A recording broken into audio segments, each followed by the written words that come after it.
The following program is for adult audiences only.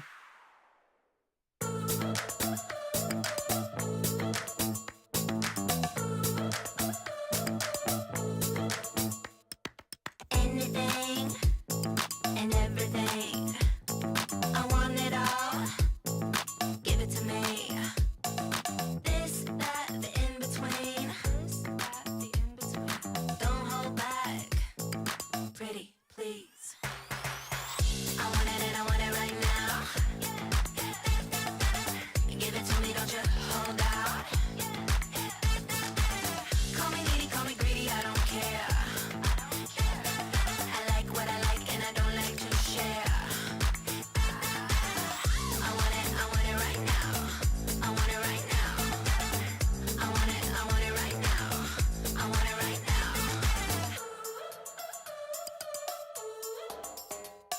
Shiny things, diamond rings, all the bling, cha-cha-ching. No limits, just give it, 'cause I want it. Designer, I desire all the finer things. I want it and I want it right now. Give it to me, don't you hold out. Call me needy, call me greedy, I don't care. No. I like what I like and I don't like to share. I want it right now. I want it right now. I want it right now. I want it right now.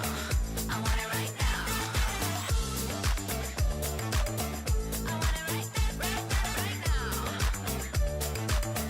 I want it right now. I want it right now. I want it. I want it. I want it right now. I want it. I want it and I want it right now. Give it to me, don't you hold out. Call me needy, call me greedy, I don't care. I like what I like and I don't like to share. I want it right now. I want it right now. I want it right now. I want it right now. I want it right now. I want it right now. I want it right now. I want it right now.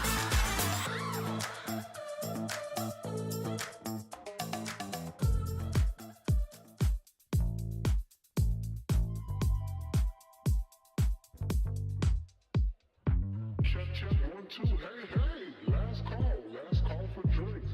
I need somebody out here on the dance floor. I need you to grab that sexy person you've been looking at all night. Bring your drink. I don't want anyone leaving here alone. We got one more song. I got just a little bit left to give you. Can y'all give me just a little bit left? Ooh, a few more seconds. Ooh, all we can do is forget it. Ooh, this could be our last time if we let it. Ooh, it's gonna be the first one to get it. We can put the right things into motion. We just keep on going till someone starts to show it. I know that it's going down when I notice you through the crowd. I got just eating up when it's the two of us. Even when I'm down to nothing, I won't give it up. All I need is love. Even when I'm down to nothing, I still got a little bit. I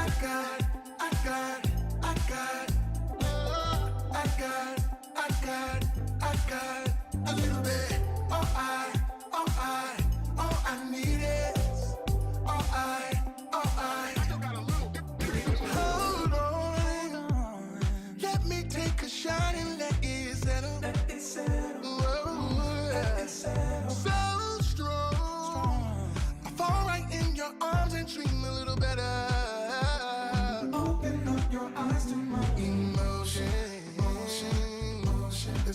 just keep on going. To someone starts to show it. I know that it's going down when I notice you through the crowd. I got just enough when it's the two of us. You know what I do when I'm down to nothing. I won't give it up. All I need is love. You know what I do when I'm down to nothing. I just got a little bit. Give me just a little bit. I got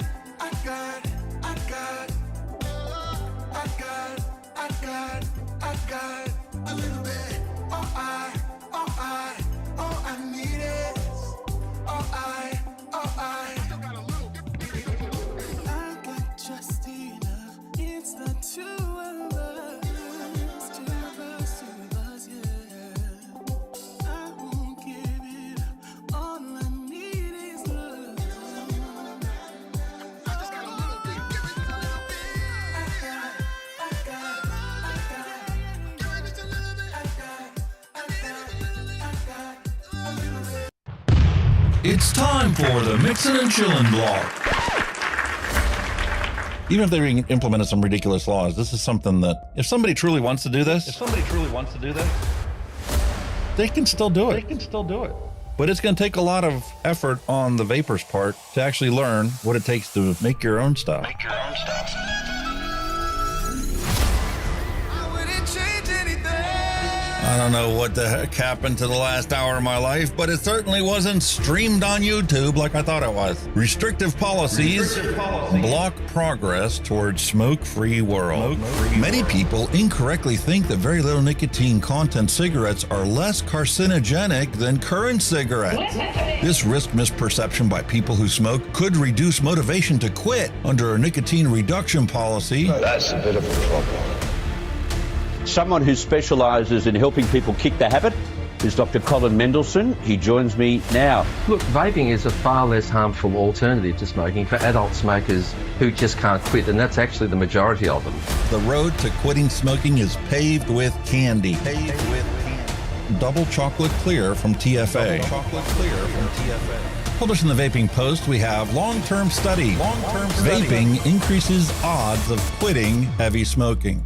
This is Kenny Thompson, the Vaping Heed. He's got a YouTube channel. He's been on here a lot longer than I have. I'm not going to stop until this is legal and available for everyone. You know, I cover things from all around the globe, but that's because science has no boundary. I mean, you know, the FDA and everything would know that vaping is safer than smoking, but they'll have the pressure off the tobacco companies or the states that are in the MnC and all that. It's just a financial thing, and unfortunately that takes precedence against everything. And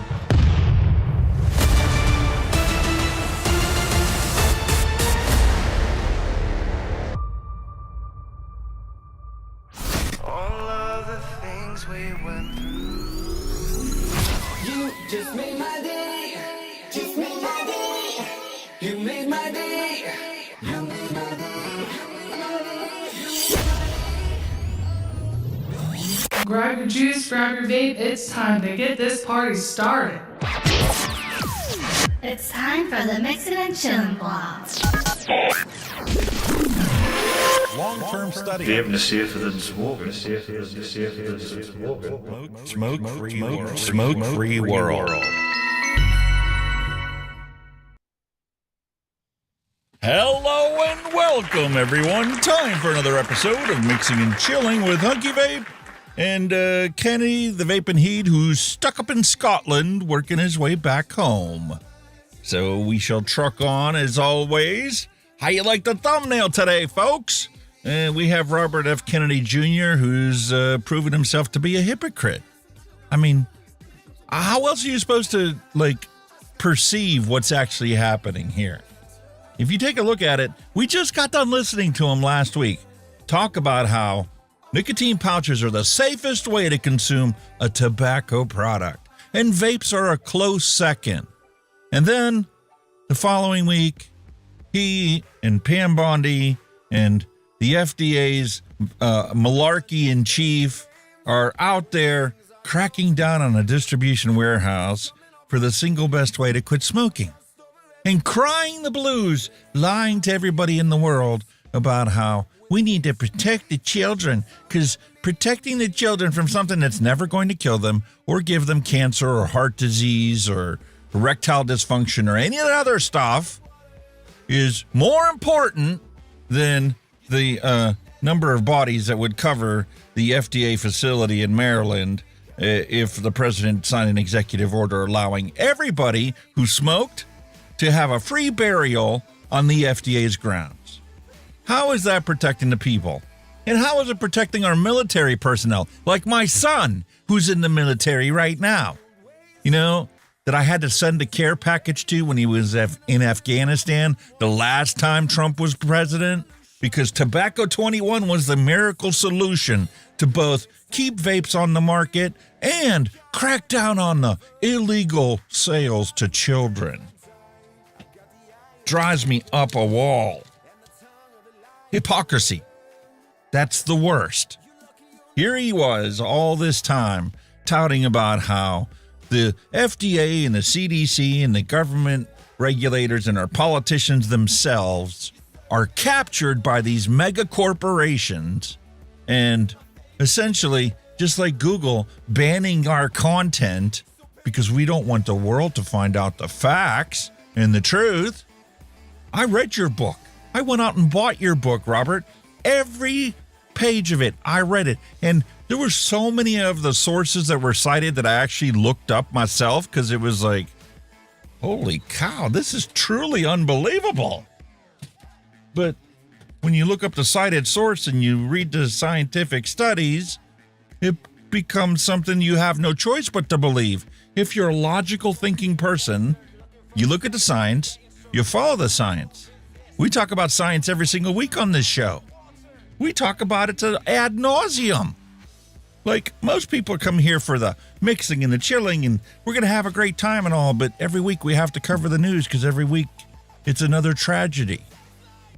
You know, 500,000 Americans die every single year because they haven't found the single best way to quit smoking. And I don't care that it's made in China. That's nothing but poppycock malarkey propaganda too. Where do you think the FDA authorized products are made? So we'll get to that when we get to the news, but it is going to be a fantastic week. And if my thing will work for me here, I will show you what we have on the table today is our featured retro vape. I was out there, organizing my stuff in my closet, and I found this beautiful starter kit from Freemax I've never opened. It's the Maxus 3.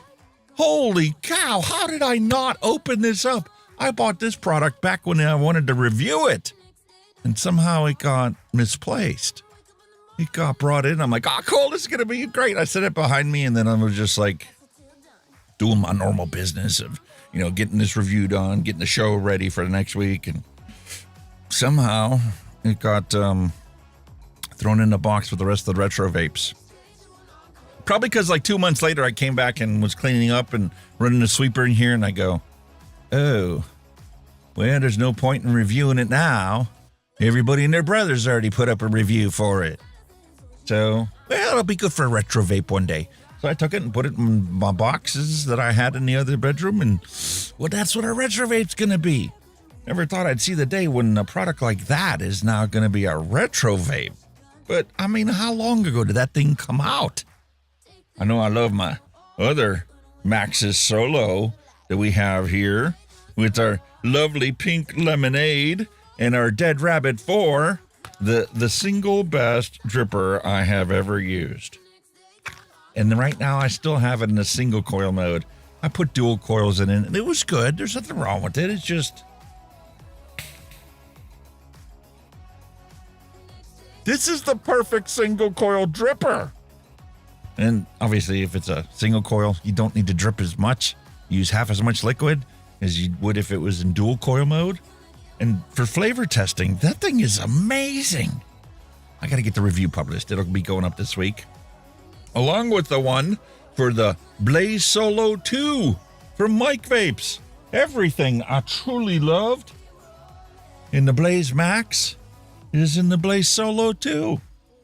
To think you could get that awesome flavor and only have to run it at 35 watts. This battery, even when I use this as an exclusive device for the entire day, gets me through an entire day. And then just when I go to bed, I swap the batteries out. That's all I have to do. That's amazing.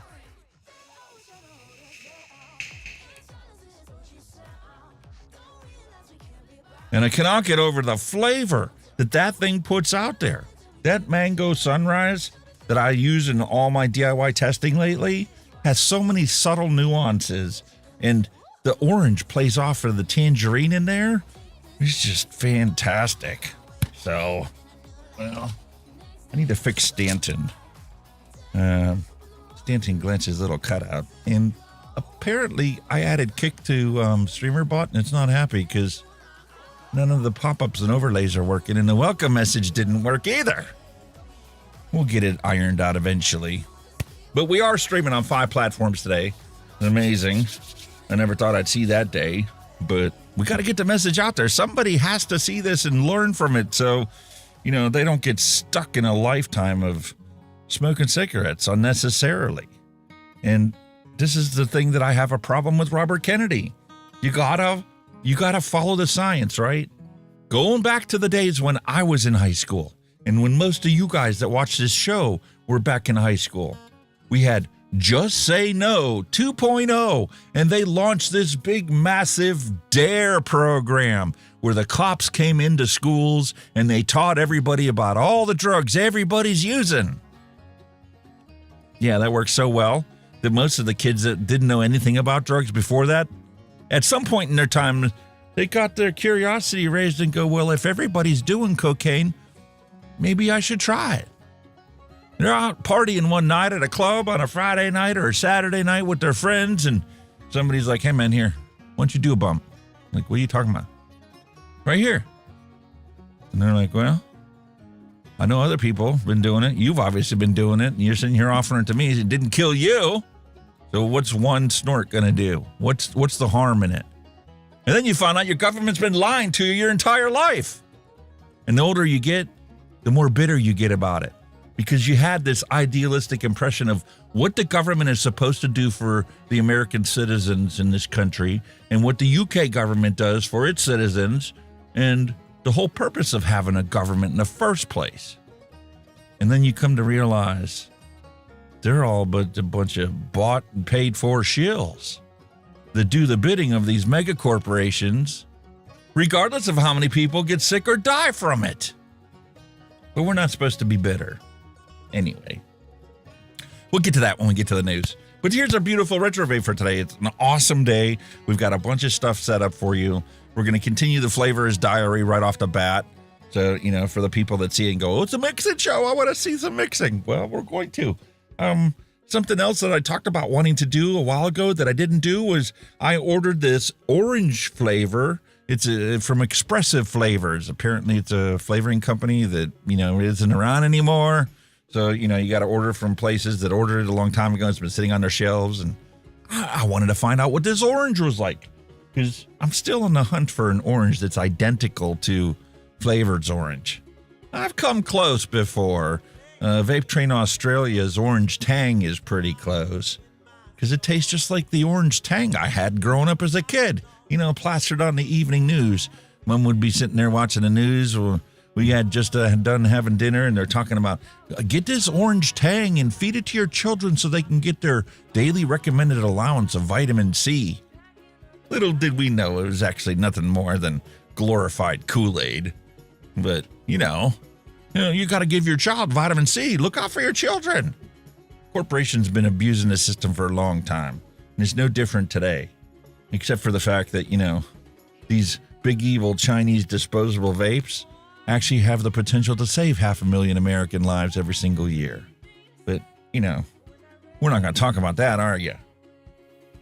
Because you got to protect the children and lie to them so that they never, ever trust their government or the regulatory agencies that are supposed to protect them. Always walk around with an ounce of mistrust. I mean, that's part of science.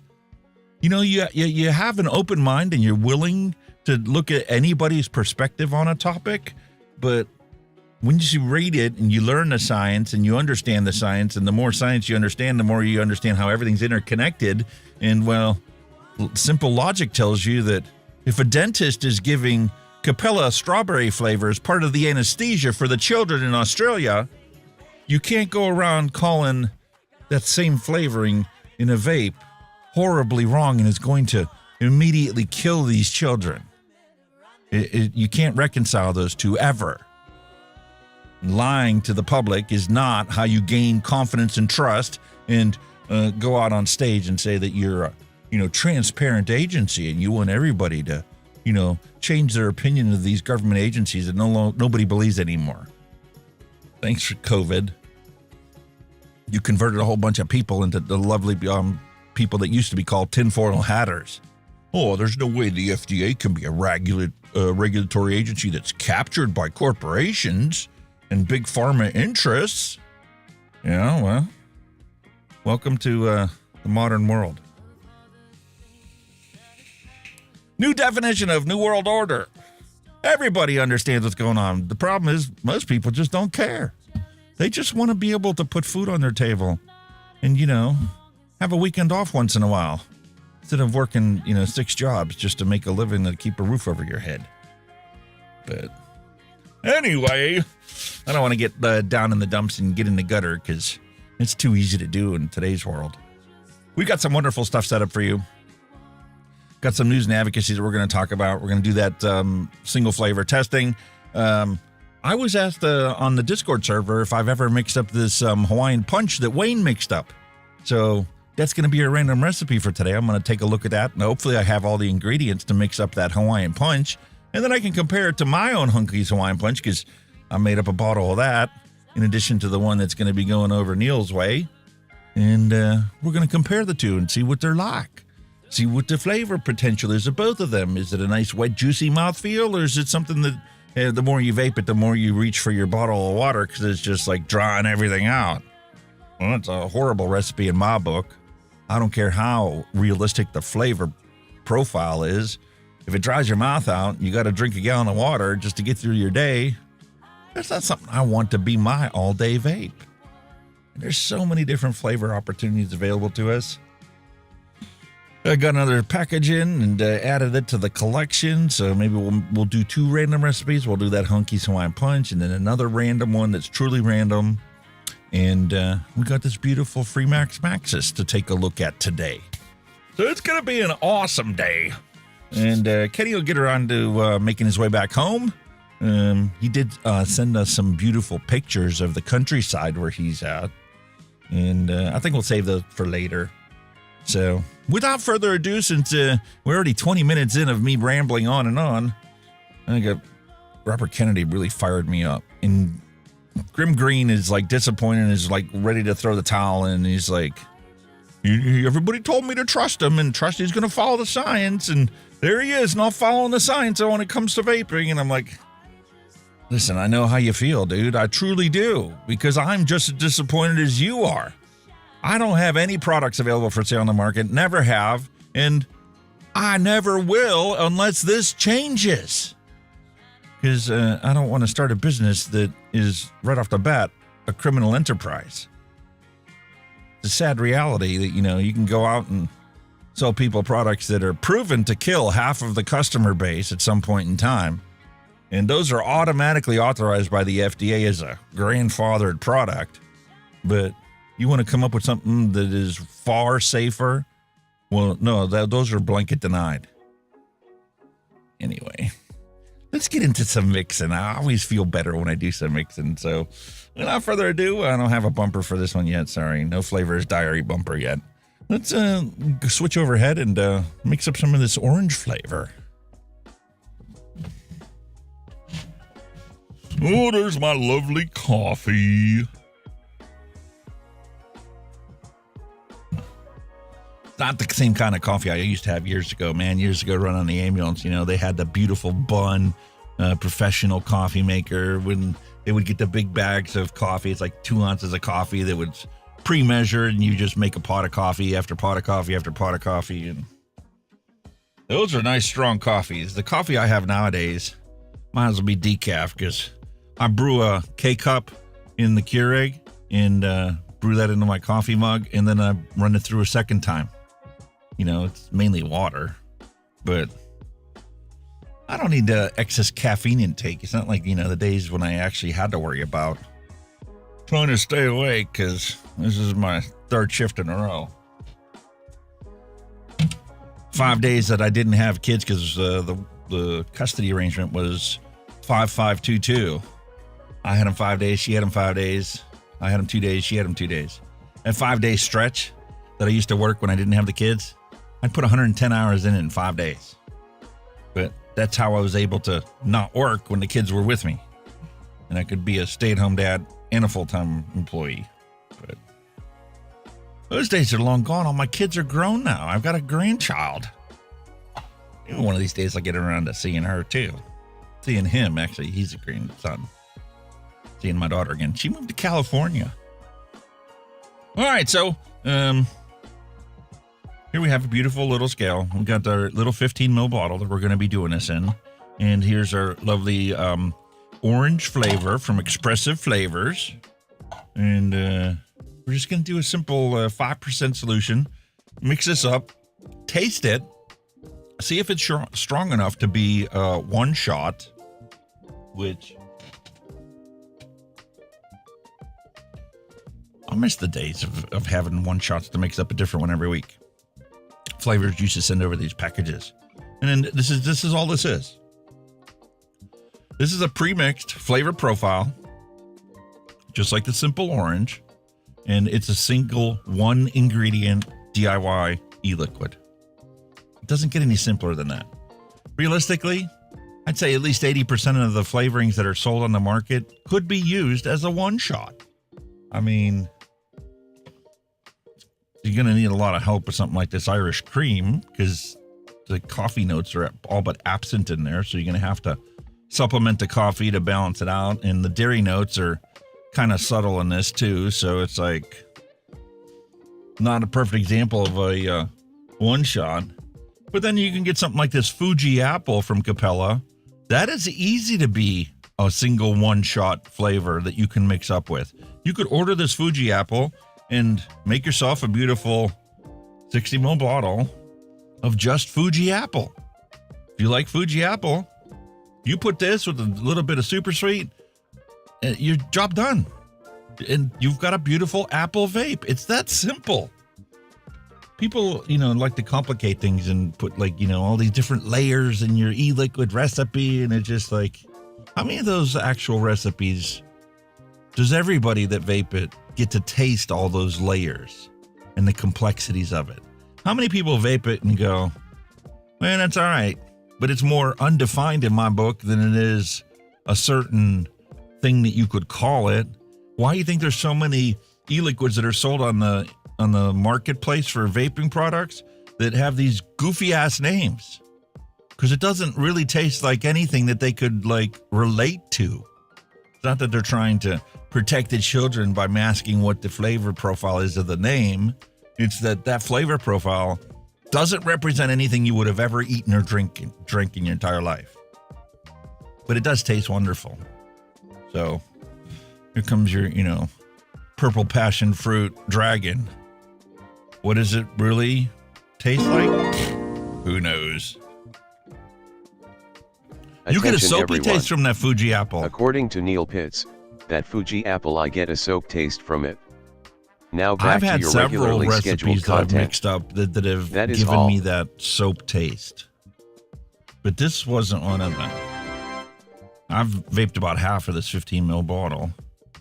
It's not the greatest apple flavor that I have in my repertoire or inventory, but soap is not one of the flavors I got off of that one. Like I said, there's other recipes I have mixed up that do give me a soapy flavor, and it's just like I've literally taken it and I've just added a PGVG solution to it to double its volume, basically cut the concentration of the flavoring in half, and the soapiness went away, and the flavors did end up, presenting themselves. But sometimes, we're literally like bedroom chemists up here trying to mix up all these different flavoring ingredients. We don't know what the actual chemical reaction is between these flavoring compounds. Some of them are perfectly fine to mix together and retain their original flavor profile. And some of them, because of the actual chemicals that make up that flavoring, you may end up blowing something so far out of the park that that's all you're going to get is a soapy taste, because this one has the same chemical compound that this one does. And then when you have like 4 of those in a recipe, all of them can stack on top of each other to what the final combination of chemicals flavorings are. And there's no way of doing that other than swapping out for a different brand that uses different components to achieve your flavor profile. So first things first, we'll go to ELR. We're going to make up our little simple new recipe. And this is going to be orange.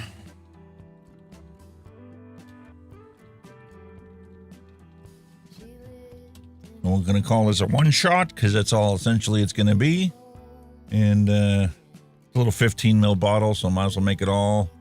And I think I'm going to make this at a 3, so I can play with it later if I need to. And all we're going to add to this is orange from Expressive. And we're going to do 5%. And that's it. I'm going to just do that as a simple one shot. And I want to see what the orange profile is of it before we add any sweetener to it. Normally I would just, throw 0.5% of super sweet in there. But I want to see if this orange has any sweetness to it at all. Because the flavor's orange, when I mix that one up, I did my initial single flavor test with the super sweet. And then I mixed a batch up without the super sweet. And it still had a little bit of sweetness to it. I couldn't tell whether it was just from the VG that it was allowing that sweetness and the inherent sweetness in the VG to show through, or whether it actually did have a sweetener as part of its formulation. But we're going to do the same thing here. You can always add to a recipe, but once it's in there, forget about trying to take anything out. You got to start from scratch if you want something absent in your recipe. So we're going to build this as a simple 5% orange in 15 mils, and then we're going to try that. We're going to vape it. That'll take some of the volume away from it. And then it's like, okay, if there's no sweetness in it, then we're going to take and add 0.32, which is 0.5% of super sweet, add it to it to just taste the orange and the sweetener. And then we'll see if it's actually strong enough as an orange to be a one shot. We might have to push this to 7% or 10% or maybe even 15% to make this orange be a one shot. And we could end up with something as beautiful as an orange crush, a simple orange soda. Or it could end up being like a glass of orange juice. We don't know the flavor profile of this orange until we try it. So it's that simple right there. There's our actual percentages that we need to have. And that's it.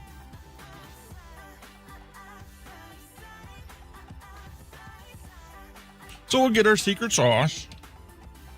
I'll pull my little syringe out because we are not even need a 0.5 gram of our secret sauce to get us our 3 milligram. Turn that back on. Make sure she tears out appropriately. And 0.47 is all you have to end up with.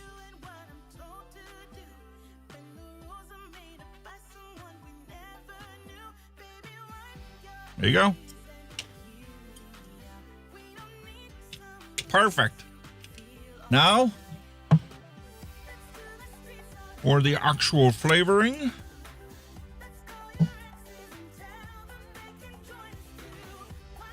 Wait a minute. No way.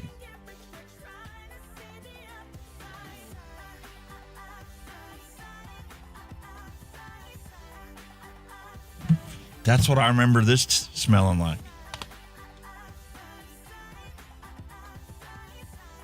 No. It's close.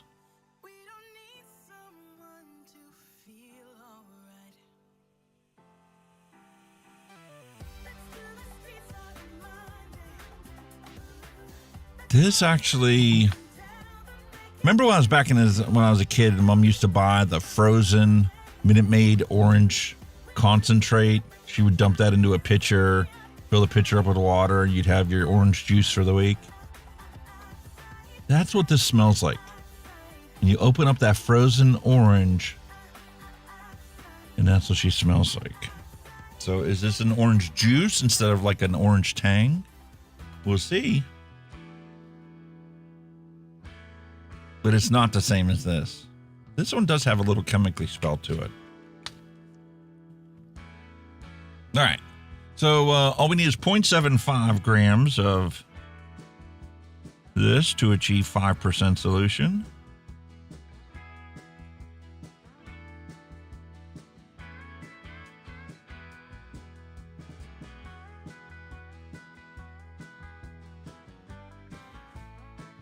That's it.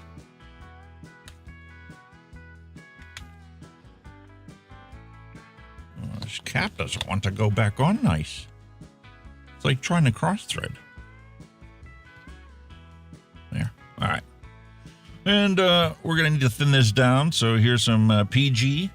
And this is a wonderful thing if you're going to be mixing stuff up like this, is to decant your big 500 ml bottle of PG. And so you can accurately measure it out when you're trying to test things. So we're going to need 3.4 grams of PG. Thin this down. And it should go without saying that I use the muffin method when I do my e-liquids. Elton Brown taught me about this muffin method, where you mix up all your wet ingredients in one bowl, you mix up all your dry ingredients in another bowl, and then you put the two of them together. I do the same thing when I make my meatloaf. I take all the breadcrumbs and seasonings and stuff and put them in the one bowl, and then in the mixing bowl, I actually put the meat and the eggs and the ketchup in and stir all that up, and then I stir up all the seasonings with the dry ingredients and then add the dry ingredients into the mixer. That way you don't get a hot spot of, the salt that didn't get blended well with the rest of the breadcrumbs, or the black pepper, or whatever other seasonings you put into your recipe. It's the same thing with this. Put all the PG ingredients in your bottle first. You can blend that up and stir that up first, and then you just top it off with your VG, your thicker ingredient. So 3.42 is what we want.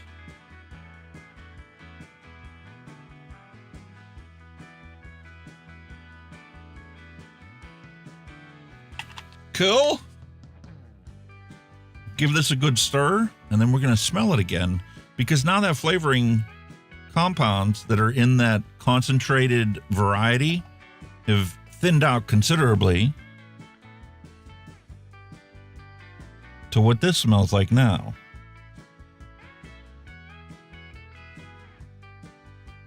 And now it kind of tastes like, or smells like, an orange candy. Like if you were to have like Tic Tacs that were orange, or the Pez dispensers. You ever got one of those flavored ones? This actually tastes like when you buy those little capsules of vitamin C that you can chew and eat, which is essentially just citric acid. That's what that smells like. That's going to be a wonderful vape. Cool. So we mix that up, and now all we need to do is add ourselves 13 milliliters or 13 grams, 10 milliliters or 13 grams of vegetable glycerin, which should fill this up to the brim of this bottle, right where the cap would sit on the top of that.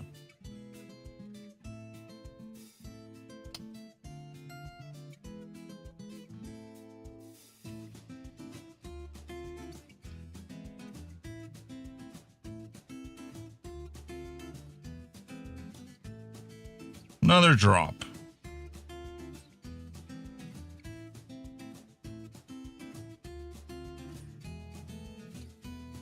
So right to the lip of the bottle, and there you have it.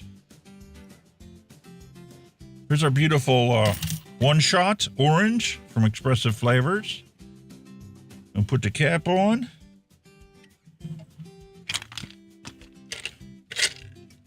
We'll get a nice lid on here so that we can give it a good shake.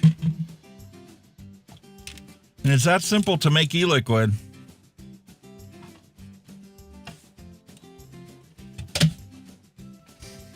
Stanton, you're not spitting out people's names.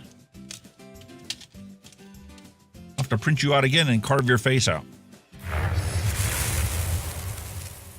Zap Kenny! Well, he ain't here yet. He's still in Scotland. He's on his way home. But he'll get there. Hey, bastard, hello and welcome.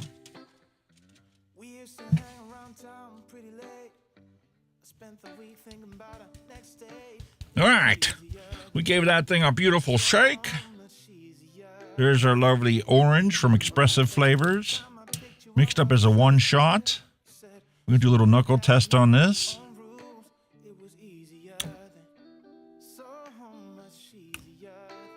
On the knuckle test, this is a weak orange flavor. There's absolutely no sweetness to it whatsoever.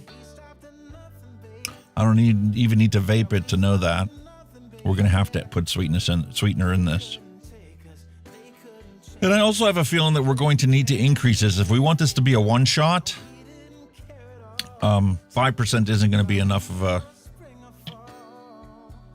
concentration for us to actually enjoy that as a vape.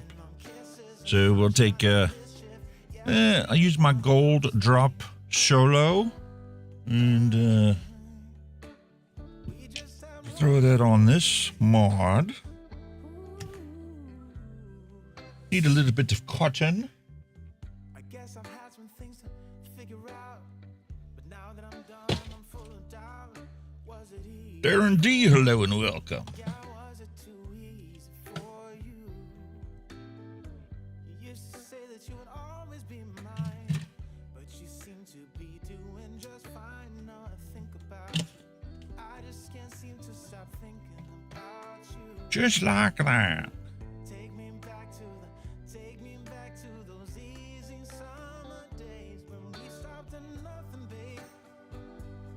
What do you guys have as your favorite flavor for one shots? Or do you guys like to mix up your own stuff out there? You always make recipes instead of one shots.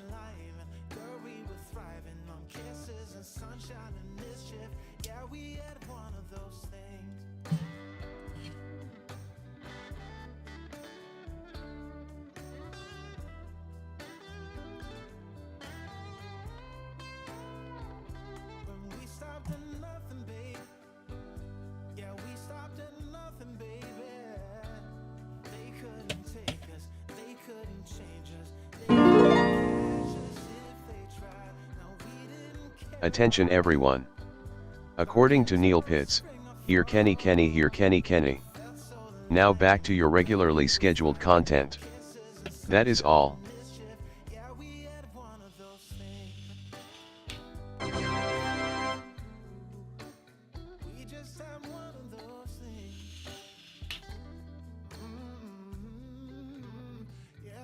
You know what? At 5%, I am getting orange out of this. It's like a watered down orange.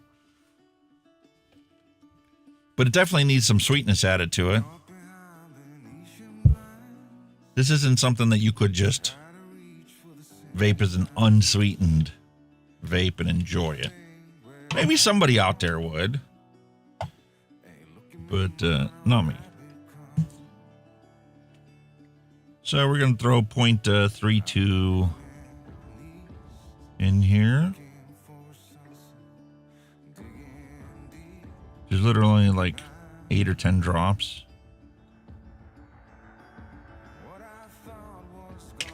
Close enough.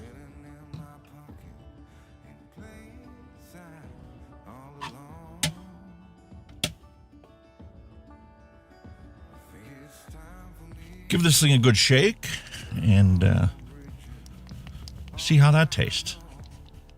Is it good enough to be a one shot at 5%? With 0.32 and 15 mils is actually 2% sweetener?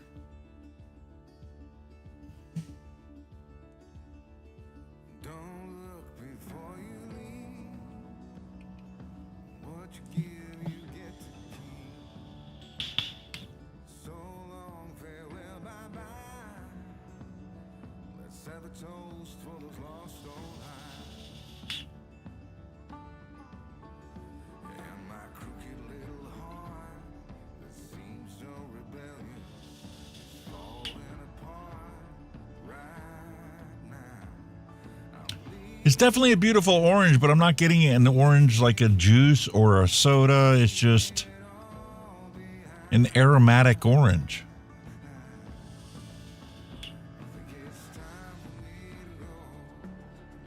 There's no real orange flavor imparted in my mouth or on my tongue.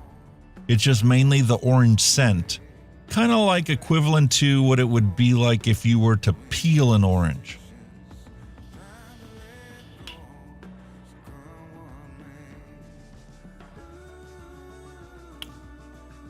Well, so we need some more. So we're going to go and adapt our recipe.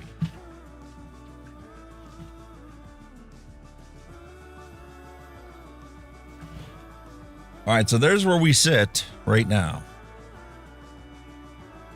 We're going to add our super sweet to this. And we put 0.31, so let's try 1%, see what that looks like. 1% is 0.15. So we need to double that, make that a 2% to bring it up to what we actually put in the bottle. That takes you to a 0.30. All right. And we need to bump up this flavor because 5% is not enough. And we want this to be a beautiful experience. So let's just double that and go with 10%. This will get close to what your even lowest percentage commercial flavorings are. And see if we can just do that. So all we need to add is 0.75 of our super sweet, or I'm sorry, the orange flavor. Just another 5%. And then we will end up with 10% or expressive flavors orange and 2% sweetness. Is that going to be good enough to be a one-shot flavor?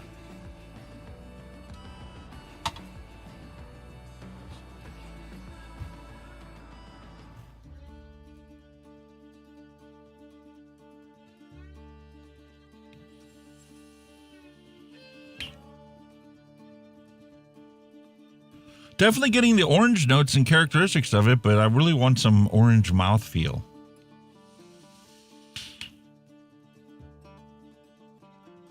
I want my taste buds to know that I'm not just smelling orange, I'm actually getting to taste it as well. Throw that on there, add another 0.75 of our orange.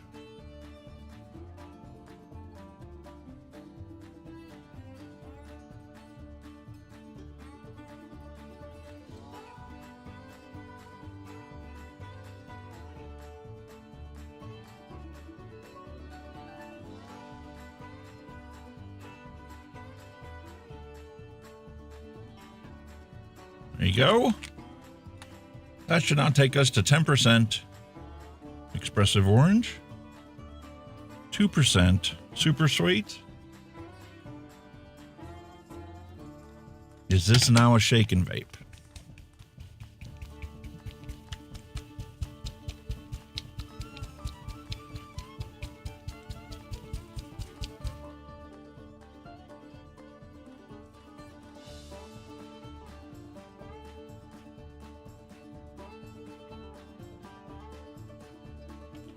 Knuckle test again.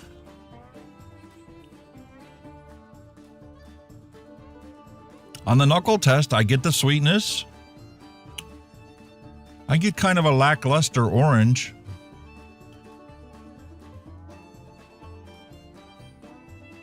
Kind of like if you ate an orange Tums.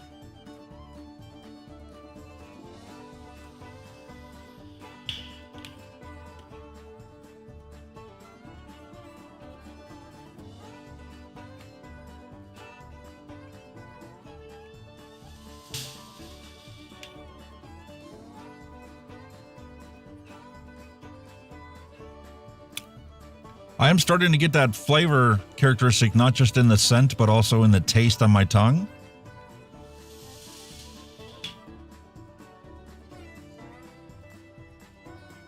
Has just enough sweetness to sell it. I think we're job done. There's a beautiful orange one-shot. Just like that.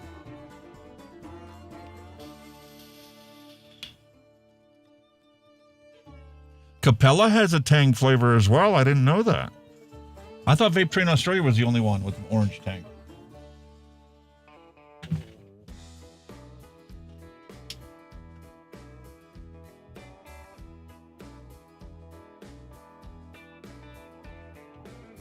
Roll up my window, don't know where I'm bound. Driving by the river, there's a hole in the ground. Hand-me-down t-shirt, sticking on my back. Got an orange juice from Vape Train Australia. Heading for a fall. Had to get up to crawl. Here's my orange tang. Vape Train Australia. This came from DIY Flavors up in Canada. Same as this one. But that's interesting. I didn't know the Capella always had a tang flavor as well.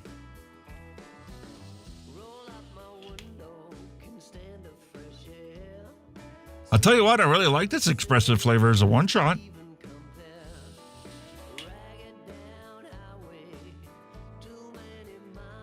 I could easily vape that and not smoke.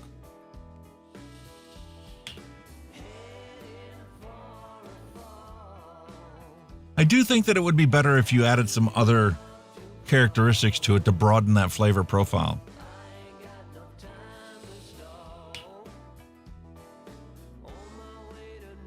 It is tangy. This one is as well. This is expressive. Flavors orange. It's kind of like an orange tang. But also has like the kind of like the orangey characteristics of frozen concentrated orange juice. So it's not just a tang flavor.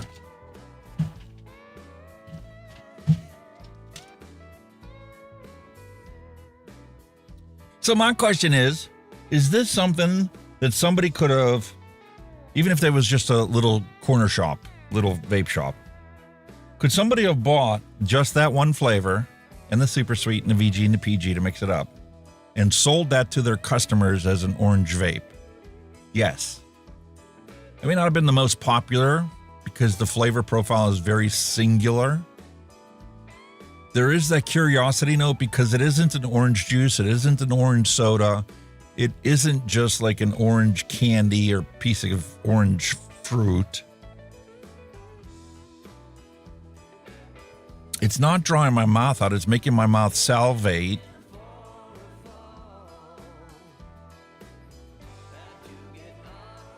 You could sell that as an orange vape, e-liquid.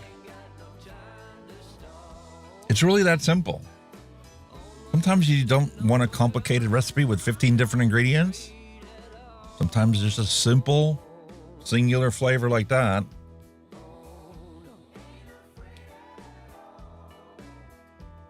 Would be the perfect thing to get somebody that is smoking cigarettes to go, let me try this.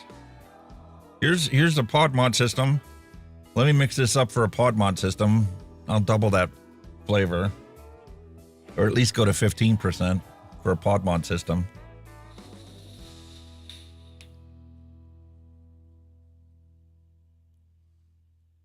It has perfect amount of sweetness in there. I like it. That's impressive.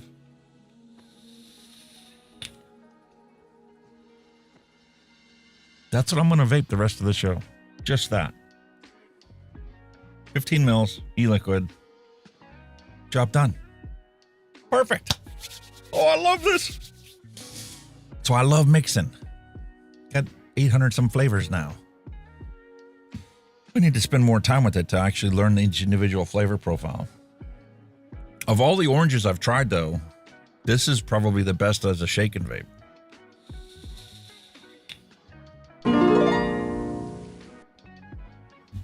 Boom goes a Attention dynamite. everyone. According to Neil Pitts, the Flavor Apprentice has a new tangerine coming out. Now back to your regularly scheduled content. That is all. Cool. Well, I'll definitely have to check that out.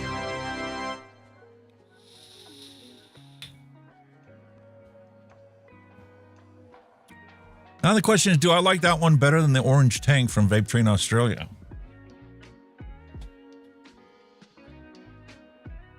I was looking to see if I still had it on my desk. The one shot I mixed up. I do not. Because I'm trying to figure out, would this be better than that? Because that was good enough for me to call it an orange soda flavor. And it's essentially the same recipe I have here. I don't know.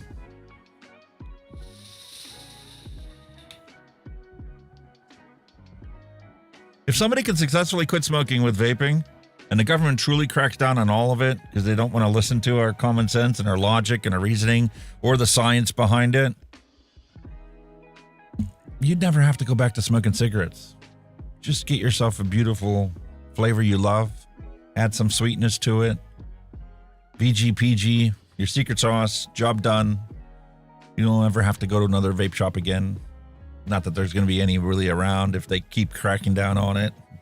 Break up that supply chain. Mom and pop shops like the ones we have pictured in the show thumbnail, they exist still. They're still fighting for it.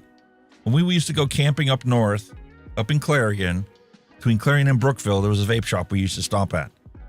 And these people are living on Social Security right now, still running a mom and pop vape shop, old school vape shop. You walk in, you will never find more than 2 or 3 of anything that they sell. But they do have crates upon crates of stock coils for the products that they sold in the past. Dakju, hello and welcome. Hey, Hunky, you are the reason I have a goated vape. Awesome. Very happy for you. These people literally run their vape shop, not to make a living off of it. It's to provide a service to the community, to get people that quit smoking to not have to go back to going to the store across the street actually buying a pack of smokes. They supply them with exactly what they need. They're not some big conglomerate. It's not like this big warehouse that you guys busted this past week.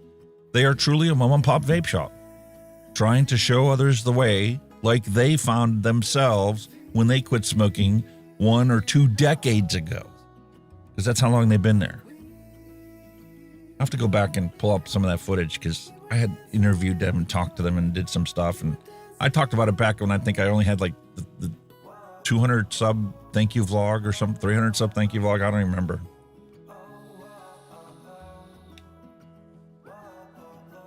But they originally were like a mom and pop vape shop with a lounge. Truly, there was a TV, there was like a living room set up where you could just sit down and hang out and talk to them, you know, ask any questions that you had. And they used to tell me stories about how there were people that would walk in with a pack of smokes and they were like, what is this vaping stuff? You know, you guys have obviously been doing it. It worked for you. Explain how it works to me. And they would sit down there for hours. And they would talk about it, answer all their questions, you know, suppress all their fears from the mainstream news fear-mongering, dispel all the myths. And they would go, what do you want to start with? Well, tell me how you smoke. You know, are you a chain smoker? Are you like I was, 3-pack-a-day smoker? Or do you just occasionally have it, like after meals and when you get a smoke break at work and maybe on the way home from work, and that's about it? Maybe when you go drinking, you smoke more, but otherwise, you could give or take it. You could walk away from it, except you tried and you found out you couldn't, because it's not that simple. Those are the things that is a travesty in this country that we've lost, all because of the fear-mongering. So anyway, let's truck forward and get into the nitty-gritty of the news, because I've got some science and facts for you, Robert Kennedy, that you really need to take a look at and read. Just like I read your book, I'll show you the books I actually read. Let's just get to the actual news. Let me roll the bumper.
Alrighty, there's where we finished off at. It's now listed on ELR, and it's public. It's simple, orange, expressive flavors, one shot. Job done. Time to move on. Mallory told me right before the stream, she dropped it in chat. Robert Redford passed away. He was a actor and director. He just passed away. I've seen so many of his movies over the years. Jeremiah Johnson, The Horse Whisperer, Butch Cassidy and the Sundance Kid, Indecent Proposal. The guy was a hell of an actor. This was a really good one, The Unfinished Life. Really good movie. It's about an abusive husband, and it's definitely worth a watch if you haven't seen it. Jennifer Lopez was in there. She was the abusive waitress. Robert Redford, Morgan Freeman. Awesome movie. But sorry to hear about his passing. He was a hell of an actor. So, getting back to our lovely ranting and raving here about Robert F. Kennedy being a hypocrite, not following the science. We just commemorated the memorial of 9/11 just last week, right? And so I did some question and asking session here with GROK, and I was like, let's compare things, okay? Because the 9/11 attacks were horrific. It led our country into multi-trillion-dollar war after war after war. Because 2,977 people died that day, not including the 19 hijackers. That's the official number from the 9/11 Commission report and memorial records. 2,977 people lost their lives that day. Well, since Robert F. Kennedy Jr. took office, this was after the confirmation hearings and all that, his first day on the actual job, we have lost 259,632 Americans because they continue to smoke cigarettes. Because they didn't find the harm reduction alternative for their normal consumption of nicotine, for their cigarette habit. And this is on you. You are the HHS commissioner. You are in charge of the human health services in the United States of America. It is up to you to do the right thing. It isn't just about taking down big pharma and their interest in vaccines and how that has safety issues that are unaddressed and hidden behind locked doors and filing cabinets. It's the same can be said with vaping products. The big tobacco companies have gotten PMTA authorization, but nobody knows how many hundreds of thousands of pages they had in their PMTA to get the FDA to go, well, your products are appropriate for the protection of public health, even though they all suck. They're horrible. None of them would be able to keep me from smoking cigarettes again. If I could not have access and all this stuff was gone that I have in the studio, I could technically make my own mech mod and DIY my liquids, but that most people don't have the knowledge I have because most people won't commit 5 years of their life to learning everything there is to learn about this because this was the greatest thing since sliced bread and the only thing that empowered people like me to quit smoking. Well, we've had 87 9/11s since Robert Kennedy took office, and nobody gives two shits about it. In fact, they're cheering you on when you took down this marketing distribution center for vaping, illegal Chinese vaping products. You should be ashamed of yourself for being on that stage with P.M. Bondi and Mr. Malarkey.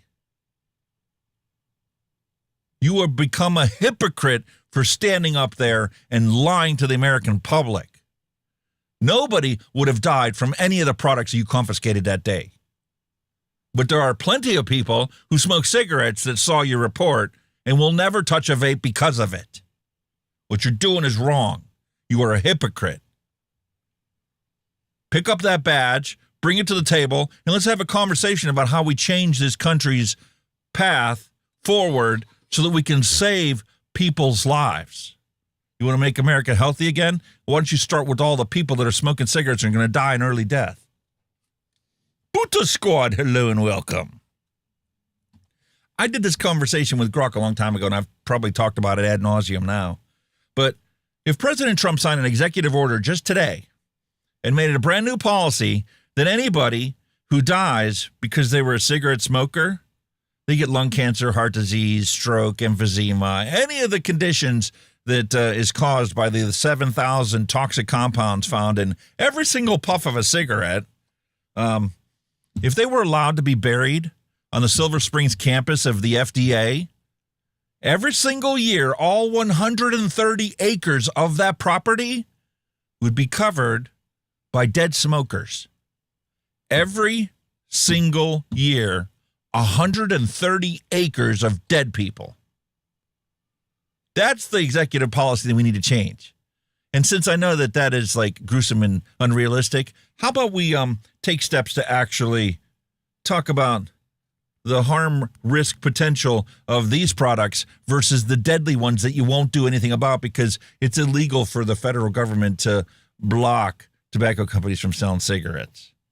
Because it was the Marlboro Monopoly Protection Act for a reason. It didn't actually protect families. It didn't actually define what's appropriate for the protection of public health. All it did was protect big tobacco and make it so that nobody could ever compete with them. We've had 87.24 9/11s since you took office, Mr. Kennedy. When are you going to make America healthy again? Starting with the smokers.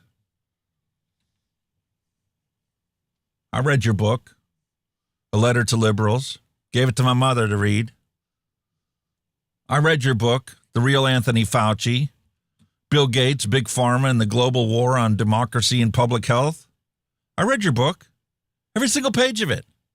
And I looked at all of the different little footnotes that you put in here, all the linked science that you justified everything that was in that book because, you know, you were being shadow banned. You were being bounced off of platforms, kind of like all of the vape reviewers are in this country. Because we've got to protect the children. Because the World Health Organization has a partnership with Google to foster the prohibitionist agenda of Mr. Bloomberg, who bought and sold so many different medical institutions that the hospitals that we used to trust as guiding principles for the forefront of medicine in this country are nothing more than Bloomberg puppet socks now. Johns Hopkins is now Bloomberg School of Public Health. And his only ideology is prohibition. We know how that works out. It's a total farce. So here's another novel idea, Mr. Kennedy. How about we follow in the footsteps of the UK and their Swap to Stop program? I was shocked to find out how little this would actually cost. I wanted to come up with some cutesy figure and say, you know, if we just simply stopped buying Post-it notes for the Health and Human Services and use that money to buy people who smoke a vape starter kit, you could eliminate 60% of the smokers in this country before President Trump leaves office. But it's not quite that simple because the government doesn't break it down that neatly. They just gave me a list of how much they actually spend on office supplies. And this is confusing because you look at that and go, oh, $46,320. No, that's $46,320,000 bills. So you're looking at $46 million was what the FDA had allocated for office supplies, you know, like paper and pens, you know, all the stuff that gets consumed on a regular basis. Yeah. So instead of, you know, using paper and pens, let's move to 100% digital government workforce and take that money that you had allocated for office supplies and let's go and buy people vape starter kits to quit smoking. Because their scientific studies demonstrated, and this is what got the entire country of UK to move forward with this, is it's 60% success rate. 60% of the people that were handed a vape starter kit had quit smoking. And that is way better than patches, gum, sprays, or any of the prescription medications like Zyban to get people to quit smoking. You want to make America healthy again? Let's start with following the science. Let's follow the science. Your current model that you have to protect the youth is DARE 2.0.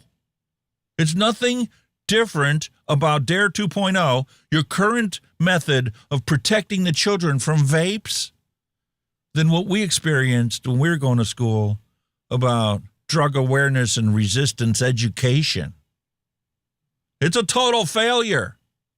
Multiple scientific studies have shown that it was an utter and abject failure, which had very minimal impact on drug use at the best of the scientific literature, to it actually encouraged people to pick up a drug habit they would have otherwise never had because you got them curious about it.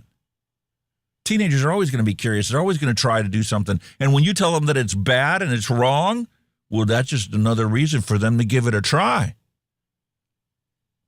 Look at the scientific studies about the DARE program, how it's an abject failure.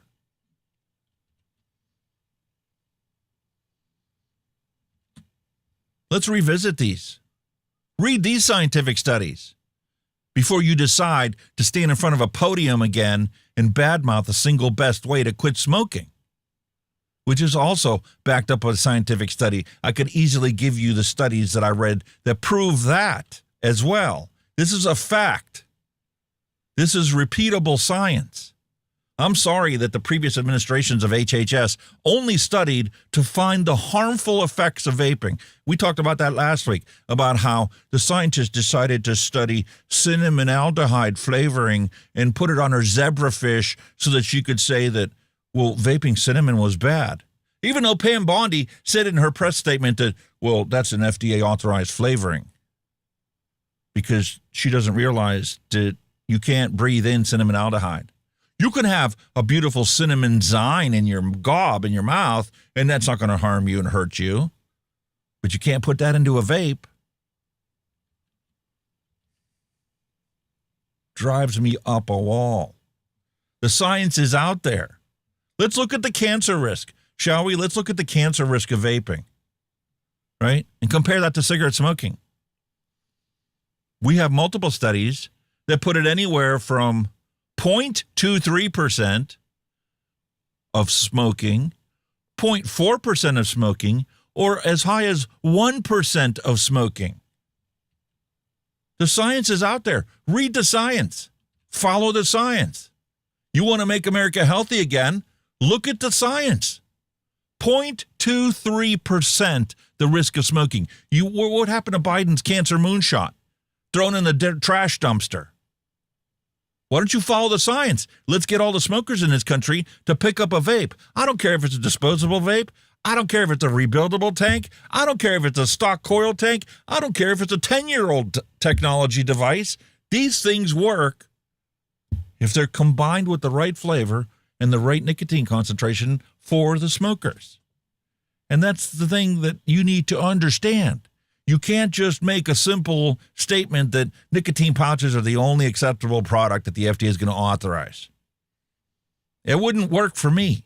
If I didn't know how to DIY and I didn't have all this stuff, I'd still be a smoker. I'd go back to smoking if all these vape products were banned and removed from the shelves in this country. I would eventually just buy a pack of smokes and start smoking again. And how is that making America healthy? All the heart disease and cancer. Science is there. It's linked in the description of this video. Why don't you follow the science? Let's go take and have a conversation with Dr. Colin Mendelsohn. Here's a book. Stop Smoking, Start Vaping. It looks just like your book, backed up with facts and science and, things that you can go and cross-reference. But see, this is aimed at the general population. Half of this country can't read above a 6th grade reading level. 100% of this country could easily read this book and learn the true facts about vaping. Download a copy of it if you're too cheap to go on Amazon and spend, $10-15 to buy a hard copy, to carry around with you and read. Or give this guy a call. I'm sure he'll talk to you. And he'll tell you that if you switch from smoking to vaping, you can dramatically reduce the risk of cancer. And just like, the stuff that you've written, everything's backed up by science. Clickable links on the website. Corporate Jason, hello and welcome. Everything's backed up by science. You can click on these links and it'll take you to the scientific studies, just like we did for these estimated cancer potentials from vaping. Stevens, click on his name, it'll take you to the scientific study that said lifetime cancer risk of vaping is 0.4% that of smoking.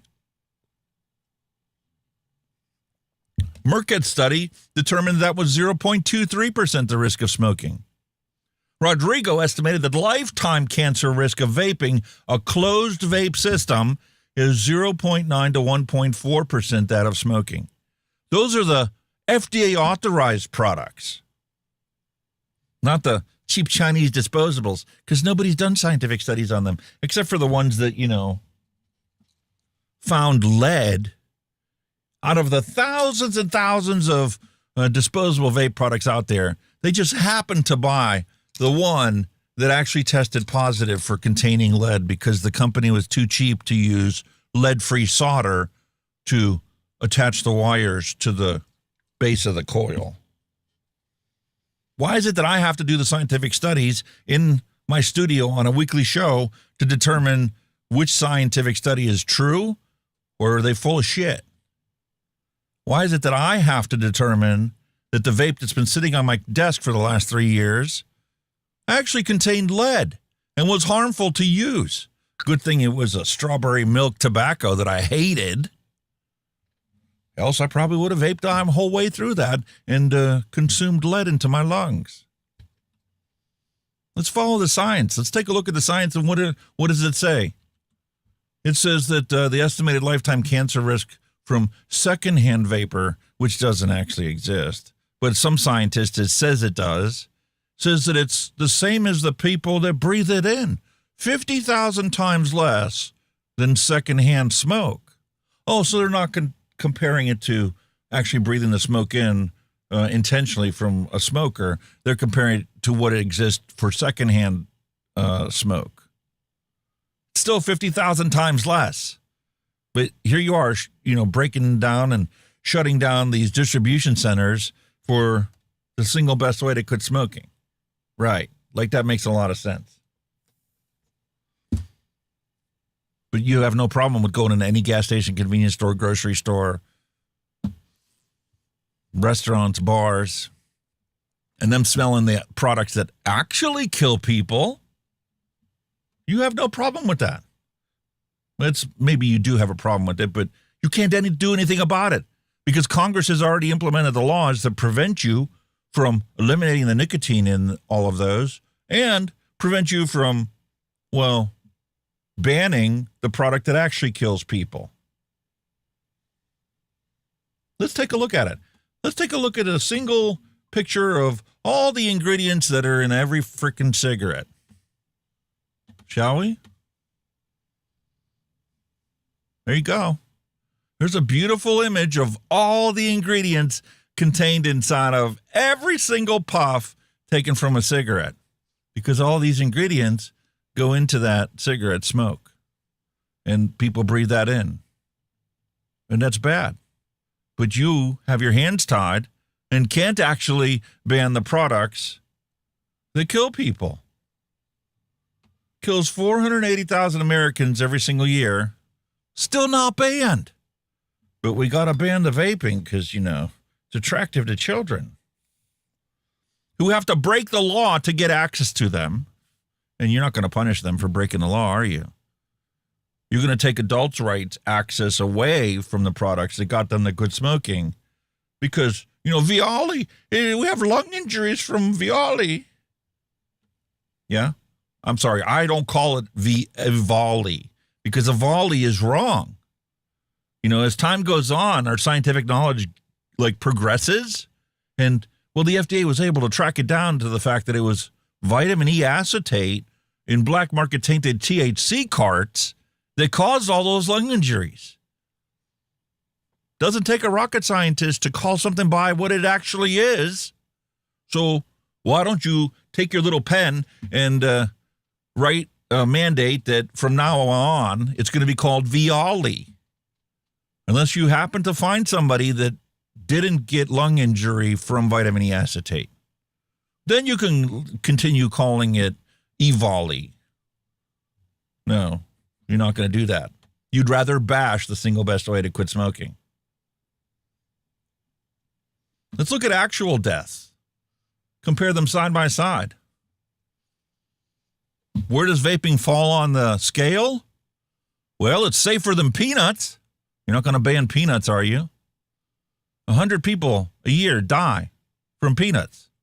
I don't know if it's choking on them, an allergic reaction. It's irrelevant. How many people actually die from nicotine vaping? 0. 7,600 people die every year from aspirin. 106,000 people died from opioid overdoses last year in the United States of America. How's it work when you ban something? Did it stop all these people from dying in early death? No, just made the situation worse. But you want to continue going on being in charge of an agency that 100% authorizes all tobacco products that are combustible. But anything that's not combustible, well, so far has been 99.999% denied. Less cancer risk of vaping. We just showed you the science behind the less cancer risk of vaping. 99% is simplified, but you got to keep messaging simple, right? But that's accurate. Look at the risks that we looked in a scientific study. They are far less than 1% the cancer risk of smoking cigarettes, but you deny people from consuming a safer nicotine product in favor of what? Protecting the children? We talked about how Avali and was tainted THC carts has nothing to do with vaping. We already talked about how the cancer risk of vaping is negligible. You have a higher risk of getting cancer from the coffee you drink not being, organically sourced or whatever than you do from consuming a Chinese vape. Anyway, do as I say, not as I do. Even the big tobacco companies are sick and tired of playing your rigmarole game.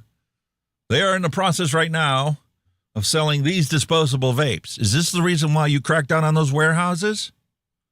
so that RJ Reynolds could sell their beautiful Views One disposable vapes? There's like 5 or 6 states that they were talking about, rolling this out in. A tobacco-free nicotine product. Is it already sitting in the FDA and we just don't know about it? Or are they just finally sick and tired of your bullshit and the fact that you are not following the law that says you have 180 days to rule on a PMTA application once it's been accepted? Why don't you get your FDA to do the due diligence and actually authorize these products? Because this is a crying shame that there's only 34 vapor products authorized for sale in this country. Meanwhile, you've authorized over 3,000, not you personally, the previous administrations, authorized 3,000 brand new cigars, 1,000 brand new pipe tobacco products, 1,000 hookah tobacco products, compared to 34 vapor products, 973 brand new brands of cigarettes.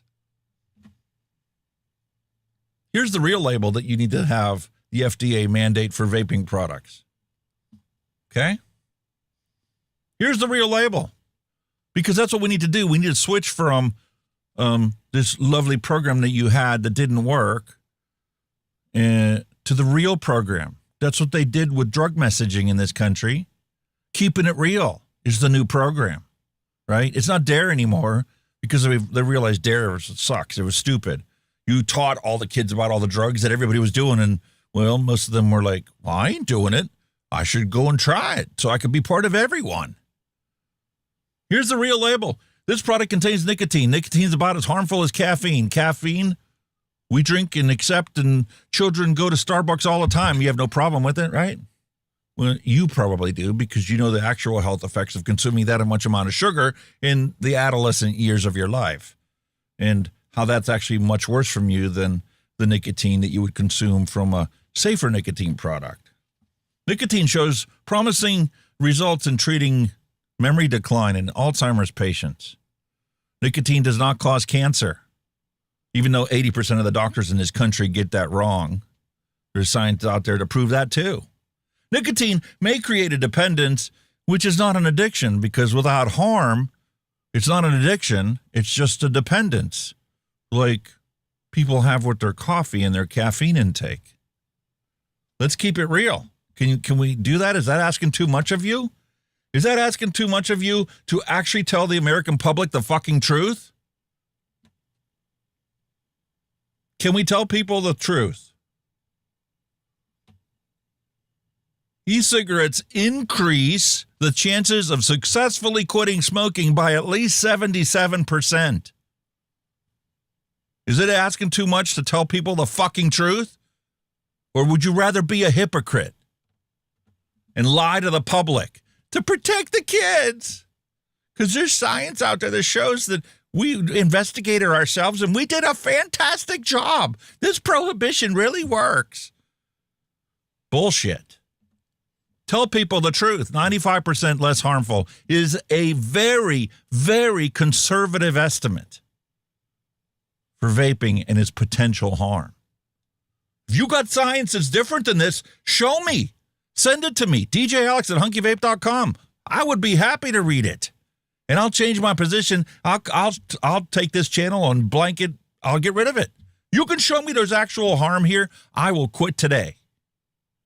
I'll go do and review microphones and cameras and other things. The cancer risk of vaping is at least 99% lower than smoking cigarettes. I just showed you the science about that. Are you going to do the right thing? No, you're not, because your hands are tied too, but you won't admit it. You're going to be labeled a hypocrite because you were told to go there. You know better. I know you know better. How do I know you know better? Because I saw you put that nicotine pouch in your pocket when you were sitting there being drilled in front of Congress. Because, well, that's what we do when we get stressed out. We reach for our coping mechanism as an adult. You should be allowed to do that. Do we live in the United States of America? Or do we live in some totalitarian state? And you know the science behind it. I'm sure you've seen this. You can go check out the Safer Nicotine Wikipedia. You know, somebody tries to tell me all the time about how, oh, well, it's so bad for you. It's a drug. Really? Yeah, it's a drug. But do you know it helps with acne, ADHD, attention deficit disorder, mild cognitive impairment, other age-related issues, alcohol use disorder? It's actually used as an antihistamine for certain people with certain conditions. There's a whole list here. Autism. You know, you want to talk about autism and your vaccine safety. And, well, do you know that nicotine is good for people that are autistic? It helps them with their attention, brain injuries, strokes, cancer, cannabis use disorder. It's actually used by biohackers to improve their cognitive abilities, to improve their IQ when they sit for the SAT. You want to know why college students are using nicotine vapes? Doesn't take a rocket scientist to understand it. You know, it's good for long COVID. There's an actual account here that was started by a scientist that did a study that found that people with long COVID, they can't get over their COVID symptoms because the virus won't be ejected out of their body. Their body can't get rid of it because it attaches to the nicotinic acetylcholine receptors in your body. Well, you know, if you put a nicotine patch on or you start vaping, you can treat long COVID with nicotine. Digestive tract issues, Down syndrome. There's a whole list of them. There's 60 different things here, 60 different categories of scientific studies showing the beneficial effects of regular nicotine consumption. But you know this. You read the science. You follow the science. So why did you stand in front of that stage and say more bullshit, scaremongering, fear-mongering stories about the single best way to quit smoking? I really don't understand it. And I know you're being attacked right now. You're always going to be attacked. You've already got the pharmaceutical lobby up against you right now. I see that they're going to be calling you before Congress again to give you a spanking. Try and make you look bad. President, what the American people saw last week in the Finance Committee with Health and Human Services Secretary Robert F. Kennedy Jr. was not a hearing on oversight. It was a dog pile by politicians who are scared to death of questioning the status quo. It was Washington at its worst, a full-on blitz against one man for the simple crime of telling the truth and refusing to play ball with the swamp. That's kind of like what I do on this show week after week after week. Every time I upload a YouTube video, I fear that this channel is going to be gone the next day because some bloke that's working over at YouTube, some little snot-nosed kid that's sitting there deciding whether we violated community guidelines is going to ban our channel. We're already shadow banned. I've already proven that, not on the live stream. I've shown Kenny. Because you look at your numbers, how can we have -5 viewers on a live stream? The algorithm's manipulating the numbers. There's no question in my mind whatsoever that this channel could be way bigger than it ever is now. But it's because of the suppressive algorithms that YouTube puts on this content to protect the children, to age gate our content, because, you know, lying to children and hiding the facts from them is definitely something that's going to improve their quality of life. I'm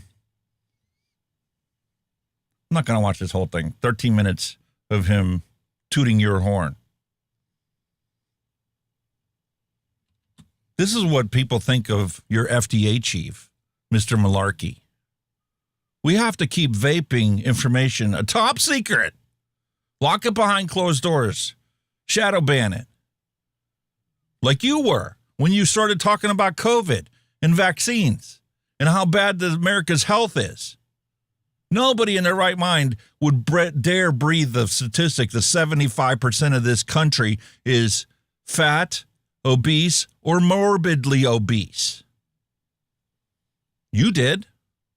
So take the next step and might as well put Big Tobacco's target on your back too and let the American mom and pop shops stay in business. because all the American mom and pop shop wants to do is to convert other smokers into former smokers.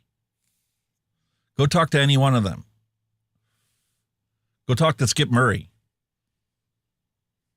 She's easy to find. And then look at the science and look at the statistics and follow the science. No matter what you do, vaping is going to overtake smoking. But you can change how fast it happens today. Every year, 500,000 teens quit trying vapes, some would argue because of your propaganda. Some would argue it's because, well, you make it sound so illegal that they don't want to put a target on their back at the adolescent years of life. There's the facts. Here's the numbers. We see through the FDA's bullshit. But 80% of this country thinks that smoking a cigarette is safer for you than vaping nicotine because of a Chinese disposable vape. Kind of ironic because where are the FDA authorized vaping products made? Huh? Where is this product going to be made? It's going to be made in China by S'more International, the parent company of Vaporesso, the cheap Chinese product you confiscated in that warehouse. Where do you think Juuls are made? Well, we fill them with American-made liquids from a reputable manufacturer in California. But the electronics and the components and the pods are all made in China. You know, bad China bad. Except when, you know, big corporations manufacture their products over there and then put their name on it, then it's okay. And I watch all of your content when it comes out, no matter what you post. I keep it up to date on what's going on with you because I've been one of your cheerleaders. But I don't feel right about being your cheerleader anymore because you're a hypocrite. You want to talk about how Charlie Kirk, you know, got you to where you are today and you're grateful and thankful for him? Really? Did you read what Charlie Kirk wrote? Shall we go down and scroll down until we find the article? Oh, come on. You were just there. Let me see it. There you go. Let's go read this article, shall we? Letitia James, morally confused attack on the vaping industry. For those of you that don't know politics and could care less about it, this is the Attorney General for the state of New York attacking the vaping industry because we know that of all the states, New York and California depend on MSA payments. And, well, because people give up their smoking and their vaping, and vaping is not part of that MSA agreement, they're losing out all this frickin' money that they have bonds out that they got to pay back because they took a J.G. Wentworth move. But that's not neither here nor there. Here we're talking about Charlie Kirk that got you to be the HHS secretary in this fucking country, right? One of the patterns emerging in our politics is the moral confusion infecting the left. For example, they think opposing a 13-year-old to a dancing drag queen is perfectly fine. Yet by the time they are 18, the youth is shielded from conservative speakers on campuses and given special days off if they hear an idea they consider offensive. The left protects the adult from adversity while throwing the teenager to the transgender wolves. This isn't what we're going to be talking about here today. But this is his opening salvo. Because that seems to be the only way you can get in this country is if you pick one side or the other. 80% of this country agree on 80% of the topics of interest in this world, but none of those things are ever talked about in politics because how can you beat your opponent when you agree with them? Especially when you agree with 80% of what they say. So you only talk about the things that we all disagree on. Well, did you know that Charlie Kirk talked in this article about vaping and about how the Attorney General of New York recently filed a lawsuit against vape manufacturers, accusing them of marketing flavored products to minors and violating New York's vaping laws? How are these products marketed to minors when they're locked in adult-only stores? oh, the convenience store industry doesn't lock them behind closed doors. It's only the actual vape shops that only let adults into their store. Well, that could have easily been solved a long time ago, but, well, then the convenience store industry said, no, fuck yourself, because we need to make money at selling these products too. Here's the truth. Big tobacco cigarette sales have been plummeting as vapes and other smoking alternatives have gained popularity. CEOs of big tobacco companies have openly lamented this trend because it threatens their bottom lines. Now they're investing heavily in tobacco alternatives themselves, like we showed you earlier with the Vuse One, and not waiting for FDA authorization to go start selling it. They don't care about protecting children. They aim to use political pawns like Miss James and Mr. Robert Kennedy Jr. to make the regulatory environment so burdensome and expensive that it will put independent shops, independent distributors out of business, including manufacturers of these products in the United States out of business.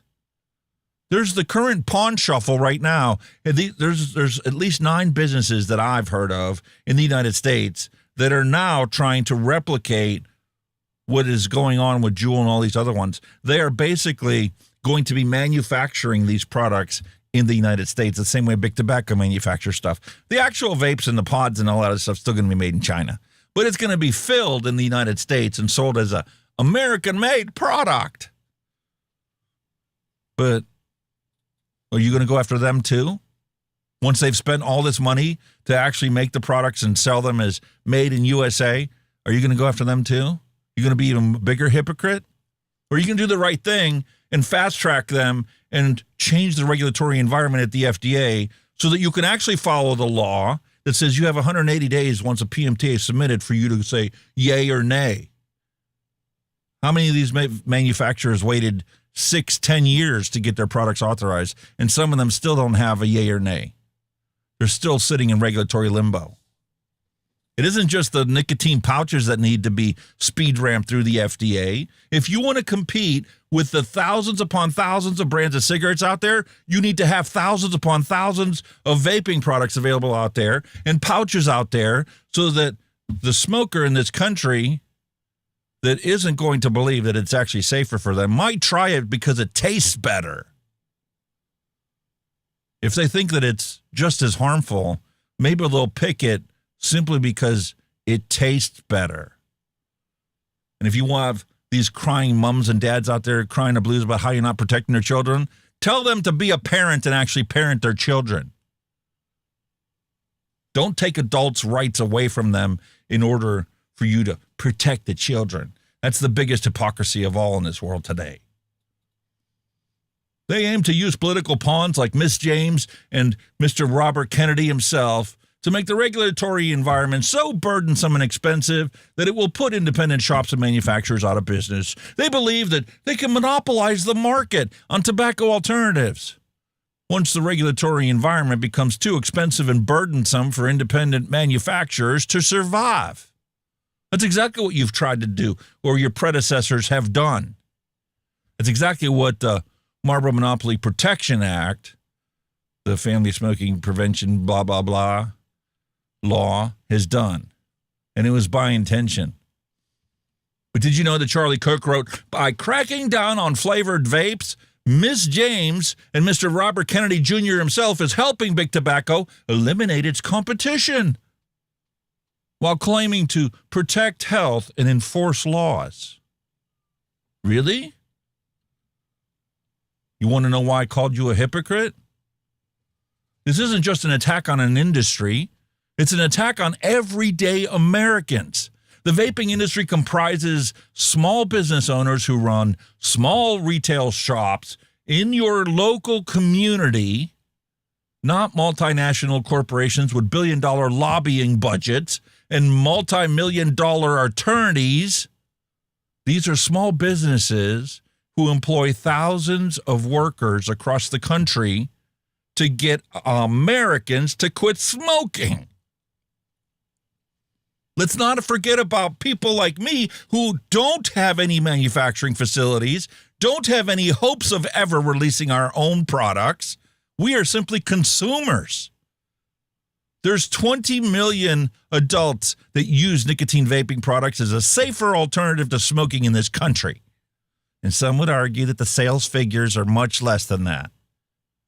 But I have to look at the overall scientific evidence that's been presented, and unfortunately, the CDC has been the primary source of that information. There are a few scientific studies that estimate that we currently have about 80 million vapors around the globe that use these products every single day to not smoke cigarettes.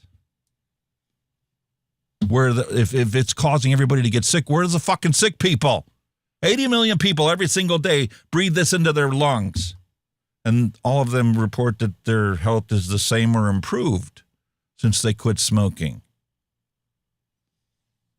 By targeting flavored vapes, you are effectively forcing consumers like me, well, maybe not me because I ended up having to buy 800 flavors and hundreds of vape products in the thing so that, the day that the axe actually fell in this country and we turn out to be just like Australia, where you can literally go to jail for having one of these things or selling one of these things or giving one of these things to a friend, I would have a way to not smoke cigarettes.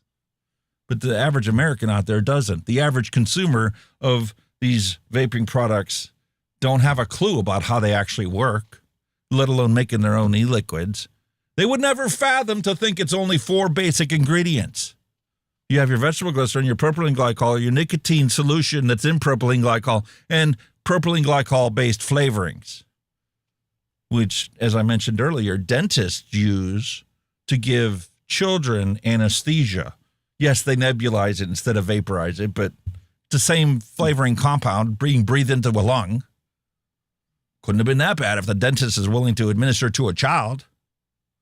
But, you want to go lie to the public and tell them, oh, this is the worst thing ever for your children. You need to protect your children because these cheap Chinese companies are coming after us. You sound like a total lunatic up there. I'm not the lunatic. You are. The facts are there. Simple logic and understanding. Miss James is effectively forcing consumers back into the arms of big tobacco or onto the lovely black market, because anytime you ban anything, the prohibition always has the same characteristic output. You don't actually get rid of anything. You just create a thriving black market for unregulated products that could pose greater risk to the public health than had you shut the fuck up and done nothing. I never thought, this is Charlie Kirk saying this now, I never thought that I would be writing about vaping, but it's much bigger than that. It's another example of how powerful interests use their influence to crush something that's working perfectly fine in this country. Like ivermectin for COVID-19 or better eating to solve obesity. Miss James and Mr. Kennedy is replicating this pattern and must be stopped today. She and you should refocus your desperate efforts to prevent teen vaping into focusing on what's causing 500,000 deaths in this country every single fucking year. Yes, there are more and more people giving it up because they see through your bullshit. They see through your lies. And they could care less whether they buy from big tobacco or whether they buy their cigarettes or whether they buy their vapes. But it is it's your responsibility to tell the country the truth. I want you, and I want the United States to be just like New Zealand. Is it too much to ask for the fucking United States to come up with a vaping facts website like what New Zealand has? Would that be too much for you to fucking go do? To at least tell the people the fucking truth? Honesty. 100% honesty. Vaping facts. Vaping can help you quit smoking. If you don't vape and you don't smoke, don't start.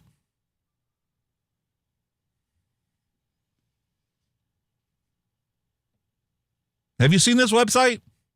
It's glorious. There's no lies to be found anywhere. Just truth, backed up by science. You want the facts of vaping? Here's the facts. You want to hear about how, somebody wants to have a conversation with their doctor? Go watch the video. I'd show it, but I'm afraid of corporate, copyright claims, even though this is supposed to be public health messaging. What's the risks? The vaping. The actual risks, not the fear-mongering risks that you tell children to not want to try it, that it all turn out to be lies. Once you dig into the science, you find out the facts.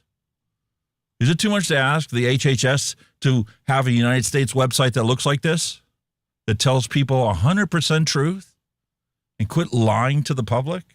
Is that asking too much?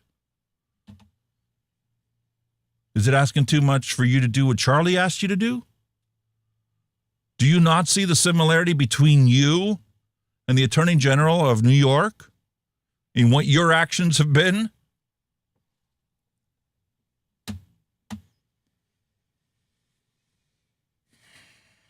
Drives me insane to see hypocrisy in this world.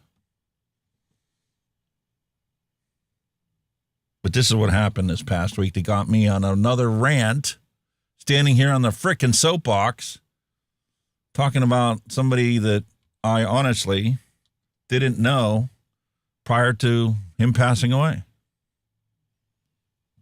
Yeah, I'd seen Charlie Kirk with Vivek during the campaign, sitting in colleges talking to kids. But I didn't follow him like my wife did and other people did. But if he's willing to find the truth and do the right thing, maybe you should follow in his footsteps and do the right thing, instead of doing this ridiculous bullshit. Feds target vape products in multi-state operation. And I'm not really going to go into this too much because, well, quite honestly, it's been beat to death this past week by every single channel that's out there talking about vaping stuff. But I still get a kick out of the fact that Miss Pam Bondi thinks that, there's cinnamon flavors that are allowed. And I love how you called out pina colada flavored vapes. That's literally an adult beverage. You using that as an example on what's attractive to children? Pina colada is a rum drink. It's perfectly fine for alcohol to be visible to children, but when it's a vape, well, that's got to be treated differently. That needs to be shadow banned and locked behind closed doors. And for what? What are you accomplishing besides appeasing Bloomberg? Drive me up a wall. The only cinnamon tobacco product authorized for country in this sale and will ever be is one of these Zines. You've authorized 20, your agency, not you personally, have authorized 20 Zine nicotine pouch products after an extensive scientific review, because it really needed that. We didn't know that if you didn't actually breathe it in your lungs, it wouldn't possibly hurt you. It takes scientists and engineers to sit there and go, well, if the only thing in that satchel is nicotine and flavoring, it's better for you than breathing 7,000 toxic compounds from combusted tobacco in your lungs? Well, why is there even a pathway that needs to have even more than a page to register your product with the FDA? Part of the process. Are we here to save people's lives, or are you just here to grandstand and, be another one of politicians out there begging for money so they can get reelected so that they can fuck everybody once they get in office? And I think it's a crying shame how the FDA no longer has a sheet that you can, print out on what the actual FDA authorized products are. That's too much for your agency to do. What does your agency actually do? Well, you keep touting this pre-market tobacco product application because that's what the law is. So what products have actually been authorized? Well, nothing last year. Nothing this year, according to this website. oh, wait a minute, we don't update this website anymore because we don't want people to actually see a list. In order for you to find out what is actually authorized, you need to search the database. So let's search the database, shall we? Let's look at cigarettes. Kills 500,000 Americans every fucking year. It's against the law. It's against federal law to ban the sale of them. That's why they're grandfathered, right? It's against the law to reduce the nicotine content of that to zero. So let's go back to 2019, shall we? Just from January 1st, 2019, that it's not going to accept because it's not properly formatted, because that's what our government dollars are. They can't even format the text fields for you. You have to do it 100% accurate or your results are going to be nothing. Let's go till today, shall we? 09/16/2025. How many cigarettes has the FDA authorized from January 1st, 2029 until today? Search. What? Action dates cannot be in the future. Today's the 16th, not the 19th. Typo. Sorry. Search. Wow. Lots of cigarettes. Authorized this year. Marlboro Menthol Hundreds Box, Marlboro Menthol Black Special, Exact Canadian. Found exempt order. They're exempt. We know that they're going to kill half of their customers over time, so they're allowed to be sold. Right? How many fucking pages do you have here of cigarettes? 170 pages of search results for cigarettes that have been authorized by the FDA since 2019. Want to guess how many pages there are for smokeless products? How many pages there are for cigars? You're probably not going to show me that. Matter of fact, the nicotine pouches. Let's look at nicotine pouches. How many nicotine pouches? We're going to uncheck cigarettes. Let's go to other, because you don't have nicotine pouches here. That's an other product. Same exact search criteria. How many fucking pages of nicotine pouches are authorized for sale in this country? 3 pages. Swedish Match. Zine. These are all Zine. This is all the what was just recently authorized, which my wife actually handed me a Zine Citrus yesterday because she's actually quitting vaping too. She's going to probably try to just use the nicotine pouches. I was floored. She's like, I thought you'd be mad. I'm like, why would I be mad? You don't want to vape? Don't vape. Well, that's what you do for a living. I'm like, well, yeah, but I'll never get paid for it. So you don't want to vape? Don't vape. 3 pages. Attention Newsflash. everyone. According to Neil Pitts, they need the bodies for the Solent Green plant got to feed people. Now back to your regularly scheduled content. That is all. Oh, look! Here's another fine example of FDA regulatory agency capture, driving companies out of fucking business before they actually get federal authorization to sell their products. It ain't just us. They do it to the big tobacco companies, too. This was before my time, but was authorized after I started vaping. The Verve Chews Blue Mint from U.S. Smokeless Tobacco Company. Marketing order granted. I've never seen those anywhere, ever, for sale. So, we are essentially down to, let's list 50 per page. How many products do you have? Oh, there's only 24 products available for sale that are under the other category. Oh, well, let's look at e-cigarettes. How many e-cigarettes are for sale in this country that the FDA is authorized for sale? 4 pages. Let me look at 50 of them per page. How many do you have? Oh, there's 39 products, vaping products available for sale, except there aren't actually 39 products. There's essentially 3. That's it. You have different pods that you can put in it, but there's only 3 products to choose from, and they all suck. How do I know? Because I tried them all. Here we have the Juul Labs, the Juul pods and menthol and tobacco and tobacco. That's it. No flavors allowed because flavors might actually get people to quit smoking. Smokers want tobacco flavor. Only for about the first week, once you realize that your taste buds start coming back because you're no longer putting 7,000 chemicals into your body, the taste goes away, the preference for tobacco goes away, and people want anything but tobacco. You have any of those authorized? No, because you got to protect the children. That's right. I'm sorry.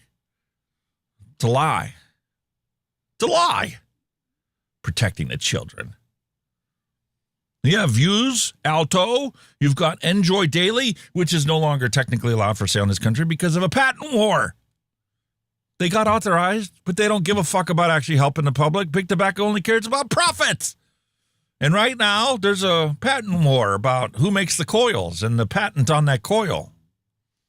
So once the supply wears out in this country, no more Enjoy Ace for you. So if that's what you use to quit smoking, go fuck yourself is what Donald Trump said.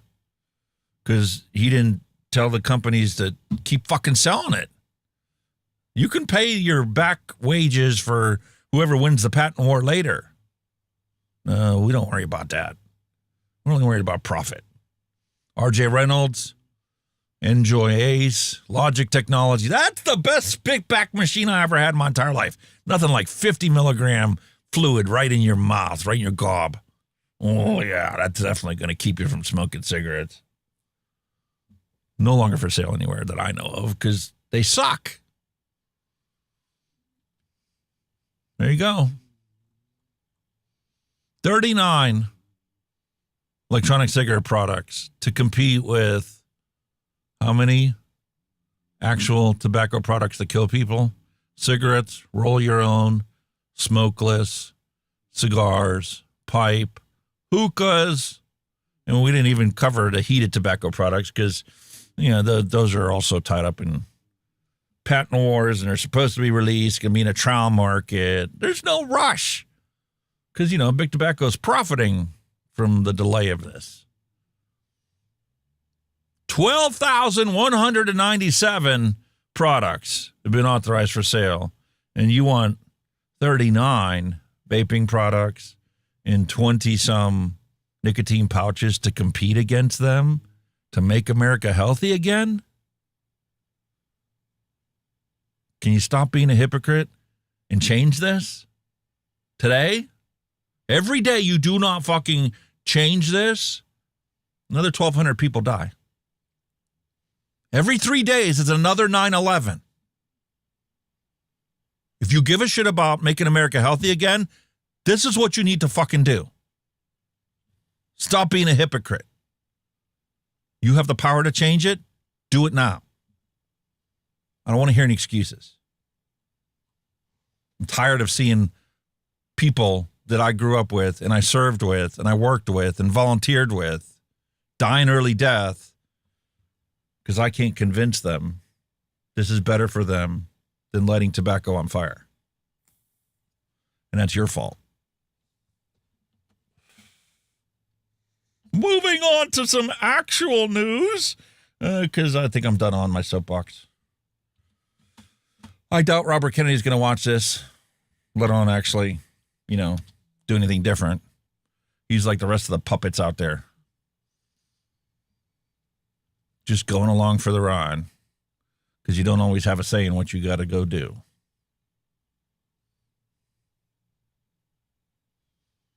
Let's see if she plays after our obligatory advertisement.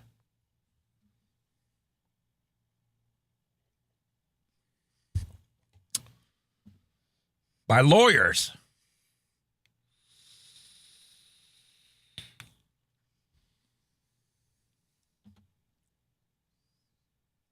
Try it again. Thousands of New at 9, federal agents have seized hundreds of thousands of illegal vapes in a nationwide crackdown.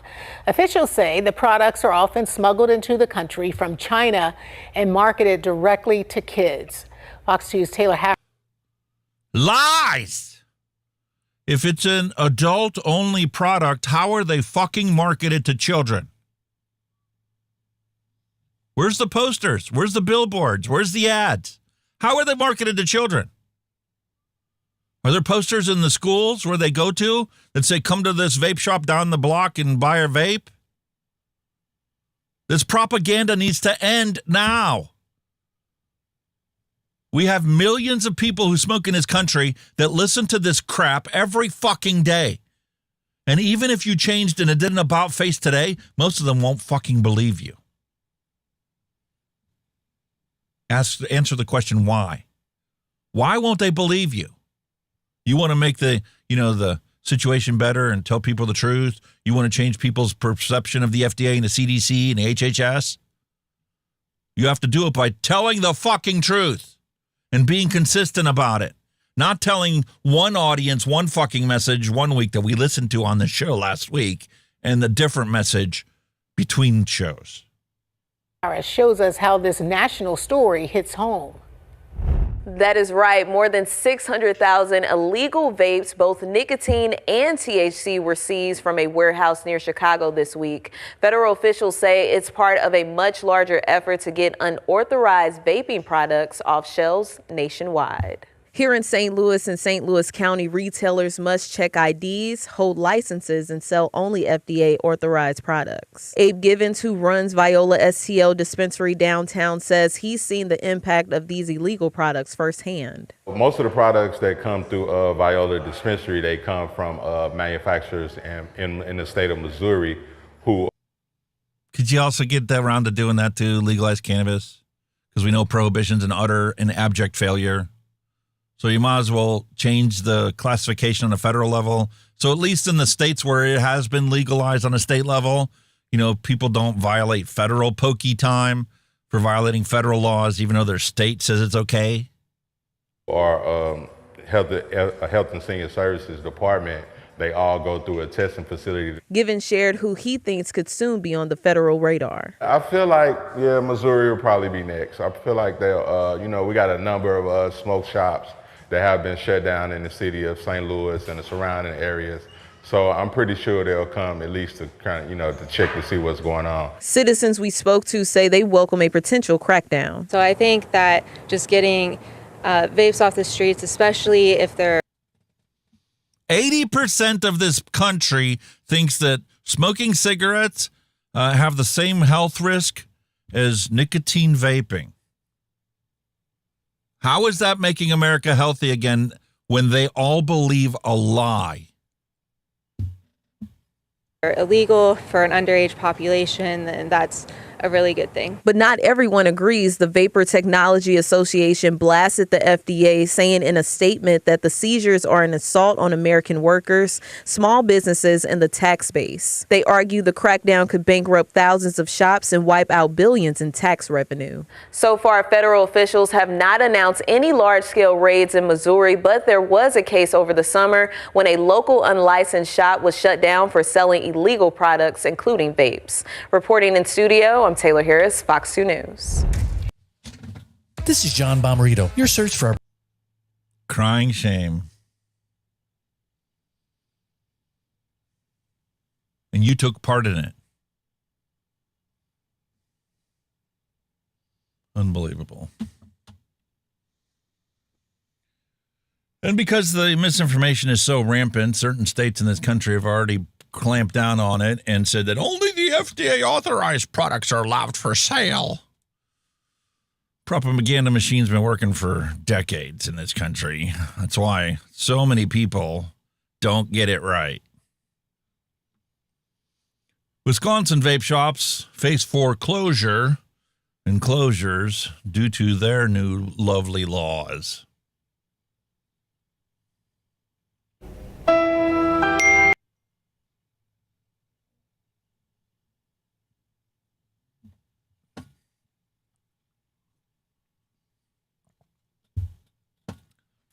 Sorry, can't get rid of the advertisements. They're part of our life now.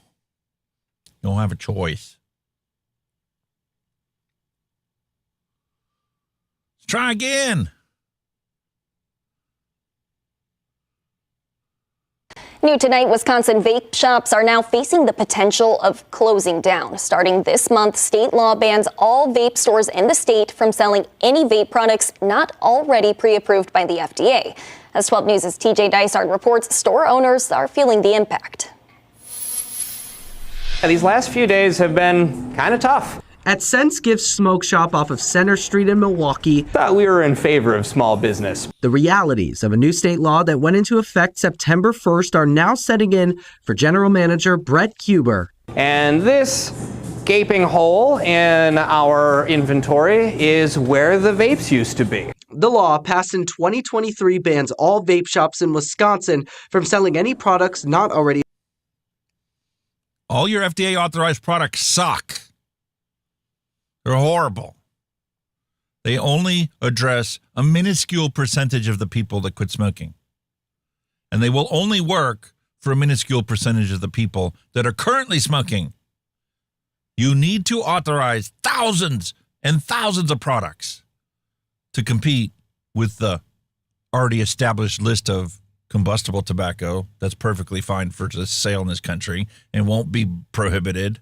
Approved by the FDA. Accounted for about 40% of our sales, so sad to see it go. Stores like Sense Gifts are one of the 530 stores in Milwaukee that sell vapes, according to Common Council President Jose Perez, now being forced to clear out the illegal inventory or face a fine of $1,000 per day. $1,000 per day per product. That's an abomination on public health. The only products that can be sold under the new law are Juuls and Fuses, products that Huber says have never been known to fly off the shelves. They are the least popular offering on the market. Could you see a store like this potentially having to shut down? And ones that are available at every gas station convenience store across the country. Yeah, Kenny, I'm hearing myself.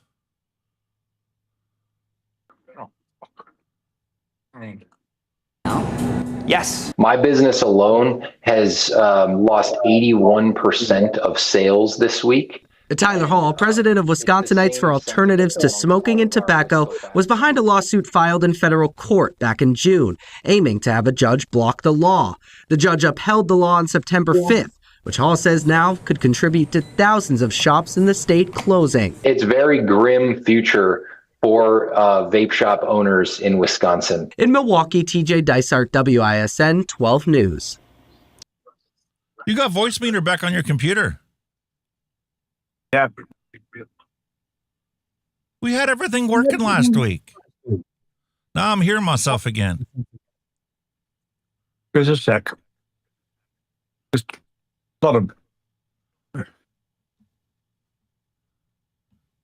That's called the wrong one. So where else? What else we got here? We only got like two more stories. I got so many tabs open right now. All right, 7-Eleven. Have you heard about 7-Eleven? They have to pay Washington, D.C. $1.2 million because they sold vapes to kids. Or they sold vapes that were near a public school. Oh. 7-Eleven will pay $1.2 million to the District of Columbia to settle allegations that several of its stores sold vapes and e-cigarettes illegally near schools. The D.C. Attorney General's office announced last week. Still hearing myself, mate. How about that? Not right now. We'll see in a minute. Here's some lovely, I can't believe this was actually in the vape news results this week. You're going to love this one. Ready?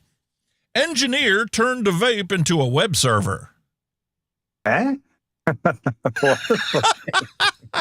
Yeah. Discarded vapes are becoming the new cigarette butts in pollution terms. Yeah, because if you believe the propaganda. Anyway, there's a reason why you have an entire pack of cigarettes nicotine content in a vape, because this replaces an entire week's worth of cigarette packs. So instead of, buying a carton of cigarettes and having a carton of cigarette butts littering the streets, you just have one of these. And they could be recycled. But, we don't have common sense laws in this country or in Kenny's country. No, nobody disposes responsibly, and they wonder why they're in the hole they're in. Yeah. Well, the discarded vapes are becoming the new cigarette butts, according to him. So this hacker decided we were going to take one apart, since it's actually nothing more than a computer chip that determines how much wattage those coils need based upon the airflow and the temperature. So why not make a web server out of a disposable vape?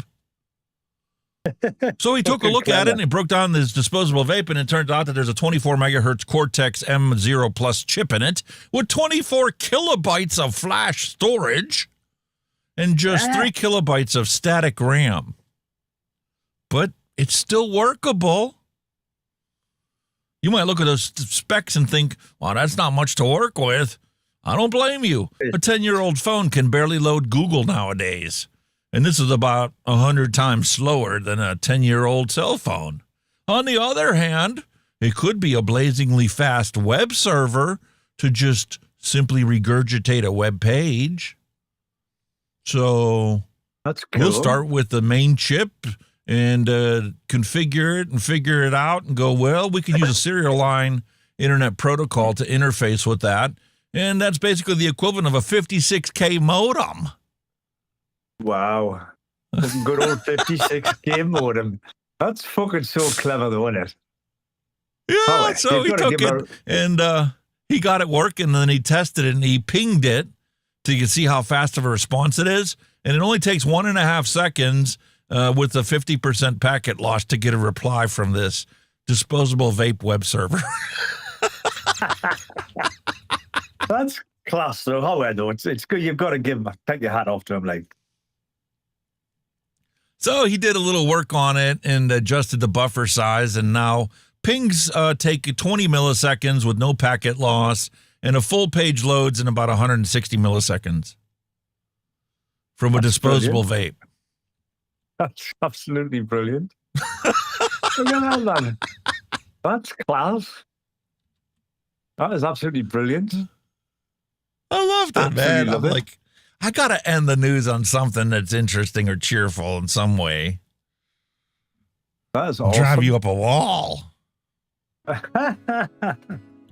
That's brilliant. I like his style. I love it.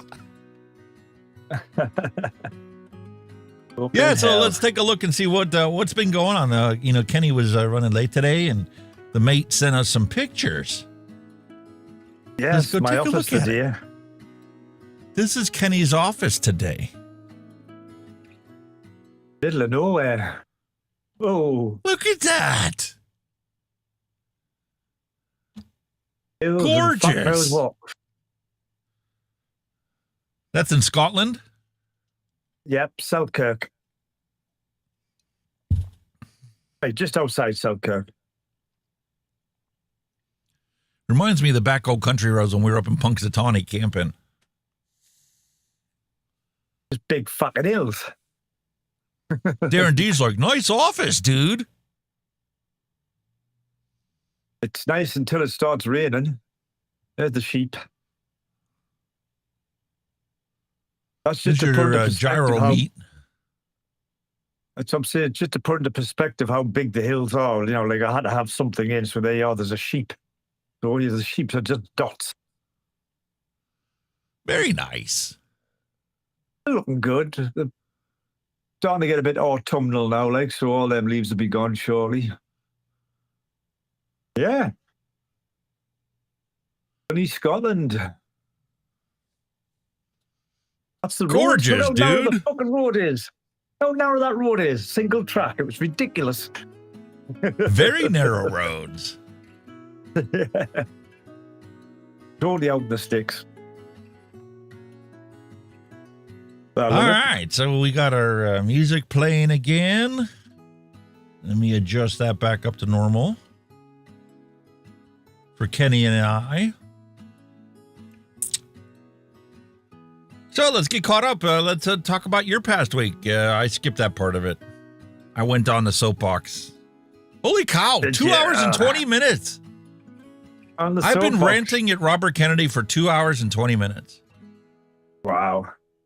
Yeah, they've done a bit of a U-turn, like, haven't they? It's all fucking pouches now and mouth things. You know, your vapes are secondary now.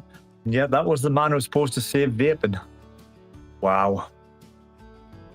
Listen, I still have hope and faith that he's going to do the right thing when it's possible for him to, but I also think you need to be realistic in the fact that he's got to do what Donald tells him to do, and Donald has to answer to everybody, not just simple campaign promises and whatever.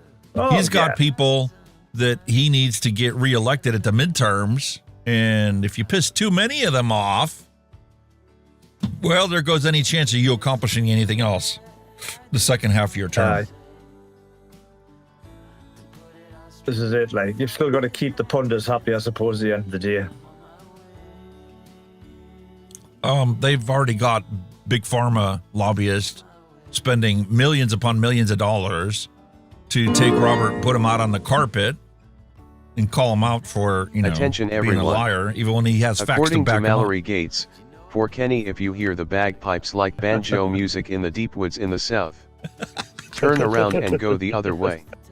Now back to your regularly scheduled content. That is all. I'll take that heed. I'll take heed to that. Yeah, just been working all week as usual, but enjoyed our little the UK big protest march there on Saturday. Back in Britain. I saw that. Elon Musk was a guest as well. Elon Musk was here. He's backing it all. I think Trump's backing it as well. Fighting for our freedoms of speech and all that. It was big turnout. I think it was 3 million people. Around about 3 million people, I think, in London. It was huge. So, yeah. Wow. It was awesome. Absolutely awesome. Yeah, I saw turnout. constant posts on Twitter over the weekend where, they were saying about this protest, and there's millions of people, and they're like, "Yeah, it can't be millions of people. If you look at the body size and average body size and put it in there can't be more than 100,000 people there." And then they put drone footage over of all the adjacent streets that had crowds in it. Like, there's still not millions of people. We need a community note. I'm like, no, I'm not voting on this, because until I see the big picture, I'm not throwing my 2 cents into the hat. So then they says, fuck you in the drone footage. We're going to get a helicopter and fly over the whole city to look at all the streets that are full. And, well, guess what? Literally the whole capital was out. Everybody. Set a record. It's the UK's biggest peaceful protest in history. Yeah. But the thing the next morning on breakfast TV, they're all calling it racist and all this bullshit, you know what I mean? They're like, fuck off.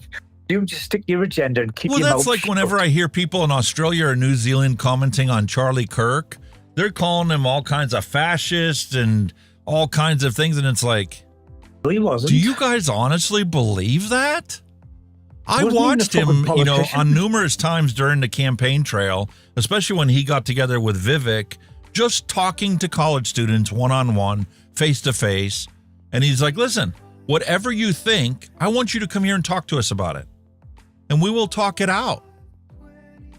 Basically, he was good at making college students look stupid because he was putting them in their place.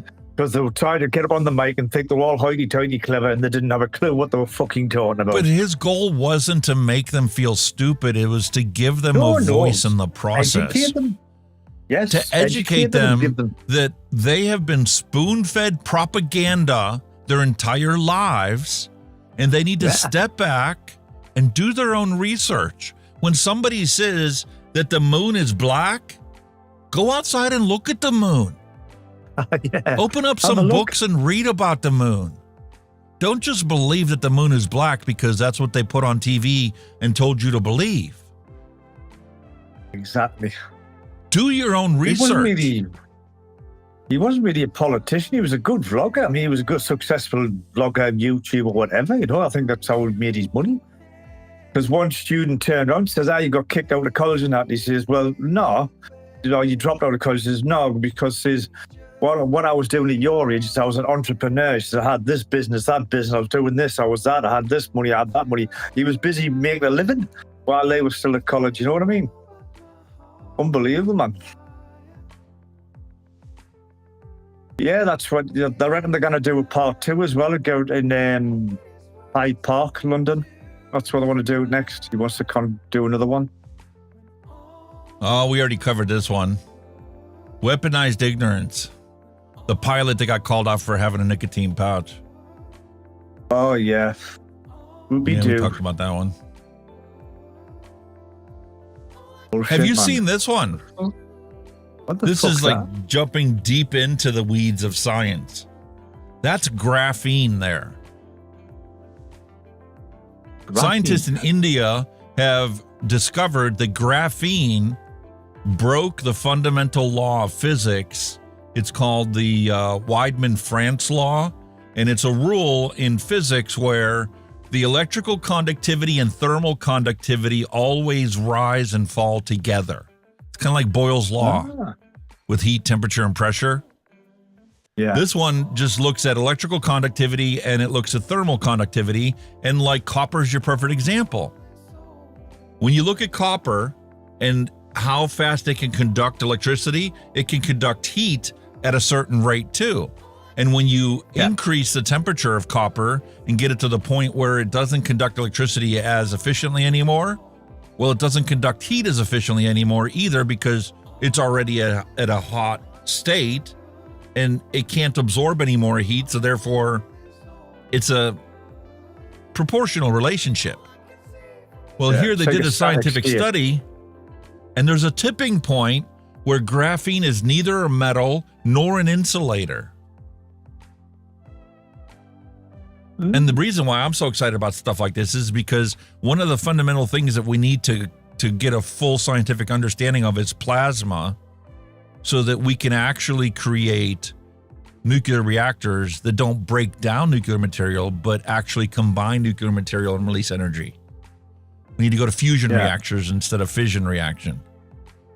But we can't do it because we can't properly insulate the reaction.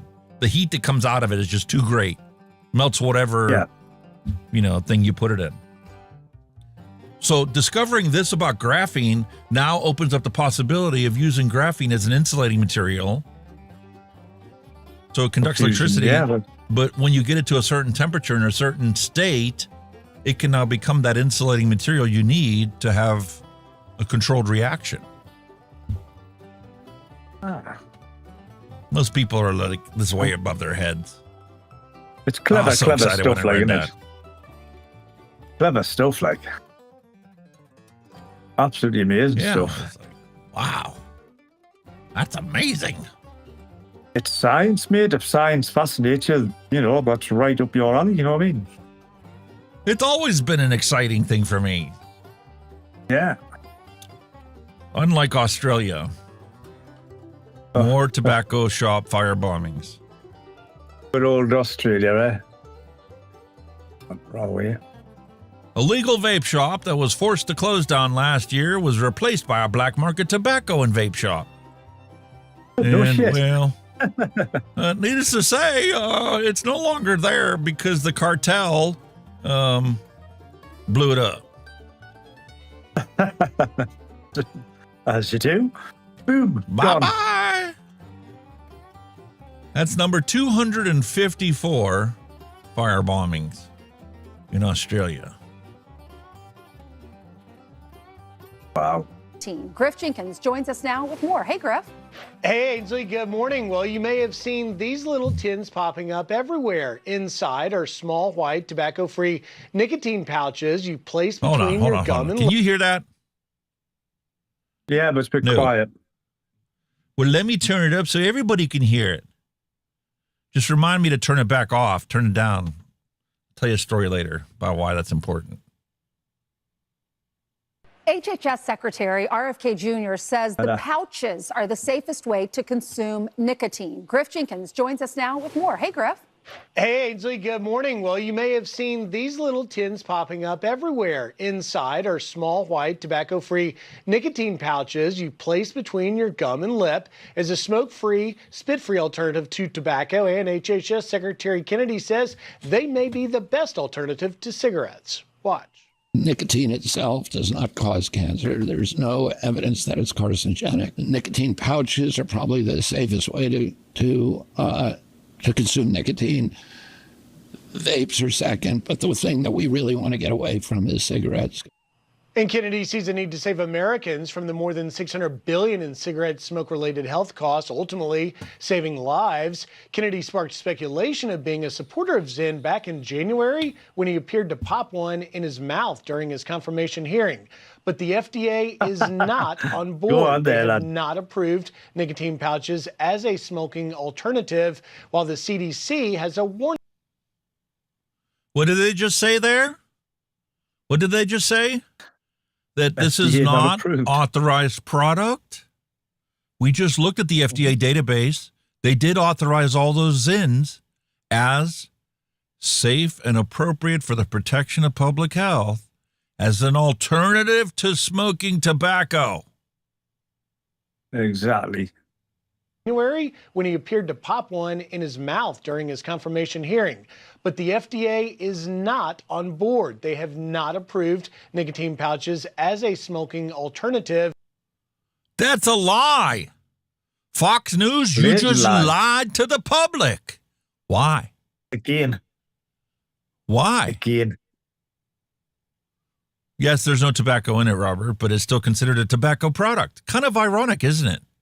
Just like when I do a vape review and I upload the review and I use a 0 milligram liquid on the product that I'm reviewing, it still gets marked as a tobacco product.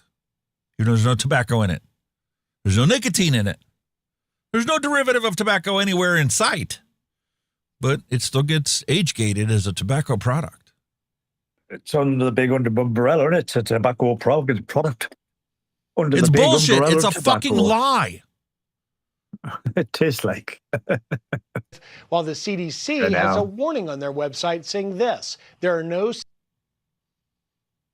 Again? Really? Again? There's no safe tobacco products. This is especially true for youth, young adults, and women who are pregnant.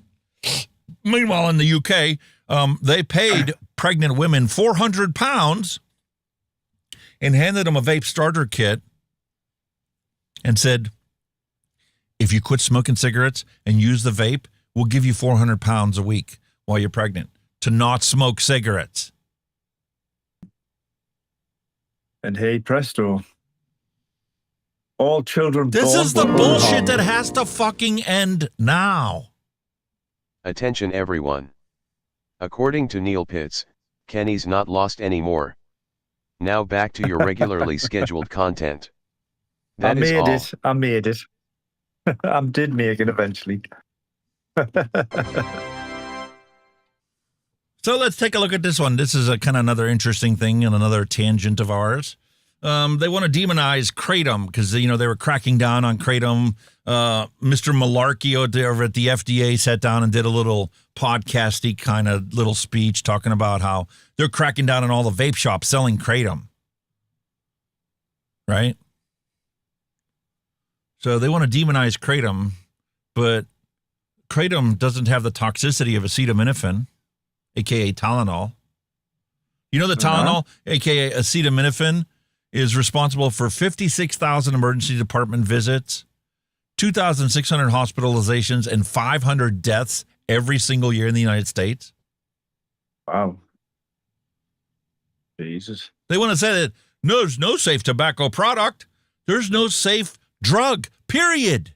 By that standard. Simple as, all right. But you don't have a problem selling acetaminophen everywhere. Tell me that's not hypocrisy at its finest.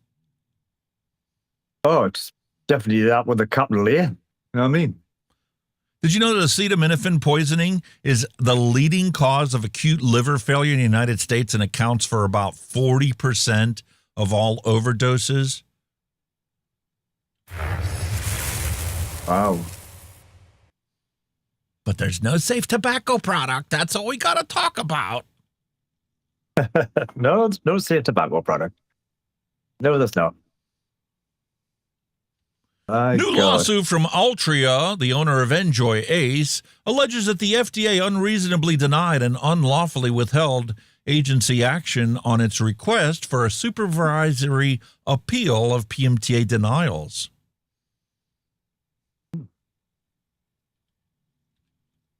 It's a matter of time before people are going to start putting lawsuits in, isn't it?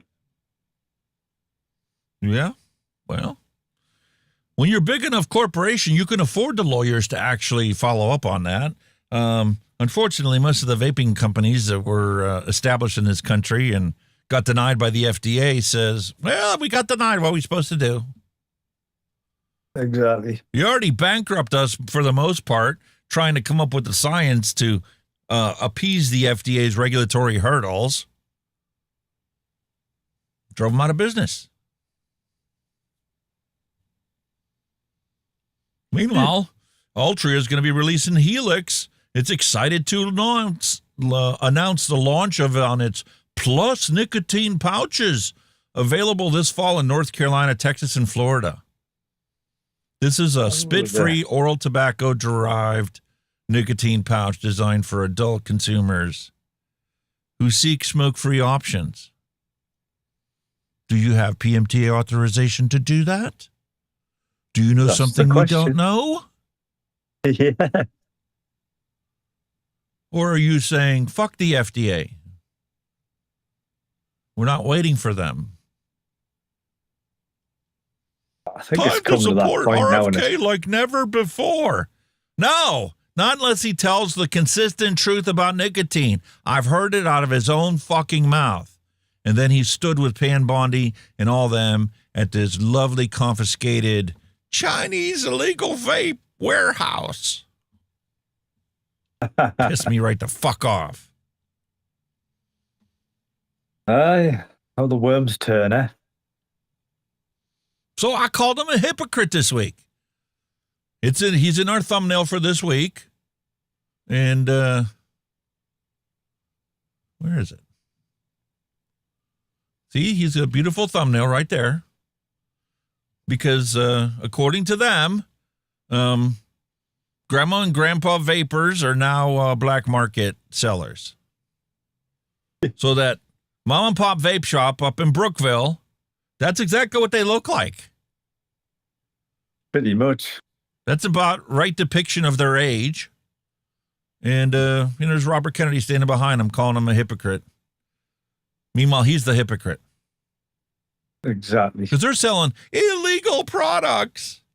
And there's Donald telling us to go fuck your vapes. I support big tobacco and corporate profits. I don't care about your vapes. Just a matter of time, man. And this has been in our show for 4 years now. It has, yeah. Everybody's focused on the youth illegal use of these products. Nobody gives a fuck about 500,000 smokers dying every single year. We got to focus on the youth. Protect the youth. Not to mention the people that's obviously quit smoking successfully using vape products. None of that. None of the success stories. See, he really pissed me off. I expect better of Robert Kennedy. Yeah. The parallels that he found when he was investigating vaccines and all this other stuff with what's going on in the vaping industry and with vaping research and the fear-mongering and all the lies. How can you not see that? How can you not stand with the vaping industries in this country? You know the truth. I've heard you utter it out of your own mouth. I expect better of you. Yeah.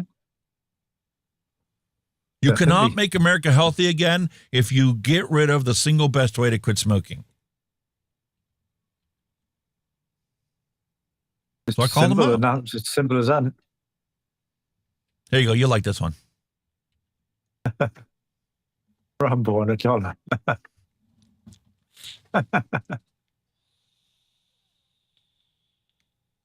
Okay, that's what you need, don't you? Rambo. That's our $20 bill. I love it. Uh-oh. Lapped again. Yep. William Dobson, hello and welcome. All right, William's here. I guess we can finally get around to, doing adult beverages and hand checks. And my beverage this week is not an adult beverage. Oh. Kenny's going to turn his stomach when he sees what it is. Oh, no. You didn't like how sweet it was when I sent it to you. This is kind of the same thing, but different. Oh, no. All right. Oh, my Lord. Do you have an adult beverage? Are you ready? I do. All right. I'll roll it. You'll be first.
Right, boys and girls, for my pleasure today, I've gone back to a tried and tested one that I've had on many occasions. I've gone for the good old-fashioned 1664.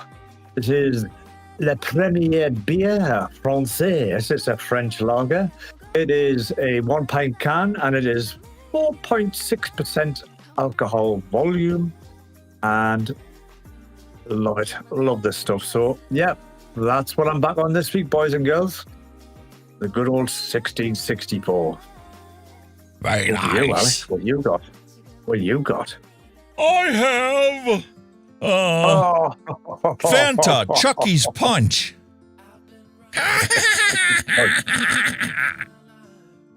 Chucky's Punch.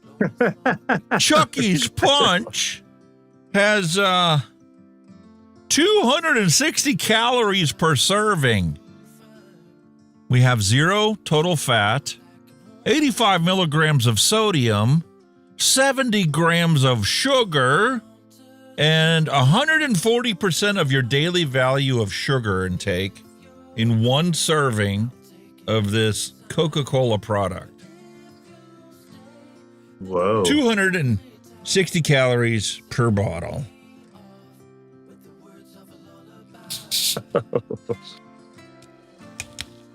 Chucky's Punch. A bottle of sugar water. Cheers, sir. Yes. Cheers. Oh, so good. Oh, so nice. Oh. No, that's not too bad. You know how long it's been since I've had a beer with us being ill? 3 weeks. 3 Oh weeks. shit, mate. Yeah. 3 weeks. Couldn't believe it. I'll tell you what it is. I don't know if anybody in UK viewers have seen this. Aiden. Little bro put a video up explaining why he's been away. He's been really ill. You know, he's had something issues with his bowel and his lard or whatever. His bowel and his gallbladder. I think he said his line in his gallbladder had been swollen or something. But fuck me, he's lost loads of weight. Holy shit. What a shame. He's a skinny bastard. But yeah, it's just nice to see. I just thought I'd, you know, if he does ever watch the show, I'd give him a shout out and wish him all the best, you know, because he's still going through it a bit. He's still got a few more things to be sorted, but he looks good. He looks good. So, all the best, mate. Big love, as you say. Robert Lawyer wants to know how you're feeling now. You finally get over it? I'm on the tail end. It's more like in a morning, on an evening now, you feel a bit tight, you know, but during the day, I'm all right. The cough's gone. Just a bit chesty, that's all. So, another couple of days, I think I'll be right as rain. What else has been going on for you this past week? Just been on work, mate. It's absolute flat out work. Haven't had time to friggin' swing a cat. Absolutely nothing. Had a spider crisis. We're getting lots of spiders in, so the wife doesn't like spiders. So we have a couple of spider crises. We had a cricket crisis in our room, in our kitchen. Did you? I didn't realize it was a crisis situation. She's like, oh, I found this cricket in the kitchen. I had to flood him. I had to drown him. I'm like, oh, okay. Then we went to bed that night and, you know, I'm sitting there and getting ready to go to sleep. And she's like, I don't think you took me seriously when I said how frightened I was with the cricket. I'm like, you were frightened because of a cricket? She's like, oh, I thought you knew. I was petrified of crickets and grasshoppers. I'm like, oh, I did not know that. Attention 10 everyone. years been with the woman. According to Neil Pitts, they cancelled the UK Vape Expo in October. Now back to your I've regularly heard a rumor scheduled about that. content. The That is all. UK Expo in October has been cancelled, so there you go. That's feeling the pinch now with all the shit that's going on. I mean, Robert said that infection. Little Bro Vapes had a gallbladder infection. Yeah. Well, he's got some kind of infection, definitely, but he said it wasn't stones, though. It was an infection. At the end of the day, you know, best wishes to the guy. Oh, again. Funny guy. Guess what we had a problem with again this week? Oh, and then. The freaking antifreeze leak out of the wife's exploder. Oh, no. Get away and shite. No way. Like, another leak. So we got it back from the garage and we thought everything was good, but you're like, you know, I don't trust any garage. I don't care how good they are. I told her to keep checking it to make sure that we top it off in case there's any air left in the system that needs to get burped out, right? Yeah. So it was like 2 or 3 days later, she finally says to me, she's like, guess what I had to do again today? I'm like, what? Fill up the antifreeze jug again? Really? Well, like, you shouldn't have to fill it. She's like, no, it was clear down to the bottom of the bottle again. Oh, no. So I'm like, well, that means it's leaking somewhere again. And she's like, well, you have to call and make another appointment, get it back in there and have them figure it out. So I started thinking to myself again, and I'm like, that hose clamp that I put on there when I put it back together didn't seem like it was all that weak. Like it should have been able to do its job. All it's got to do is hold that hose there. Pushing the hose onto the thing, you know, it takes a considerable amount of force. And then you slide the hose clamp back up in place, and they're like, that should be enough. That pressure in the antifreeze system is only supposed to be 16 PSI. Yeah. What relieves that pressure is the cap on the degas bottle, right? What if that pressure cap, like on your hot water tank, you're supposed to test them once a year to make sure that they move freely? What if that thing is letting pressure build up in there higher than 16 PSI because it's frozen solid? I'm like, Yeah, could have worn because that used to happen with radiator caps. You had to change them every so often because the sensor and the spring and that used to just go bad on them. They go bad anyway after a while. Yeah.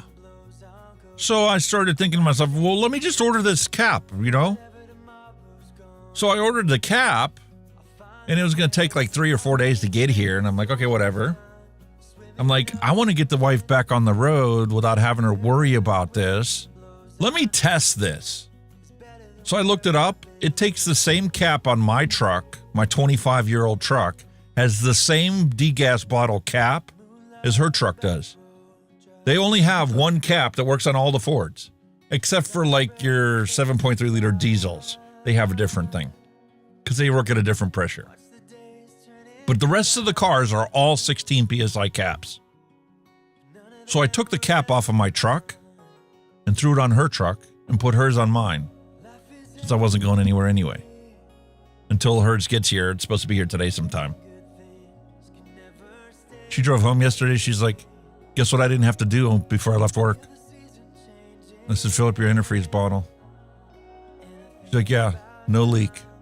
It's still full to the top where you filled it up last time. Simple thing like a cap. This whole freaking time, it was the cap. Wow. Which, had I bought it at the dealership, if I would have walked into the dealership, it would have been like $10. It's like $6 if you buy it online, but then you got to pay $10 shipping to get it, so it's $16. Yeah. This whole time, that's what the problem was. Well, speaking of motoring, my handbrake cable decided to snap. So I'm like wandering around now with the handbrake only pulling on one wheel. And when you pull the lever up, if there's anybody sitting in the back, you're going to knock them out because it's like over here. So with this working at work, it's just getting time. I don't know if I don't really want to put it in the garage to do it if I can avoid it, because obviously it's going to be off the road. Now, I can't really afford to be off the road too long. Hopefully get a day off. I could probably do it myself because the cables are only about, what, 17 quid each and a half left and right. So we may as well replace both of them. But I've never been underneath yet to just make sure it is the rear cables and it's not the center assembly, because they're self-adjusting on them. So I'm hoping that hasn't gone. But it feels like a cable, because when you put the handbrake on it and you try to pull away, you feel the one side going down where it's biting. So it definitely feels like the cable. So I'm going to somehow figure out to get that done. When and where. Yeah, no, man. It's just never-ending battle. There's just so much to do and so much juggling that goes on. It's just like... Yeah. I finally got 2 of the videos edited. All I need to do now is record the ending and upload them, make a thumbnail for them. But it's just like... I never thought it was going to take me this long to get 5 products reviewed. 2 of them have been here a month already. Hey, I mean, you're doing the job properly. That's the point, isn't it? You know what I mean? Not just like sitting there for a week and then hiding a review away, you know what I mean? You got to do a review, you means do it properly. Blaze Solo 2, bloody fantastic, amazing flavor, 35 watts for a single freaking coil. I'm saying you're loving that, aren't you? I freaking love it. The only problem with this one is you can only go about 6 days before you have to clean the coils. I don't even want to show you a picture of how bad the coils are after 6 days. But I mean, if that's the consequence of being able to get amazing nuances out of your liquids, it's a price well worth paying. You know, one less day of cotton changes in between them. Yeah. And this Dead Rabbit 4, holy fuck, do I love this thing.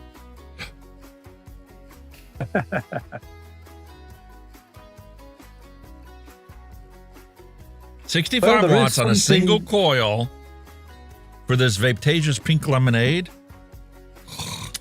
I love it. Well, there is something on its way as part of your Christmas box store. It's being shipped apparently. The original The original Wasp Nano. No way, dude. That's awesome. Yeah. You find it on a bargain bin or something? There was on AliExpress, £6 each. Oh, so nice. I got 2. So Nice. I've got the one with the clear cap so you can see inside. But yeah, they're winging their way to as we speak. 2 little Wasp Nanos. So that'll be gone in your box. So maybe compare with the Pro. You know what I mean? See what it's like. Do a retro vape or something. Compare with the Pro. See what the pros and cons are. You know. See what it's like. Yeah. But yeah, that's bringing its way. What else? I got my new lens, but I haven't fannied on with it yet. It's 17mm. But I think it's manual, though. It's not autofocus, so I'm not a fan of manual lenses, to be quite honest with you. But yeah, but when you sit here for the show, you say at the same focal distance away from the camera 99% of the time. Yeah. So that should be more than enough, and it's gonna increase the bokeh of the lens because it's a fixed lens. Yeah. So it's wide, very wide angle. You'll be able to see half the room behind us as well. It's getting wide. Oh, really? Oh, just move it closer to you. I'm sitting like that. Hello. To get the same picture you have now. Yeah, well, that's what they are, the wide lenses, 17s, 22s, 20s. Yeah. But yeah, they'd be good for photography, like. I mean, I'm still using for photography, like. I mean, take the camera up and get some, That's what this is right here. Dead Rabbit 4. I'll show you. There's the deck on it. There's an insert for when you use it as a single coil that actually brings in the airflow. They have this honeycomb pattern on it. Yep. And that insert brings the airflow closer to the coils. Closer to the coil. So when you have a single coil in there, it's bloody fantastic. And then you can obviously take that insert out and put dual coils in there. If you like to drip, dual coils. Have you tried the dual yet, like, or have you just stuck with a single? I need to put the dual coils in. I love the single so much, I just don't want to progress. I'm like, nothing wrong with it. So I get your point. That's what I'm doing tomorrow. Tomorrow's that's getting switched to a dual coil mode so I can get a little bit of time with it. And then that's going to go up Friday. This one I'm going to finish editing tomorrow, the Blaze Solo 2, and that'll get uploaded probably Wednesday or Thursday. And then that one will be Friday. And then I need to do the Freemax Rexa series. That's my goal for this weekend to finish this off because there's 3 different ones. And I still need to test the Bluetooth capabilities of the other one. All right. Well, got plenty of work to do, sir. So I need to get those 3 done. Steam Crave is sending me their latest aromizer tank. I don't know when that's getting here, but that'll be in the queue after this. And then obviously I've still got some older ones I need to finish up. Some attention everyone. Thundercloud. According to Neil Pitts, Alex, you need a Bonza Pro RDA grade flavor. Now back to your regularly scheduled content. That is all. I'll have to look for one. I think I've got Next time I'm shopping, I'll have to look and see if if they have any. I've got the original Bonza, and I think I've got the next Bonza RDA. Never had the Bonzas. The original Bonza, there was something that wasn't right with it, and then when they released the second one, they put it right. I can't remember what it was. There's something that wasn't very good with these original Bonza. Yeah, the only ones I've had from Bogan are the Blotto Mini, and this latest Blotto that they put out there. But there was always too restricted airflow for me. I should go and revisit them as a retro vape because I've come to appreciate the restricted airflow nowadays, whereas before I wanted as much vapor as I could possibly get. Well, I mean, a lot of people said it's a good single coil RDA. It's separate with a dual, and it's too restrictive. But that's what kind of everybody went. I think they put something like a 4 milli coil in it, and it was supposed to be spot on. Yes, I saw Grim Green's presentation video on the Recoil V3, Holy shit, did he pay attention to detail when he made that? Really? I first looked at it, I'm like, oh, I just got that single hole on the side kind of thing, dripper, and I'm like, that's good. But no. The interior portion of it, underneath the chuff cap, he's got a conical airflow that condenses the opening for the airflow. So as the airflow comes in, the velocity increases because the diameter shrinks from 3 mils on the outside to like 2 mils on the inside. He's going to be putting a single coil adapter in as well. Looks amazing. That's interesting. Conical airflow. I've not seen that somewhere before. It's a dripper. You know, it's got like your goon style hole on the outside. Yeah. But the goon was just a cap with a hole in it. This one actually has, just like this has, channeled airflow. He did the same thing with the recoil. You channel the airflow right to the coils. Sounds cool. So that looks really good. I'll have to get my hands on one of them. Definitely worth having a look. Definitely worth having a look, like, isn't it? T-Bolt's already got one on the way. All right, so that's my hand checks for the most part. I mean, I'm still got this next pod refillo. I've got the Freemax Rexa series here. Still chugging away, still like alternating between them. This Views VC. The pod dies a little earlier than I'd like. This one needs replaced again. This one's still going. You know, it's like twisting arms to try and get these vape companies to send you more than one. They just literally want to send you one, and it's like, especially for these little pod systems, these are like $5 for them. You can't send me 2 of them. You're spending more in shipping to send me one than you would if you would send me 2 of them. The shipping cost doesn't change. Exactly. But I can actually do a thorough test on it because I have 2 of them running at the same time, and I can check them, and it's like, this one died early. Yeah, but I got an extra week out of the other one. So not all of their pods are going to die at the same time. Yeah. All doing it. You got any other hand checks before we jump into everybody else's? No, I'm just, like I say, I'm still rocking on me Hayati Pro Ultra. This has lasted quite a while. Looks like it's been quite good. I'm probably about a third left in my second tank. So I've had it for about 2.5 weeks now. It's been pretty good. And I've still got the Blaze on the Hadron. This is what I've been using when I've been off out to work and all that kind of stuff. So I've been using this guy.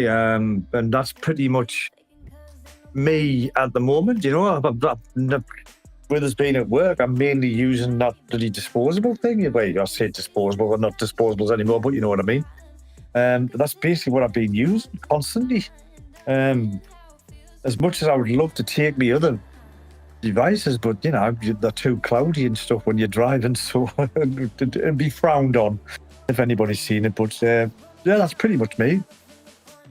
Not a lot going on, I'm afraid. I'm a little bit of a saddo lately.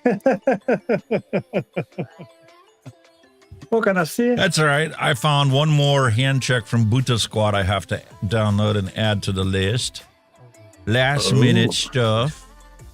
And William Dobson, you were supposed to remind me about the news about the UK vape tax. We didn't cover that today. Oh, yeah. So we'll come back to that. That's floating about and all, isn't it?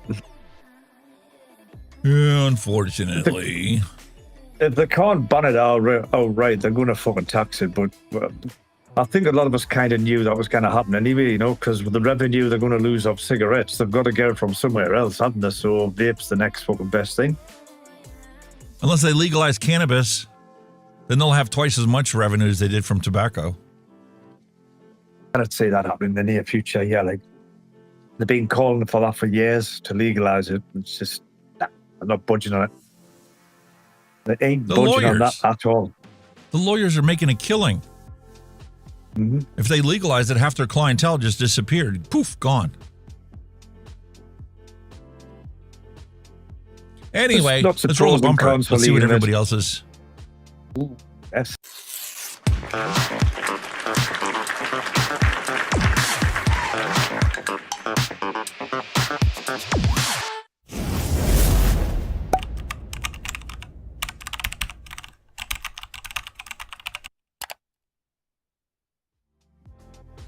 Alrighty, I thought I had a lot of stuff to clean on a regular basis, but this is Hungry Hippo's Monday cleaning.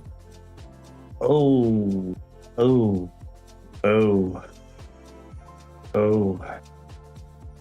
You know, I need to do that now. I've got loads of stuff that I need to clean out. Really need to get a grip on my stuff. Every Monday. Ooh. That's a amazing. lot, my friend. I love it. Kudos to people who do that. Not like lazy I kids told the like me. Buddha Squad I had to upload his hand check. He's got his beautiful Oh. all-in-one. Very nice. Whoa. That's a shelf, isn't it? You know whose this is? Whose shelf this It's got to be is? William Dobson's. It's got to be Williams. No, it's not. It's not. It's from a vape very reviewer that surprised. no longer does vape reviews. Really? You remember ever watch any of Andy KJ? Those vape No. reviews? No. Can't say I've seen him. Yep. That's a nice kit, though. He used to do vape reviews, had a vape review channel. He probably had probably where we're at now, like 3,000 or 4,000, maybe 5,000 subs. I don't know exactly how long. It's been so long. But he ended up giving it up because they banned the vapes in his state or something.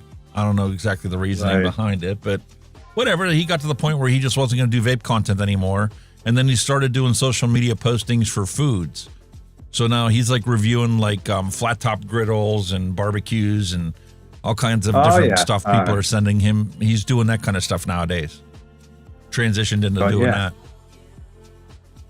But this is his shelf that he still has all of his vapes on. That's all he's got left.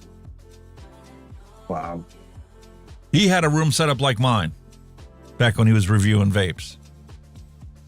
Oh, yeah. This is all he's got left. Holy shit. Quite a bit gone, then, isn't it? Yeah. Wow. He posted that on Facebook, so I figured I'd bring it for you guys for the hand check. And Hungry Hippo makes his own coils. Look at that. Some beautiful Whoa. aliens. Yeah, nice. Very nice. Very nice indeed. One of these days I'll get Cool. around to doing that. One of these days. Oh, they're nice then. I have never tried to make aliens. I was like, listen, I want to be able to make the beautiful Clapton coils without them like shrinking down. So I need them a tricore fused Clapton to lay flat. And I haven't got the tension right yet. If I can't get the tension right on tricore fused Claptons, I'll never be able to do aliens. Because aliens, you got to make the Clapton, then you unwind it. And because it's you take the unwound is outer what wire gives you off. that alien pattern. That's right, yeah. And then actually wrapping it as well, you've got to have it really spot on as you just stretch it out. They're pretty difficult to make them, like, actually. But they're lush, them, like. Hungry Hippo says tricord Beautiful. Claptons are actually harder than the aliens themselves. Really? Aliens wrap themselves once you get the tension right. Pretty much, yeah. Interesting. Look at that. Hungry Hippo's beautiful Centaurus. Centaurus. That's nice. I love the Centaurus. Mount Fuji. He's got a hell vape on top. With a pink drip tip. Matchy matchy. Very nice. Very nice. Oh. And there you go. Is that Robert Lawyers? Yes, it is. Robert Lawyers. cookie flavor from Flavora at 3. And his beautiful Lost Vape with the Arbiter 2 on it.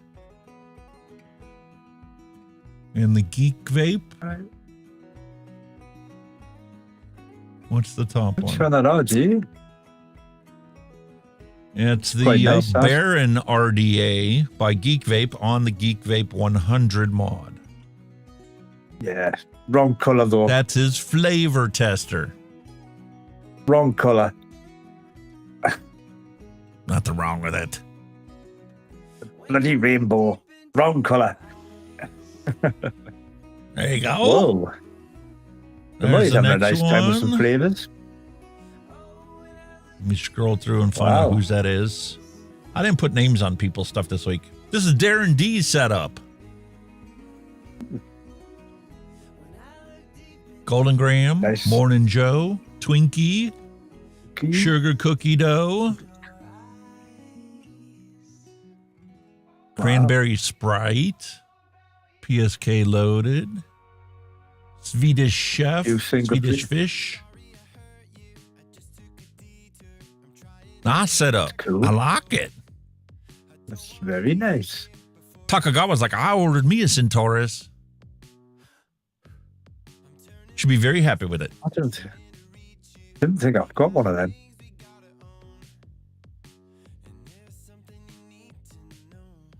And is that Cheryl Demers? Is that her setup?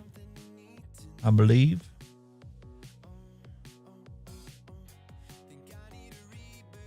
Cool. Yes, it is. Very nice, Cheryl. And there we are. Top side. That'd be William Dobson's contribution. There's got his top side. Very nice. Brilliant squonker then. The brilliant squonker. Totally fucking changed squonking. Whoa. What do you think of those coils? Those twisted That's a coils. bit of knob. Never tried, to be honest with you, like, but I never really had any good experiences with them.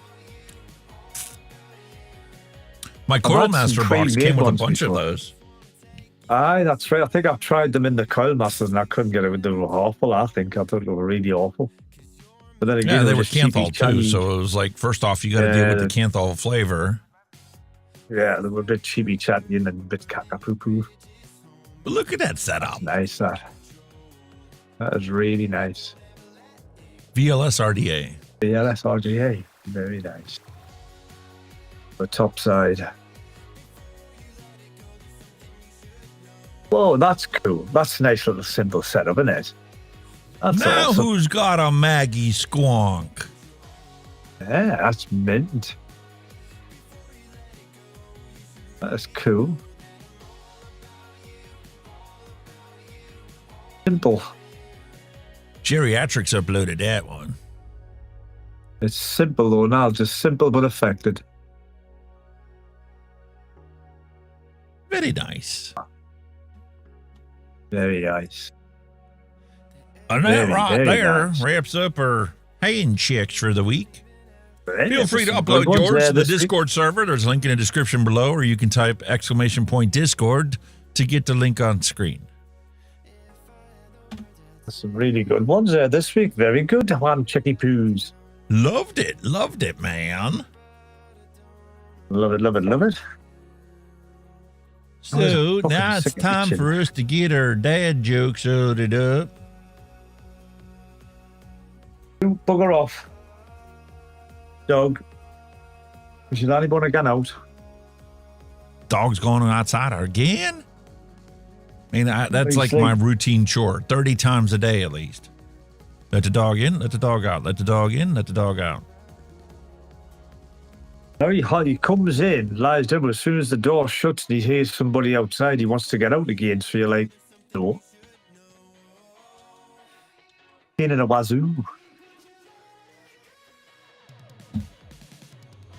We changed our Vape Pal is now Hunky Horde on all platforms. Unified it. Ooh, Hunky Horde. Yeah. That's our vape bot. That's right. That's what William was right with that. They should have done the mod with a 21700. I think a lot of them should be using them now. 21700s. They're kind of like the new norm, aren't they, really? You think about it. Or pretty much. I love my 21700 mods. Oh, without a doubt. Just lasts forever. That Hunky coin is coming soon. Cool.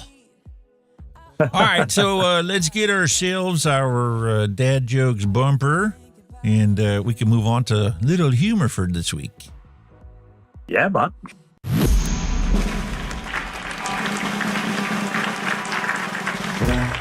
No more despair. I have paid more than I owe. Now what you see is what I give you. If a vapor's been robbed, which detectives are assigned to the case? Sherlock Holmes and Dr. Watson.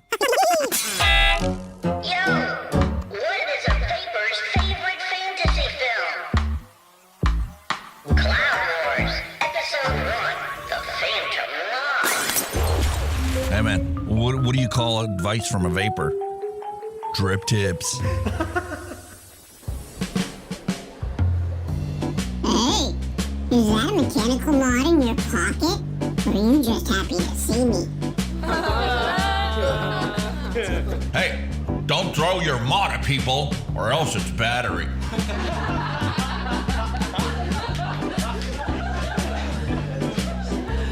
Hey, why did a vapor cross the road? To chase them clouds.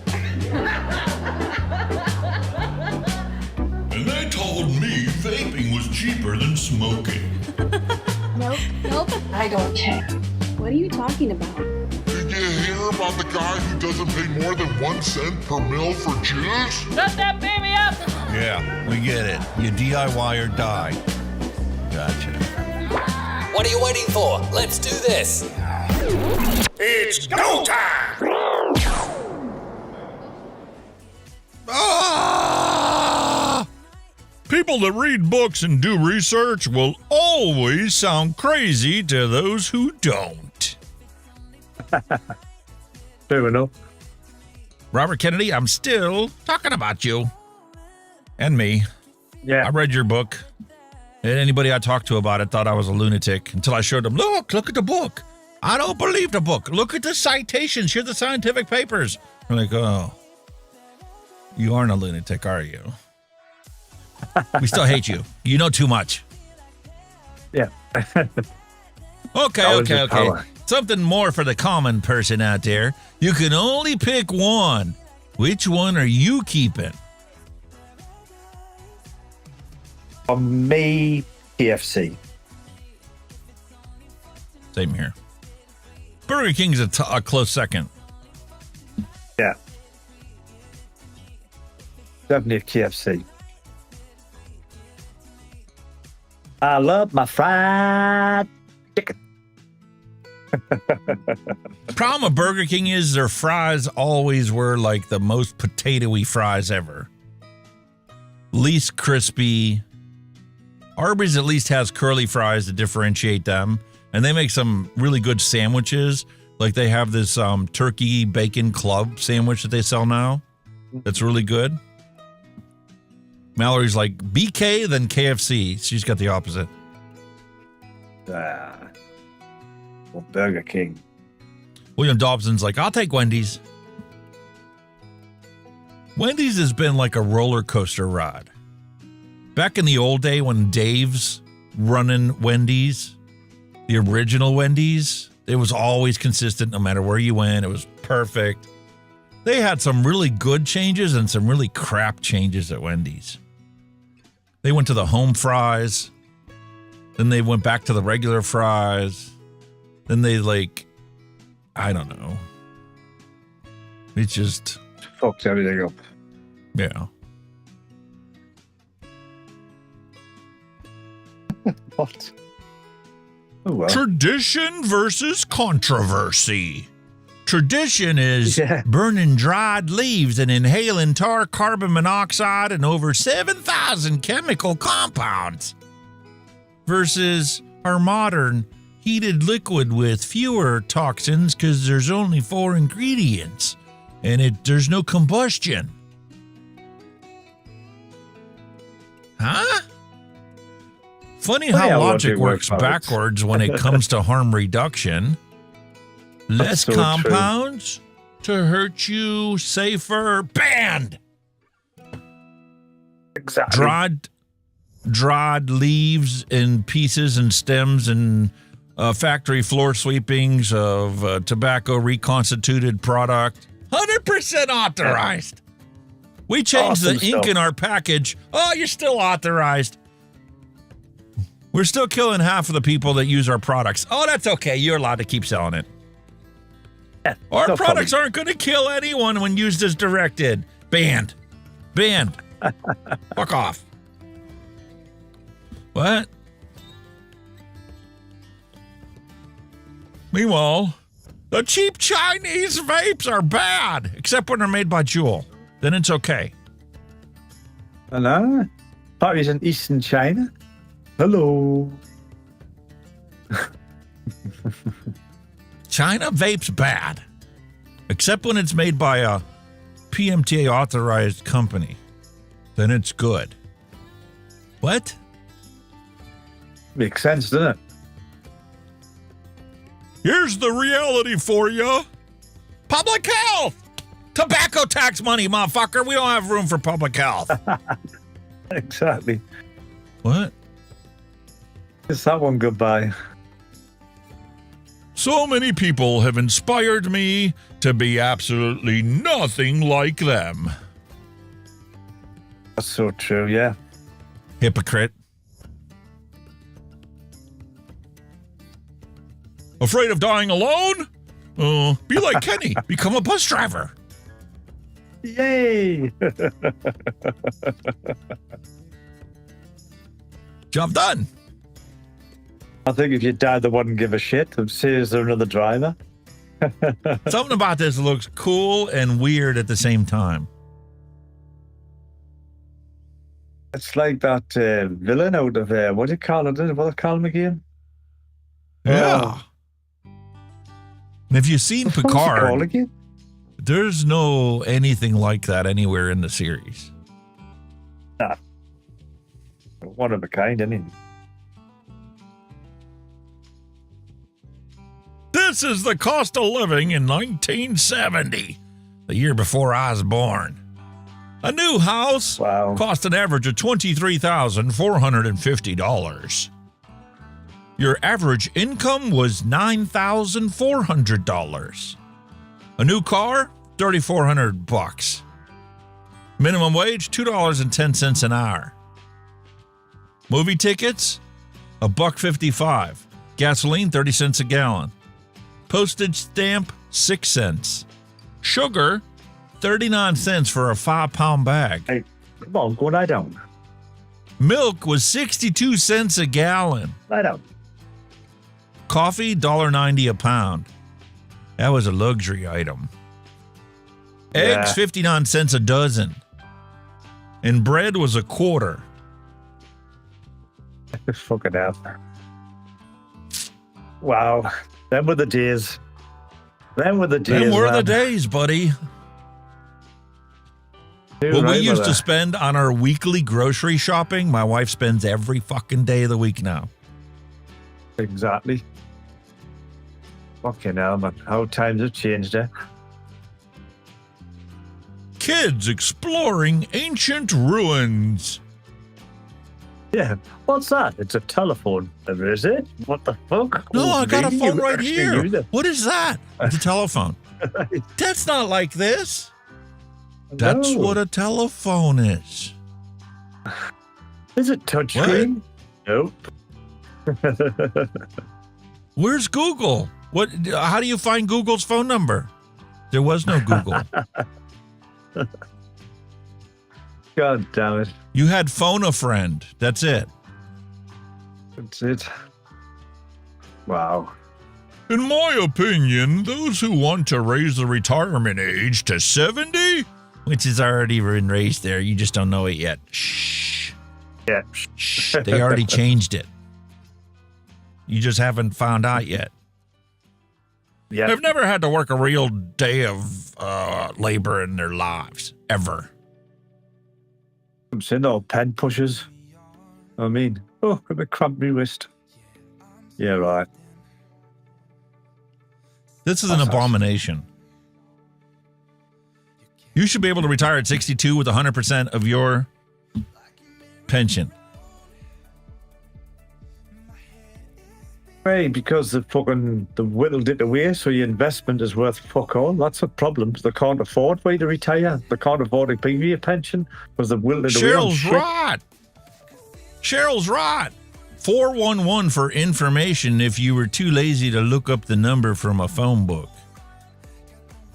We used to have dial 100 for the operator. Hello, operator. Can you give us the number for such and such? And then we had here for the operator it was 0. Yeah. Then you had what was the number for speaking clock? We used to have the speaking clock as well. At the first stroke, it will be 9, 11, and 10 100. seconds. And she, you know what I mean? Sure, it was something like that. I-100 or I-100.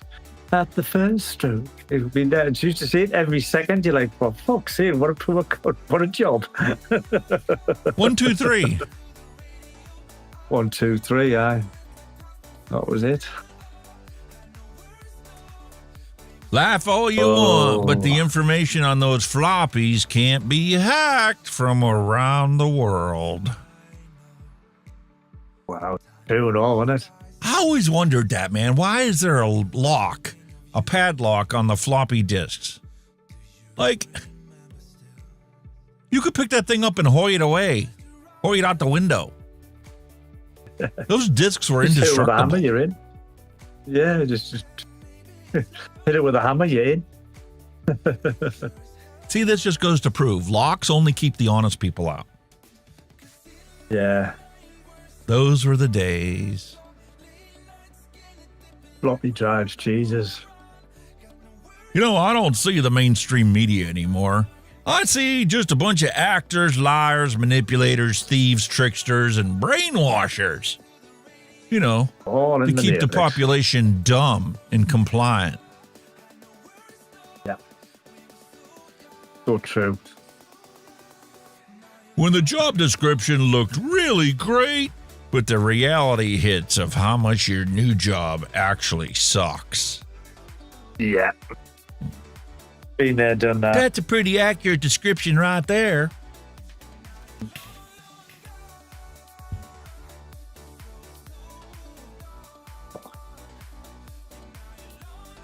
Me putting $20 in my truck. My truck. Is it in yet? Yeah. Well, have you put anything in as yet? That not even starting us up, that man. That's me reserve. I burn that just heating the truck up in the winter time. Exactly. Jesus. Kids today will never know the joy of finding money in the coin return. I used to always go to a phone box and press see if anything would pop out. Used to always do it. Everybody used to do that.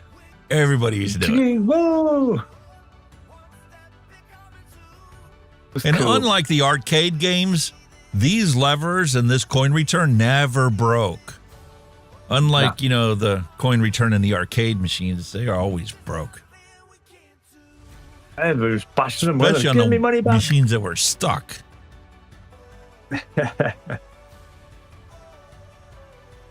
You can just supercalifructilistic kiss my acidosis. I like that.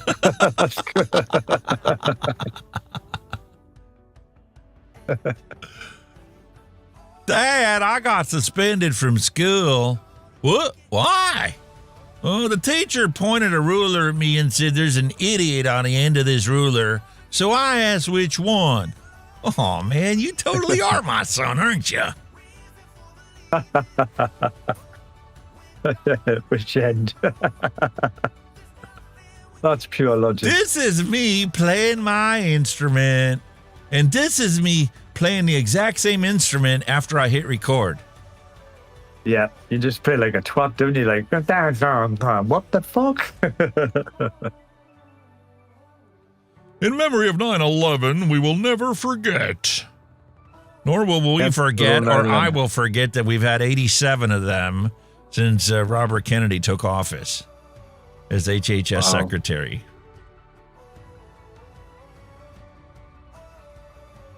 Okay, go ahead. You can be like I was. Stared at this thing for like half an hour trying to figure it out. Like, what is that? It's a wannabe? Well, the car itself is a Suzuki Swift with a sports car paint on the side of it. So it's like, this is what I really want, and this is what I ended up with.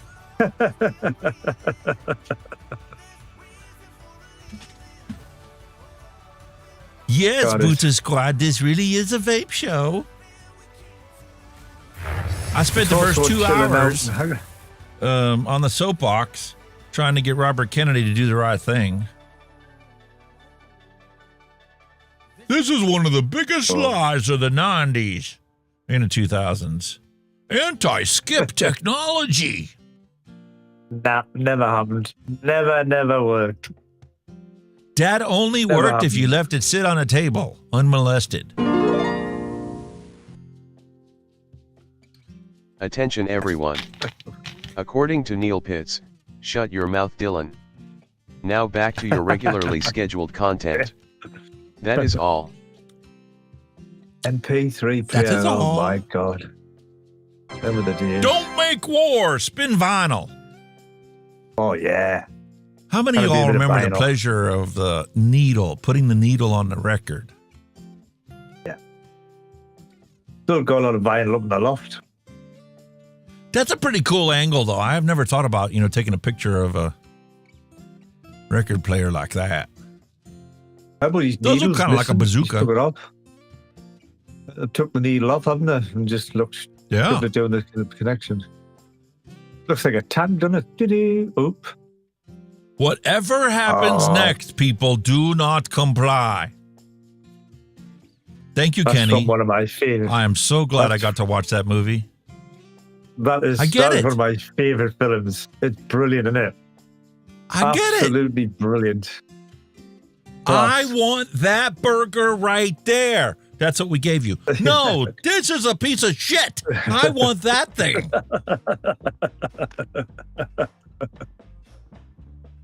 Oh, brilliant film. Absolutely. Find my 10 milli socket.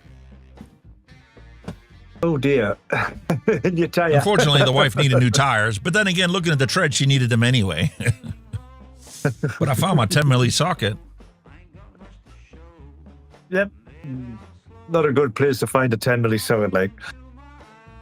For those of you that want to get into healthcare and you choose to be an EMT or a paramedic, well, let me show you what the test questions are like for your National Registry exam.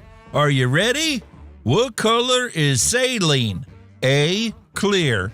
B, colorless. C, the same as water. Or D, give O2 and transport your patient. What? Welcome to the National Registry exam. Holy shit. Wow.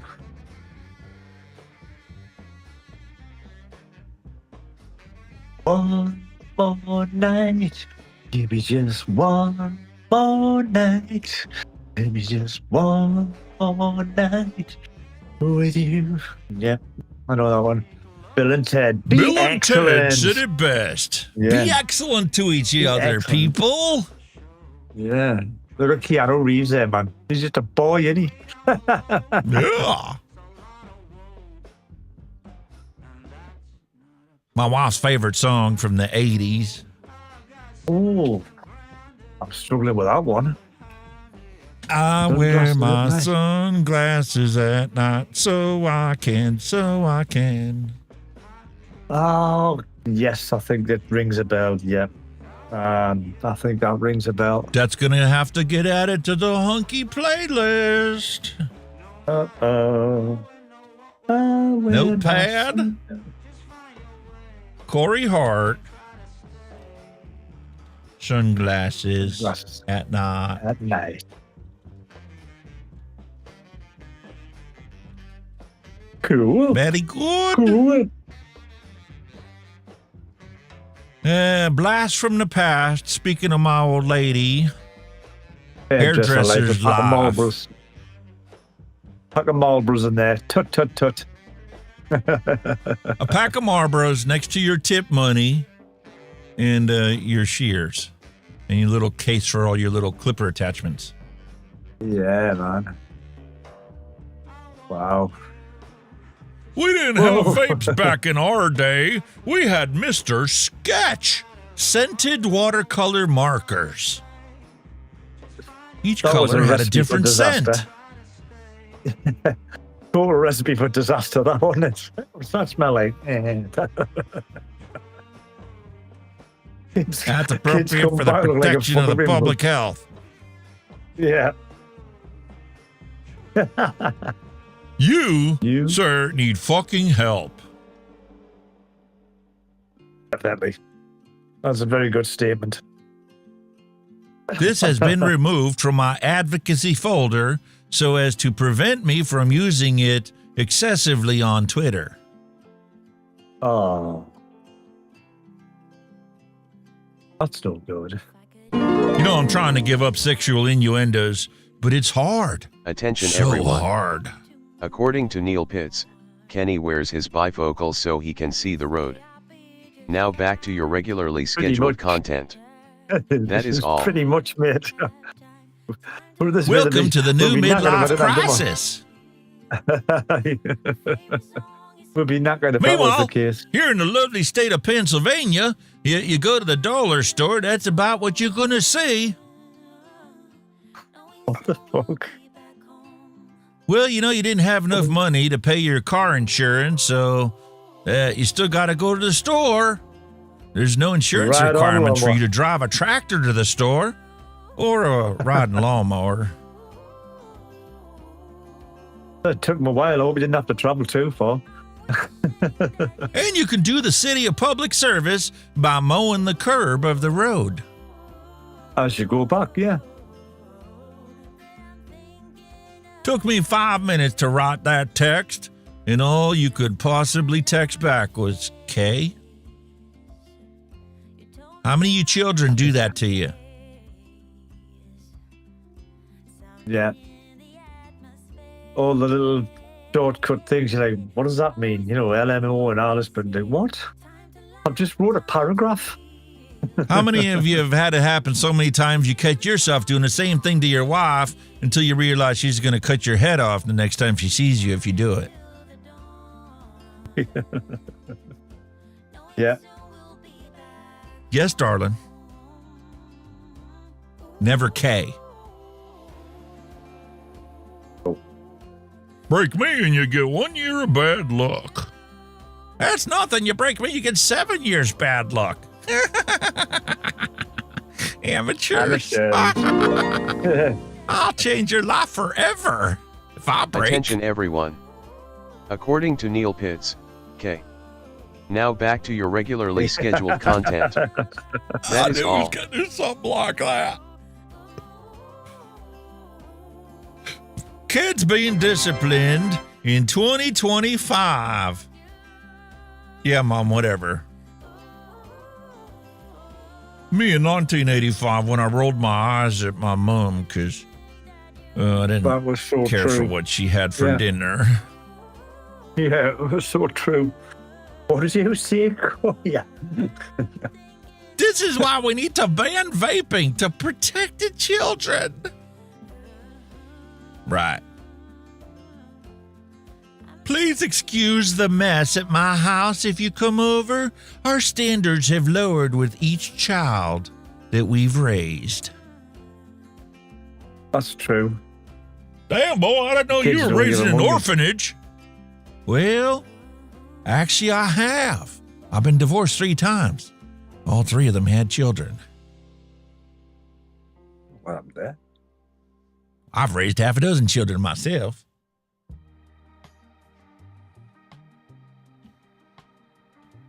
Mouse thy borders, come back here.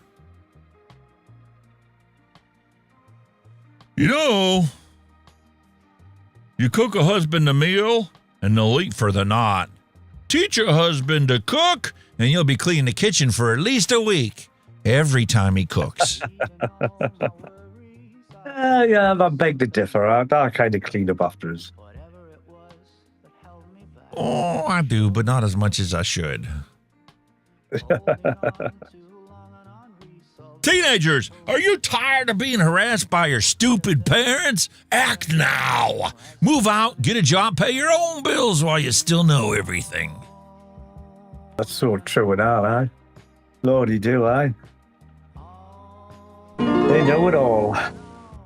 Oops. Attention everyone. According to Neil Pitts, it only works for me Mallory LOL. Now back to your regularly scheduled content. That is all. There's a global timeout for the news flash. So even though you may be eligible for a news flash, the global timeout may not have expired yet. So you can type it and it'll just ignore you. Sorry. Yeah. I can change that. I probably should. Hey, I got a question for you, mate. Right? Okay? If Dolly Parton had this, what the fuck was Jolene bringing to the table? Good question. Like, seriously?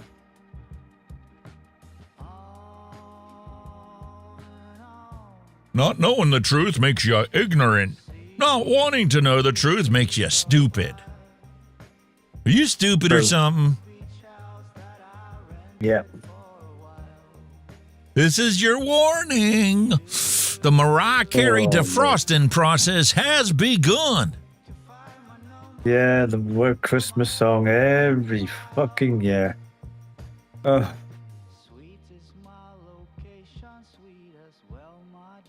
When free speech is silenced with bullets, it's just, history repeating itself because we refuse to learn from it. Yep, you upset the apple cart, that's what happens. Roses are red, violets are blue. This is a coding joke because I've been dealing with that, trying to freaking make that vote box work. Unexpected parentheses on line 32. What? And you go to check it and there's nothing there.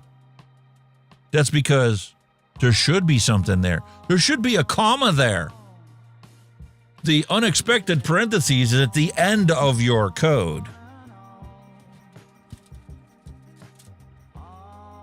And if you don't put a comma, that's what it expects to see. Dusty Country Road, hello and welcome. Hi, Dusty. Been doing yard work all day. Paused a minute to catch my breath. Found these two lunatics on the regular vlog. What happened? Your favorite song? We are the world. We are the children. We are the ones who make a brighter day, so let's start living. Did you watch the documentary about that and how hard it was for them to get all those artists together in one studio? That almost didn't happen. We kind of laughed because, like I said, we done Live Aid and everybody jumped to do it. You know what I mean? Absolutely, everybody poof in, done. Yeah, like the same with them. They had a few issues, didn't they, getting everybody in? Oh, most of the artists wanted to do it, but trying to get all their schedules aligned so they could all be in the same city on the same night only happened because there was an award ceremony being done, and they wanted to do it after the award ceremony because everybody was already going to be in town. If they would have done it before the award ceremony, a lot of the people were committed elsewhere and were only going to make it just in time for the show. Yeah. They literally did it in the middle of the night after the award ceremony was over. Jesus. Which language did you listen to this song? English. What was it for? It wasn't German, was it? German, yeah. Oh, German, Deutsch. yeah. Aye. I love that song. Another one-hit wonder, wasn't it? Never heard Note again. 99 red loose balloons. Yes, I could certainly improve my attitude, but my insurance doesn't cover those drugs. Too right, aye. So this is what you end up with. Yep. Attention everyone. According to Mallory Gates, if MR Sketch had a musk scent, Kenny will still be huffing it. Now back to your regularly scheduled content. That is all. Determined to get me that musk. It's not happening, Mallory. Not happening. I said you 10 mils of that musk candy. Nope. Yup. I feel like one of the Muppets. Yup.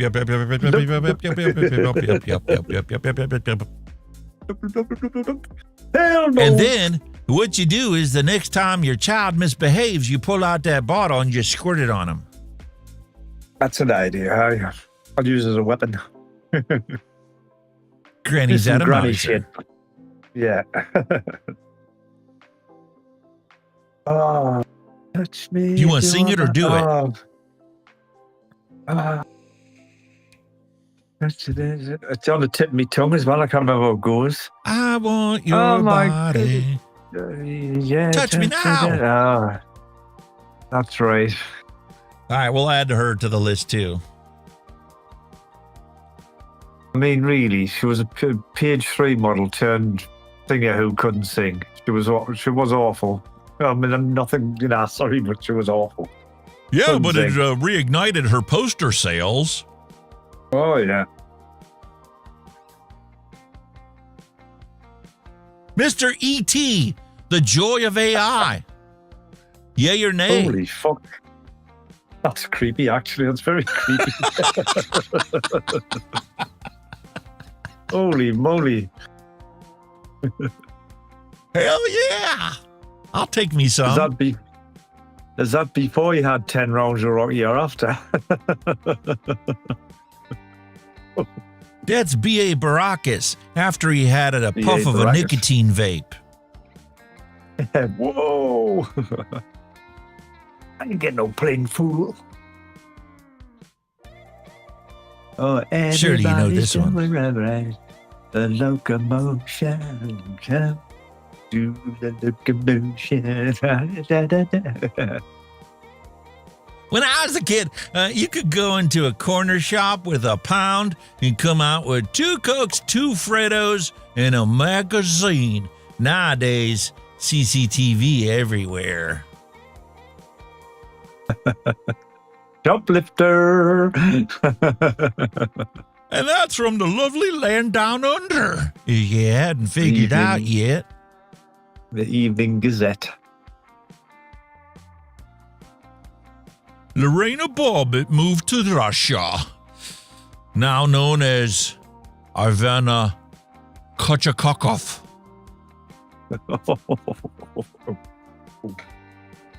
I don't want to meet her.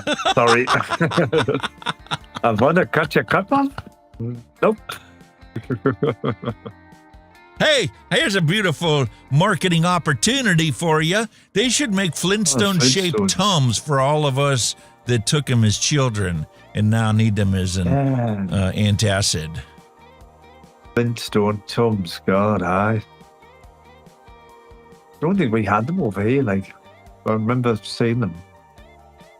We had Flintstone vitamins shoved down our throats our whole childhood. Our moms told us we're going to live to 100 because we took our vitamins. We used to get the nose pinched and a spoonful of cod liver oil. That was bad. The Smurfs premiered on this date, not exactly, 44 years ago. 44 years for the Smurfs. Jesus. Still trying to understand how we have a Papa Smurf and one Smurfette, and she's the only female in the entire village. Well, make of that what you will.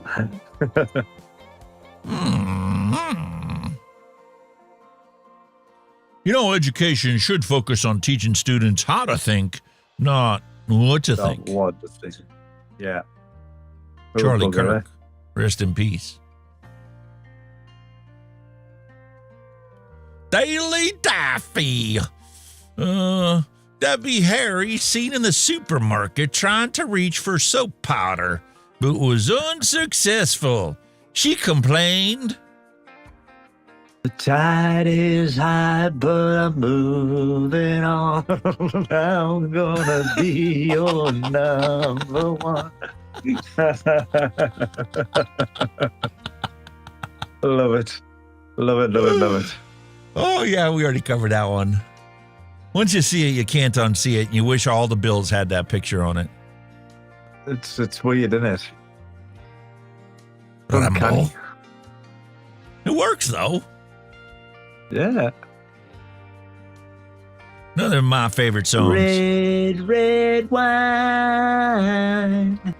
It's up to you. Red wine make me feel so fine. Red wine make me feel so fine. Oh my goodness. Oh, the screaming thingy. That's a screamy dude, but it's a plug socket. It's clever, very clever. Your wife would be like, how do we get sockets like that over here? Oh, she would love that. This is how my brain works, okay? This is the joys of Alzheimer's. Ready? 1970 was 30 years ago. Bullshit. 1980 was 20 years ago. 1990, well, that was 10 years ago. What about 95? That's 10 years ago. What about 2000? That was 10 years ago. What about 2010? That was 10 years ago. 2015? Oh, that was 5 years ago. 2017? Never happened. That was 2 years before COVID. Never happened. When was COVID? That was last year. It's been ruined ever since. Been at a stalemate ever since then. Yeah. I love it. You know, in China, I know China's way ahead of the United States and the rest of the world, right? Okay? Back in China, they still have malls where the women go shopping. And in these malls, they have little husband storage areas where wives can leave their husbands while the wives go shopping. But look what the husbands have got. The gaming console or a computer. I'll go shopping every day of the week. Sign me up. I'm moving to China. Yeah. What the hell? Private lounge, you deposit your husband while you go shopping? Awesome. I'd be like, are we going shopping today, dear? Are we going shopping today, dear? Too right, are we? And here's some more modern history reflection for ya. Back in 1994, Linux was accused of, stealing ideas from Windows. And then we have the modern day version of Microsoft constantly stealing ideas from Linux. Because Microsoft can't get their ass from a hole in the ground separate. What? Bearing in mind, Windows originally stole their software from IBM. Correct. You know what I mean? Not open source. You hear that BASIC was made open source? Yeah. How old were you when you realized that it's called candy corn because you can stack it up and make it look like a corn on a cob? Oh. I believe we did this once before. Oh, where'd they get the name? If you don't ELB remember for? that, Then you no. might have Alzheimer's too. I think it's pretty we cool. had that kind of shit. I don't think we had that kind of shit. I just didn't think we did. How many of you loved reading the Sunday morning comics while your dad read the sports section or the main part of the newspaper? And Can we get back to having actual paper newsprint, not our phones? I miss the Sunday comics.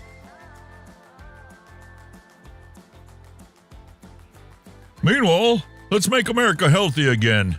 Can we go back to days like this? You know, reminding people to include stretching in your daily routine. Is that Arnie? Isn't it? Arnie Schwarzenegger. Sure is. Who's the chickie? He did.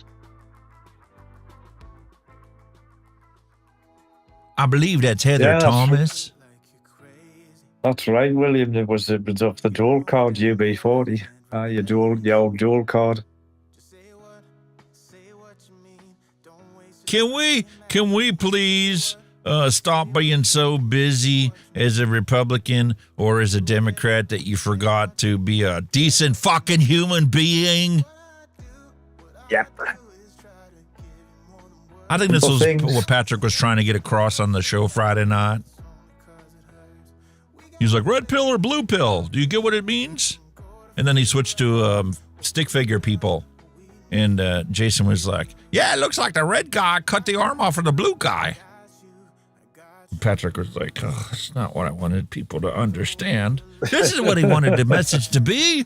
Don't be so busy as a Republican or a Democrat that you forget to be a decent human being and, you know, be nice to your neighbor. You don't need to hate them just because you disagree on something. Vitriol. RFK brought that vocabulary back in the mainstream conversation. That's right, vitriol. Summer is 75. Weather was hot, and so is your grandma. Oh, I can't even picture that in my head.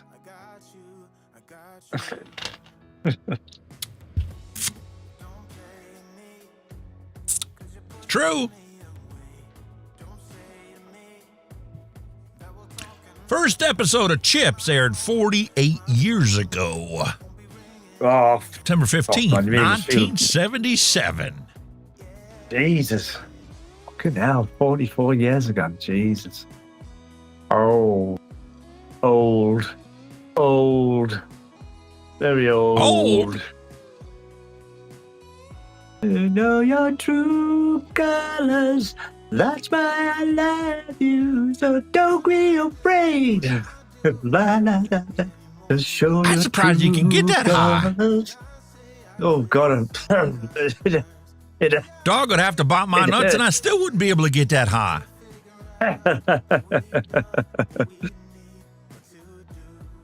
Hey, when the track you made last night don't sound the same the next day. Yeah, because you walked away and you come back with it. Yeah, I've had half a dozen reviews that I've done, and I was like, you know, I got the music all going to go with it, and it feels good, and it's like, okay, this is cool. And I've learned, don't upload that video yet. Just because it's done, don't upload it. Come back tomorrow, and then determine whether you need to re-record it or change one song or something, because... Yeah, fresh set of eyes. Works every time. After you sit here for 8 hours editing and moving stuff around and downloading music and trying to like get things to like work well with each other, even if they're different, you come back the next day and sometimes you go, that shit don't work. What the fuck were you thinking yesterday? Yeah, that's the best way to do it. Like. And then there are those days when you go to search for a song, you're looking for a certain kind of feel or mood or genre, and you just cannot find a song that works with what you're doing. That'll be the case then. When someone insults you, and it's actually a good one you haven't heard before. Hey, yeah. God, you got a like new that. sense of respect out of me. Yeah, I like that. How's I it remember going that there? one. Yeah. You nailed that one, motherfucker. Why couldn't I have thought of that? Did you know that Raymond Burr had a brother who was a lumberjack and was named Tim? Oh.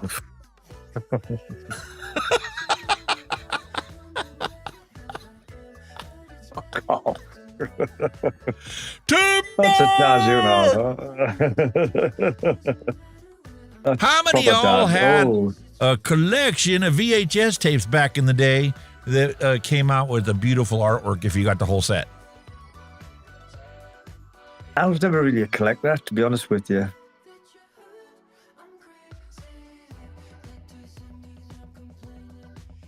Most of my VHS tapes were all pirates anyway. They were all fucking pirates. They weren't original. They were all fucking pirates. Listen, you grew up in the age when you used to make mixtapes off the radio, so why wouldn't you record TV shows on VHS tapes to watch later? Exactly. Hey, look, I made a sex tape. Oh, my God. Plugging your ears ain't going to change the truth. Nope. Just Takagama's like, we had the James Bond movies. Oh, I I used to love watching the James Bond movies. I think... Who's got a box set again? It could be on DVD. My wife's got the box set of Wurzel Gummidge. And she's got the box set of Off Eater's End Pet. I don't know if you've ever seen them. Off Eater's End Pet was class. Oh, brilliant. Probably, they were like a set of builders from Newcastle. And then you just do going on jobs. There's Tim Healy. We know Tim Healy, don't you? I mean, not Tim Healy, the Brummy guy. He's been in Harry Potter and all that. What the hell they call him again? Oh, he's been in Harry Potter and everything. That's where they all started. They started doing the Off-Weeder's End Pet. Brilliant. Because they were like a set of builders from the Northeast who were working in Germany, hence the name. And then obviously, you know, what you heard, like, what do you call him? Oz was the big Geordie. He was the big hard Geordie. He was brilliant, man. His class film, series. So That's one nice thing about doing this show with you is I've been exposed to all kinds of shit that I totally missed when I was growing up. And same with you. You know, there were so many things that we had in the States you never had in the UK and vice versa. Yeah. It's like, hey, go watch this movie. And I'm like, what? Then you go watch it and like, hey, that's actually pretty hilarious. I put Off-Weeder's End Pet was a UK series, you know, Geordie builders. Funny as out. One of them died, actually. They say Geordie, but there were a bunch of builders, but the main characters, the three main characters were from Newcastle. You had, I can't think of his name, Tim, is it Tim something? He was a Brummie. And then you had Wayne, who was a Cockney. And you had this other guy who was a Scouser. You know, they just got up to no good and all that. So it was hilarious. It was good. It was good crack. Like, it was brilliant. But I think the Cockney guy died, and that's why they stopped making it, because it was never the same without him. Died very young.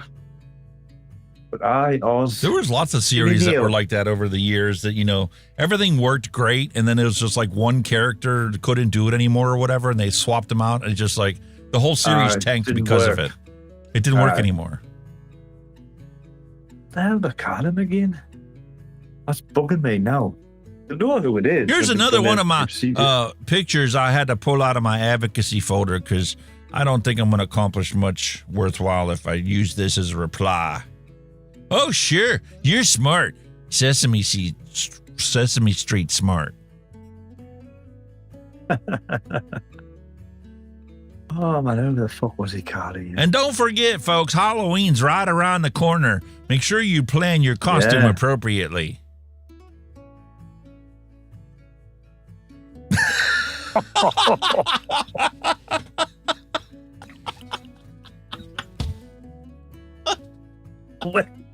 Where?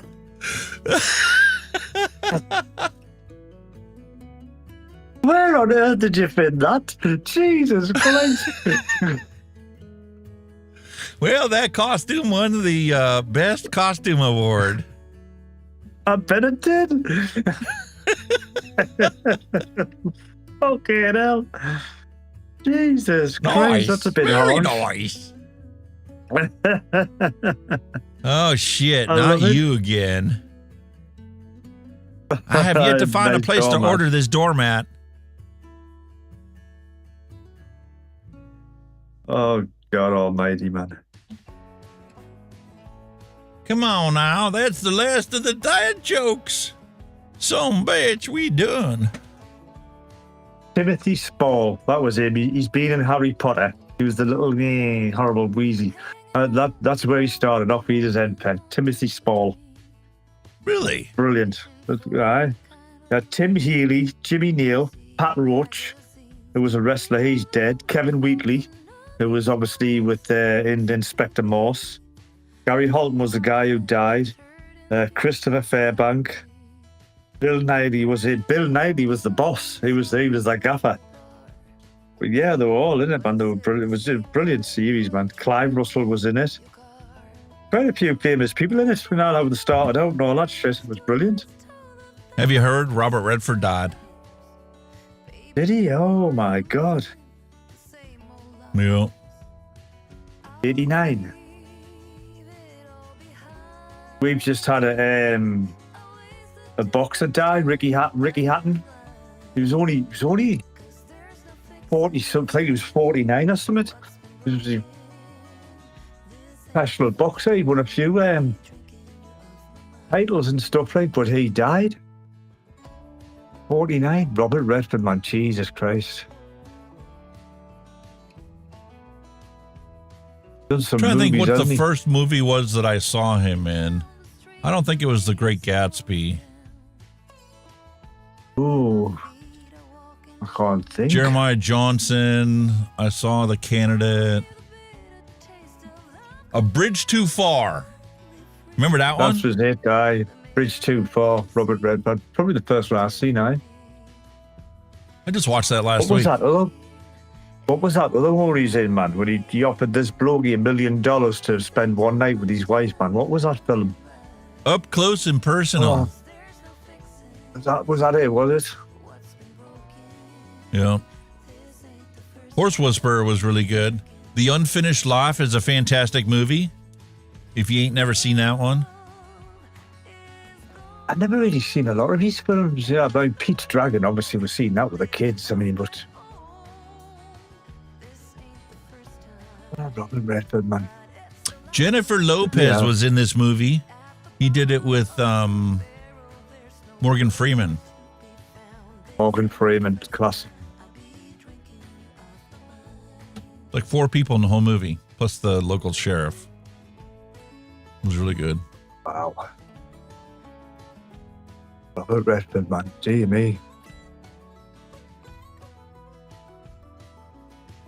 All right. I'll tell you who used to remind me of him a bit. Brad Pitt used to remind me a bit of Robert Redford. He kind of had that kind of look. You know what I mean? That's who you should remind me of Robert Redford. Yeah, man. Poor Robert. He did make it to 89 though, so he's got nothing to complain about. I'll be a lucky ass bastard if I can see 89. I don't know. You never know, mate. You just don't know. Look at fucking Ozzy Osbourne. Look what he done to his body and look how long he lived. You know what I mean? That's Look true at there. them. Look at the Rolling Stones. God, the dinosaurs, them, they're still going. You know what I mean? They've Still lived the rock chugging and roll along. lifestyle. Yeah. So, you know, you just life's what you make of it, man. As simple as that. And you can't live your life like you are going to live a certain age, or you really don't know. You need to live each and every single day as if it was your last. Make the most of whatever you can. People are living longer. I mean, I don't know if it's the same in the US, but they are living longer in the UK by a long shot. I mean, I think when I was growing up, the average lifespan was people were dying between their 70s and 80s. You know what I mean? That was your average. Now, you know, 80s, 90s, you know, people are living much longer. How, I don't know, but we, you know, with all the shit that there is now, processed food and bullshit and all that crap, but we are living longer.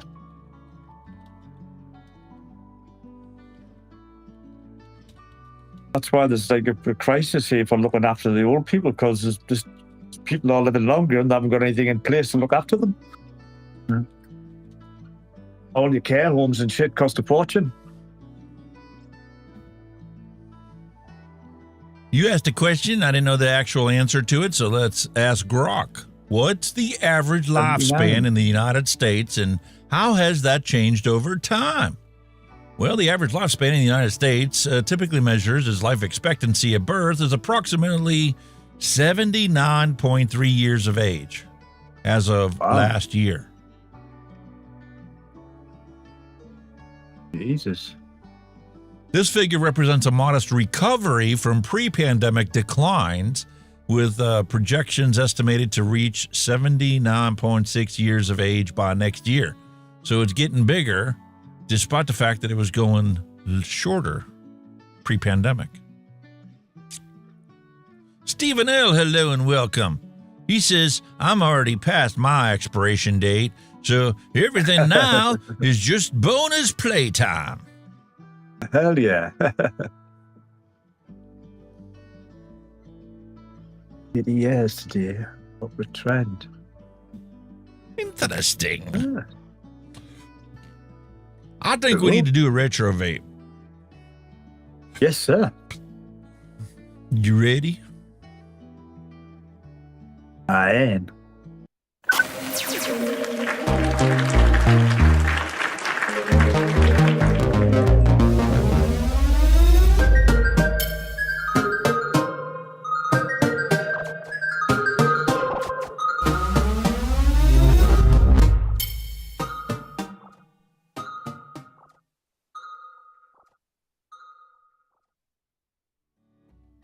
A long time ago in a galaxy not so far away, Freemax released the Maxus 3, the third iteration in the Maxus series, using their FM coil technology, full spectrum vaping. The M Pro tank. Maxus. This is the M Pro 3 tank, and you can't have a beautiful M tank experience without the beautiful mesh coil technology. FM coil tech, double D mesh. Not to be confused with Dolly Parton's double Ds. You're terrible, lad. Actually, I think they were a lot bigger than that, but, you know, who are we to say?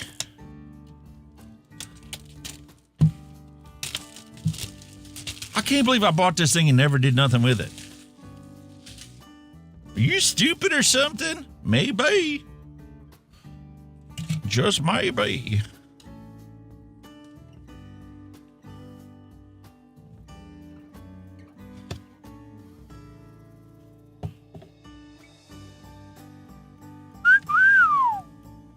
Look at that carbon fiber. Very nice. Bubble glass, my favorite.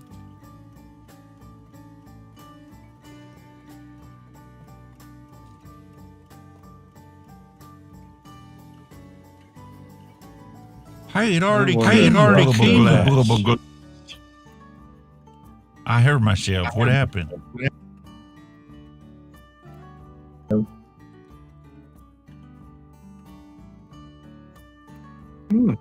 Weird. Ooh, slide top fill. That's cool. Did you like the slide tops? I thought they were alright, but sometimes like you have to take the drip tip out to get the bloody bottle to get in with some of them, like, you know what I mean? That was the only downside of them. Oh yeah, that was always a downside to it.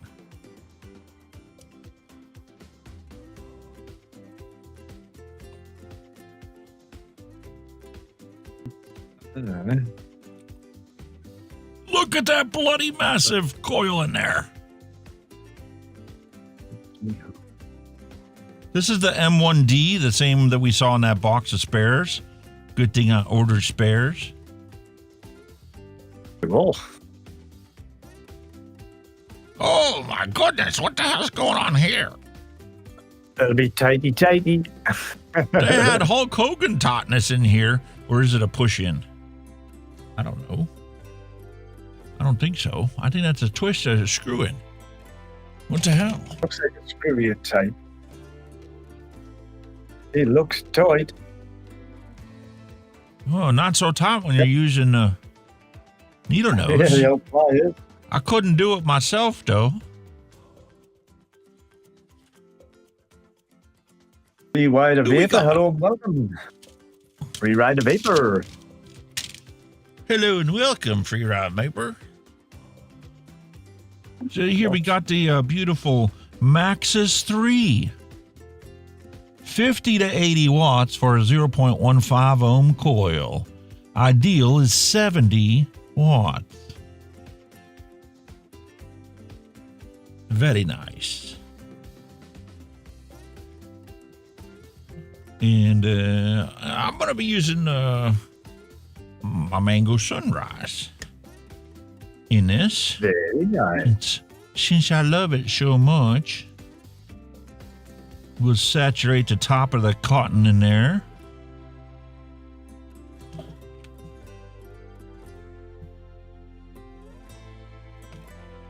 Put that back inside the tank.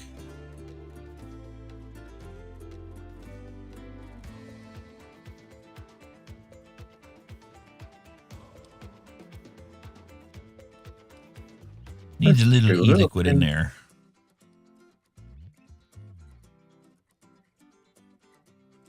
Lube up there, yeah. Lube up your pie hole. A good old As Trevor day. Phillips would say. Mm.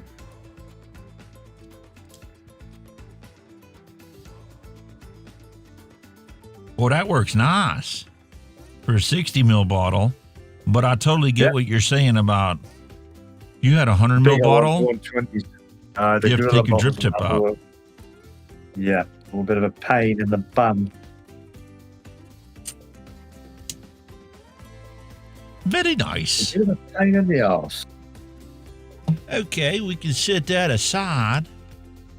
And I don't need the bubble glass because she already came with a bubble glass. So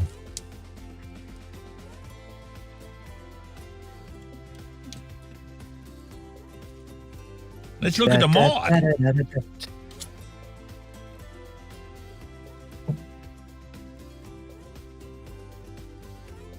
Carbon fiber. Dual 18650. Batteries are marked here, but not much down there.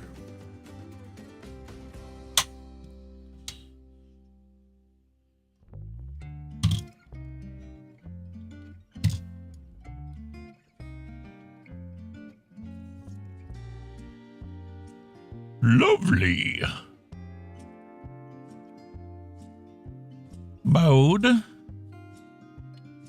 We have power, VPC, bypass, temperature control, stainless steel, nickel, titanium, TCR curves 1, 2, and 3, and exit. So we'll stay in power mode. And let's go to set. You can change the timeout. You can test your coil. There's a puff counter. You can change your Fahrenheit to Celsius. Combination keys, theme colors.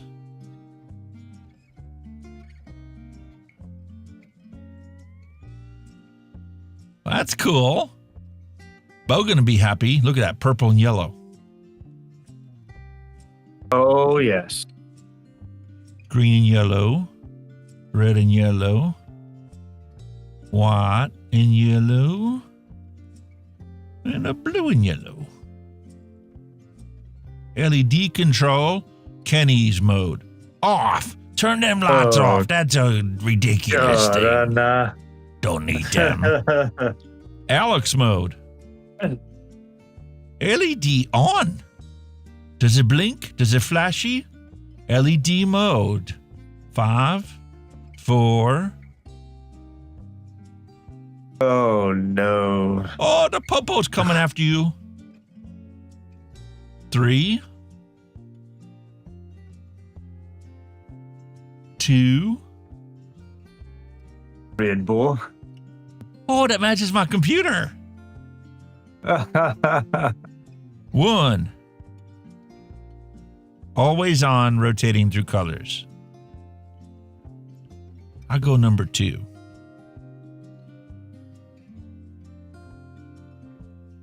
Very good. Brightness, speed control, multicolor. Exit. I like that. Reset, exit. Info, battery info. Here's your battery percentages, 4.18, 4.17 volts. Very good. Firmware version 2.0. Temperature settings. There's a temperature sensor inside there, 84 degrees Fahrenheit. Accurate. Exit. Very cool.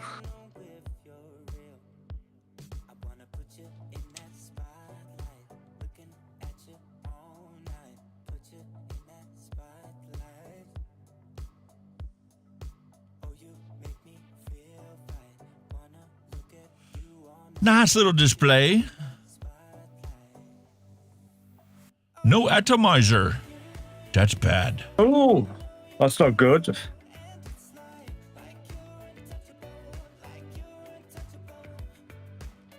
Did I cock it up already?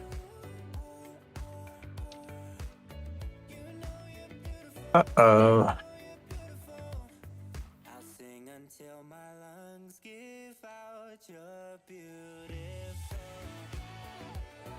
That's weird.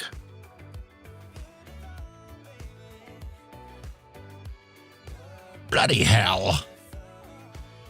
What on earth? The coiling properly or whatever, you know what I mean?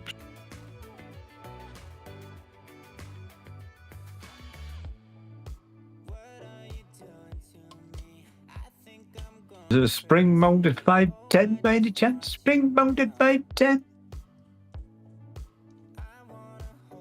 Well, let's take a look and see what is going on here. 510 pin is spring mounted. What's got on the bottom of the fucking RDA then?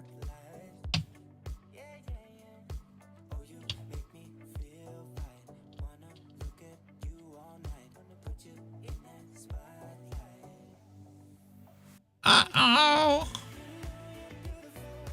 Nothing. I shouldn't have messed with the coil.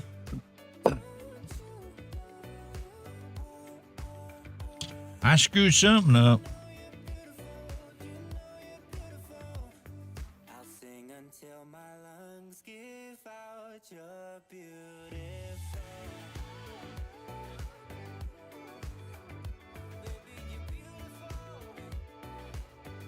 Oh man, screw you. What do you want? £2. You're nights again then. Yeah, till Sunday. What time do you finish? 6:30. I don't know. I'm in till Sunday on nights, back to back. Oh. Well, tomorrow's my only day off, and then I'm back. I wasn't even supposed to be in tonight, but I just didn't turn up to work. It will bugger. Money though. Have a good one then. Guess I'm going to see you.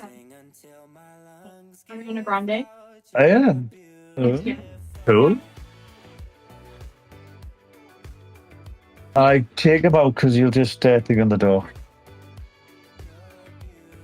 Sorry about that. Just one of the daughters wanting bus fare to get to work. No worries, matey.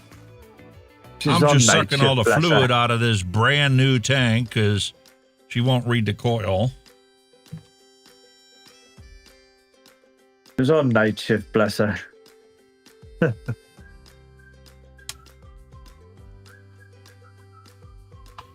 I didn't mind night shifts in me, dear. This is why I asked for 2 products from people that want their stuff reviewed, because you never know when you're going to open something up and record it and get a bad product.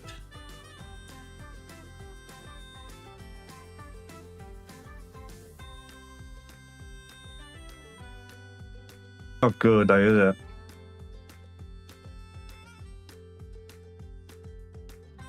Such a shame. All right, let's see the point of contact right there in the coil.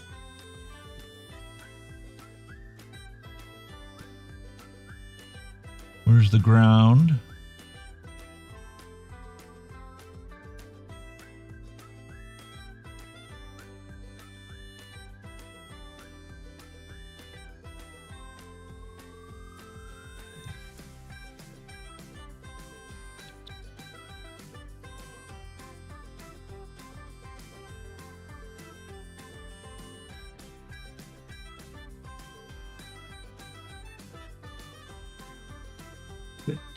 That's a bad design there. Because it's, see how this comes up? I feel it there. I feel it there. That's a straight short. Was that where the wire sticking at the bottom of the coil, yeah? That needs to lay flat so it doesn't short out the center post.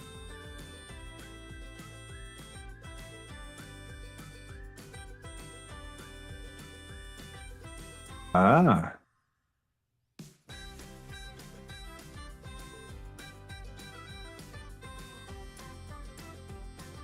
Theoretically, if this was here, it shouldn't touch it.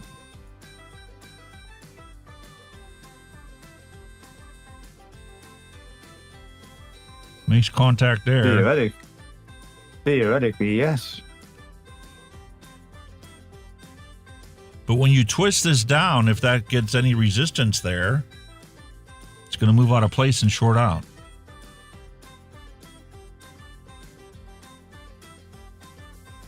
It's a bit of a bummer.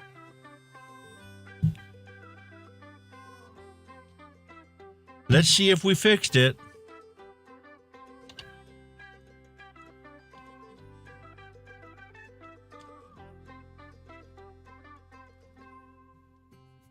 No. No. No, we did not. That's horrible. That's fucking shite.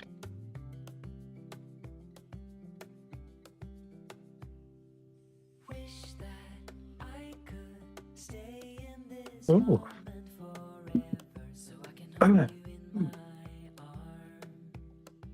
Maybe that's why they had this thing on there so bloody tight to begin with.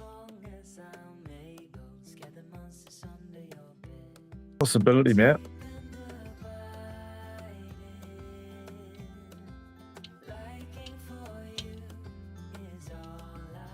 A possibility.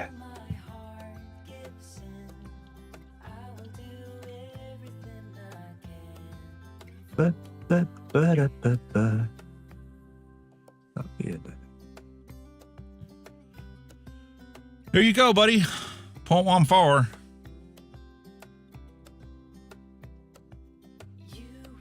That's a bit of Crank a shame. down the coil to the base. You really got to tighten it.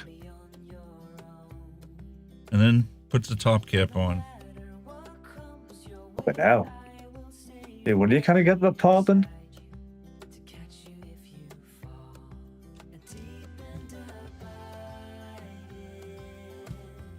She still read good though. So let's fill her back up. I find that a bit odd, like having to crank them down like that, like. Yeah, I know.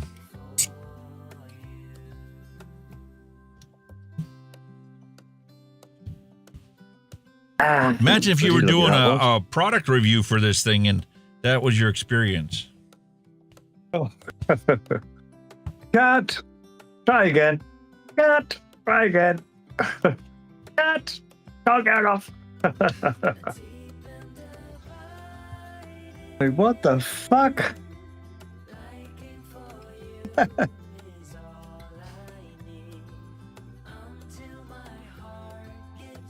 Oh, she's not bitching now. There you go. 0.14. It's reading the same thing I read in my meter. Very good, very good. Did it include anything else? Spare coil, something else? Yes. Why, yes, you do get a spare coil, and it is a dual coil. This would be the M2 coil, 0.2 ohms, 80 to 90 watts, and that's 904L. 3 out of 10 banana stickers, according to Stephen L. And there's our USB charging cable.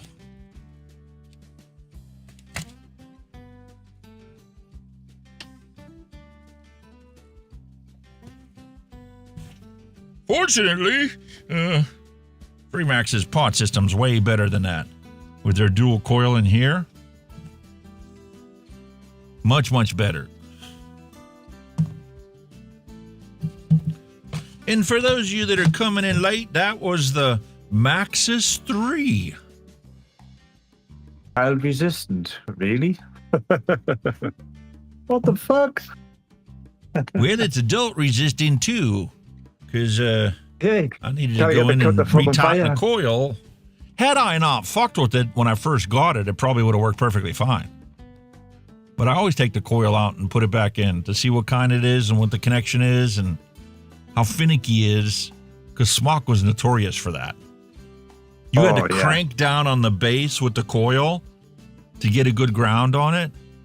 Otherwise, it was flaky as all hell. And then you go to vape it, and sometimes it would work. Sometimes it would say it's not. There's no coil, and sometimes it would work fine.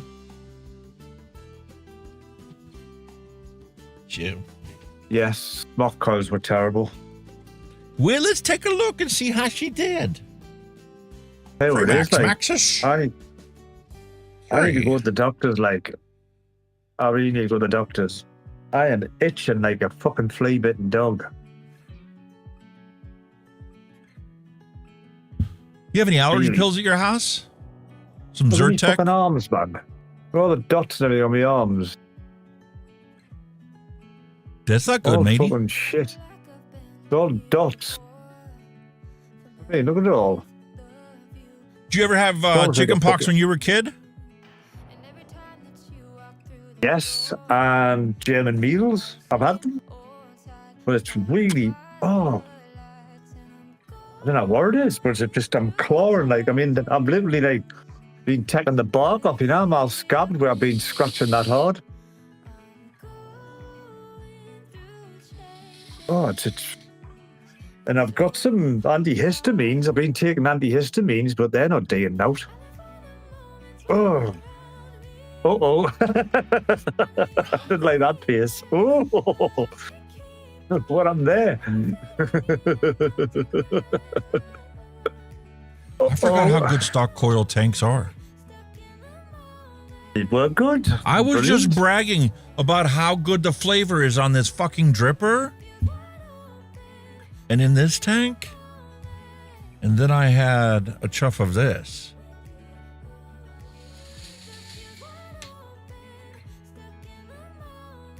Stock coils were good. The only problem with them was the longevity of the coils. Some you'd get a couple of days, some you get a week, some you get a month, some you get a couple of months. Shit.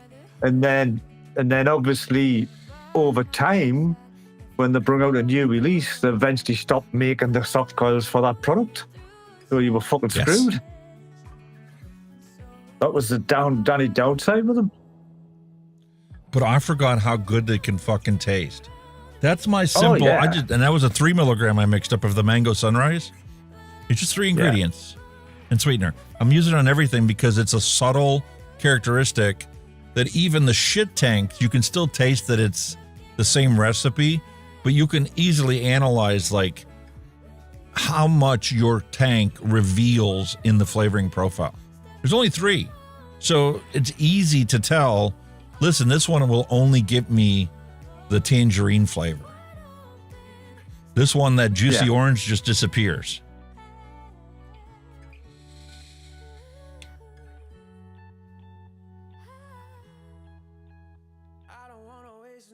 And then you get something like this where you can taste it all. That's freaking fantastic. Then again, they were a good brand back in the day then, though, weren't they? They weren't too bad a good brand back in the day. It's loud as hell compared to other stuff. Oh, yeah. Because your fucking airflow holes are the fucking size of a Cyclops fucking robot eye, you know what I mean? They're fucking huge. But it's just like the vapor is just wafting slowly over the whole table. It's just like so flavorful. Yeah, man.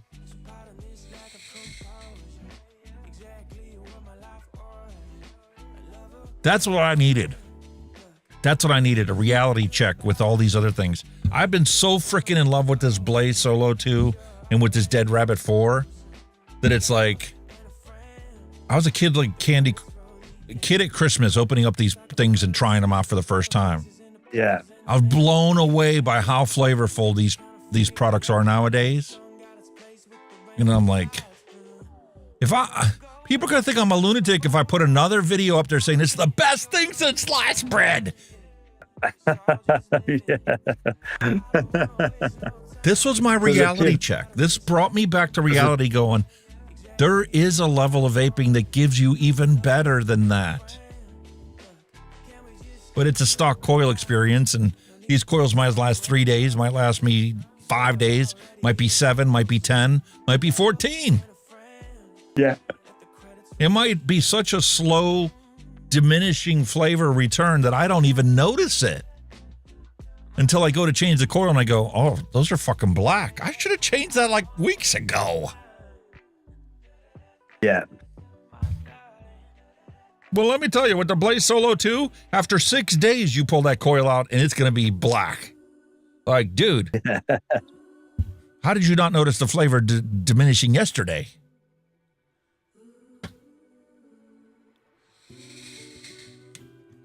Yeah, there was some good stock sub-ohm coil devices back out in the day. Plus, like I said, it's a cloud chucker as well. Who gave me this recipe in the first place? That's what I want to know. Well, probably Neil Pitts. Ooh. Mango Sunrise. Possibility. The possibility was Neil. Yeah, man. Go to the first recipe. Shit like that. Recipe was adapted from... Sure was. Son of a bitch. Neil Pitts. Thanks, buddy. Yeah. It's my all-day vape. Has been since I tried it.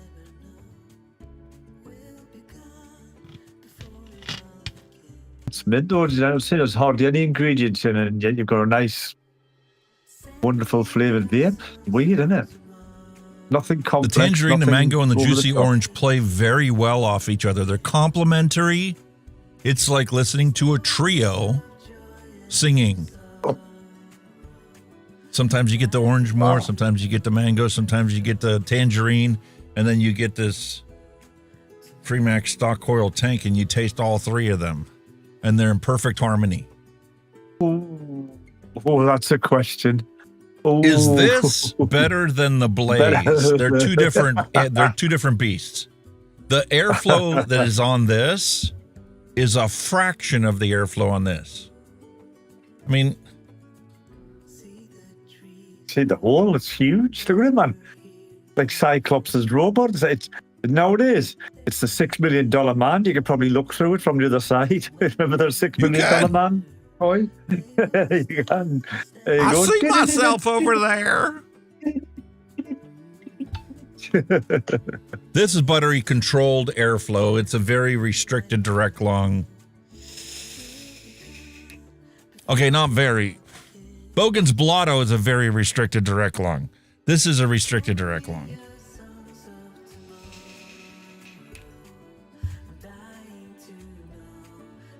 That's a single 3mm coil, but you're going to have to change it out like every 5 days. Not change the coil, but like tear it apart, clean it, right. Throw new wicking in it for you to have perfect flavor all the time.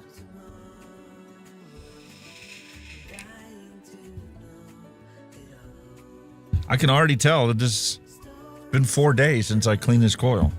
It needs cleaned again. Compared to the pureness of the flavor in this one.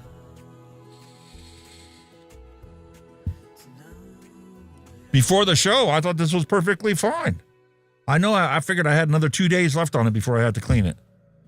Not comparing them side by side. Yeah. The off notes in this one stand out like a sore thumb.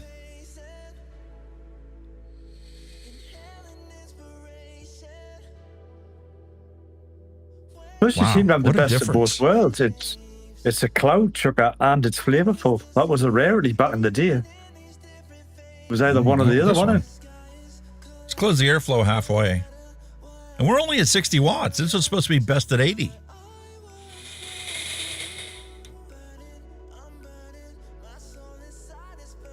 The loudness got louder.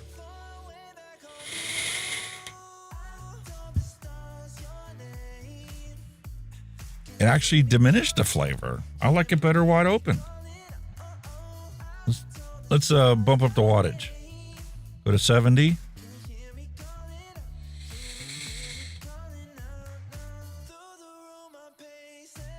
Holy cow, did that get way sweeter? Really?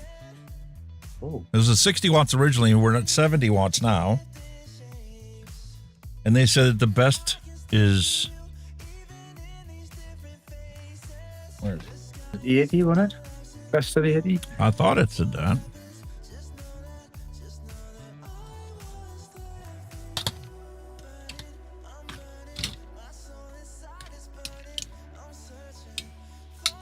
$50 to 80 watts. 50 to 80. So 60, you would probably... 70 is the 60. best. Is what's written on the coil. Yeah. I agree. That's a sweet spot for it, yeah. Literally. Like if I mixed that up originally, I would actually cut the super sweet back to 0.5% instead of 1%. At 70 watts in that stock coil tank, I don't need that much sweetness. At 60 watts, it was a perfect balance between the flavoring and the sweetness. Now the sweetness Neil is like a suggested- commercial juice. Neil suggested 0.75. try 75. Split the difference. Yeah.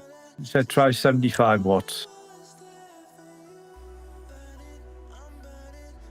That's how warm you like it, you know what I mean?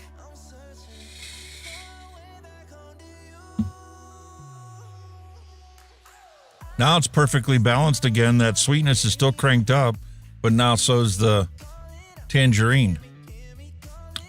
And the orange and the mango takes a backseat now.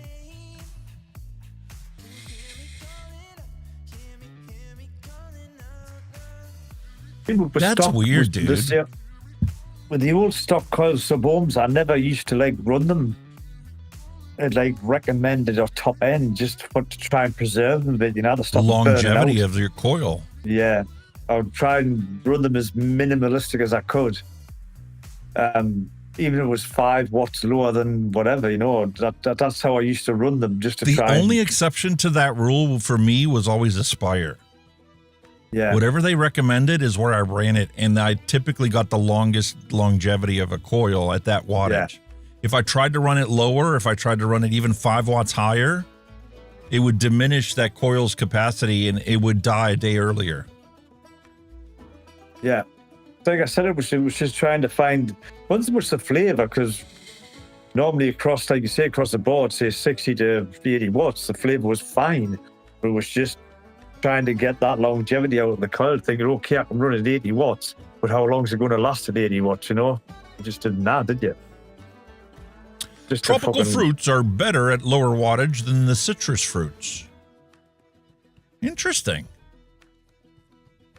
Which also reminds me that we need to go back to revisiting the random recipe that yes.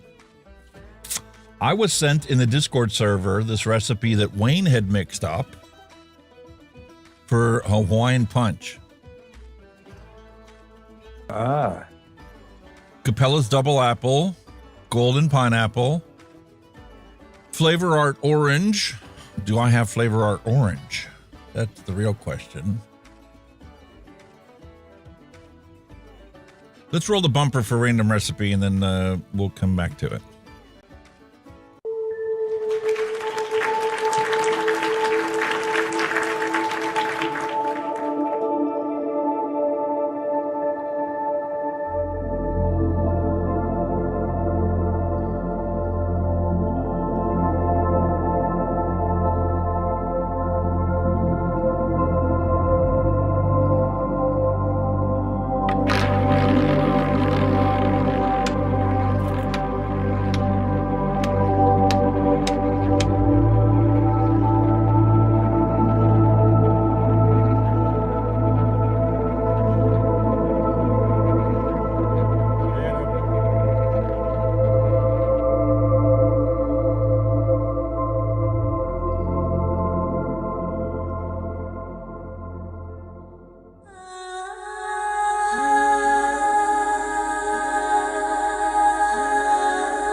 You're not gonna believe this, dude.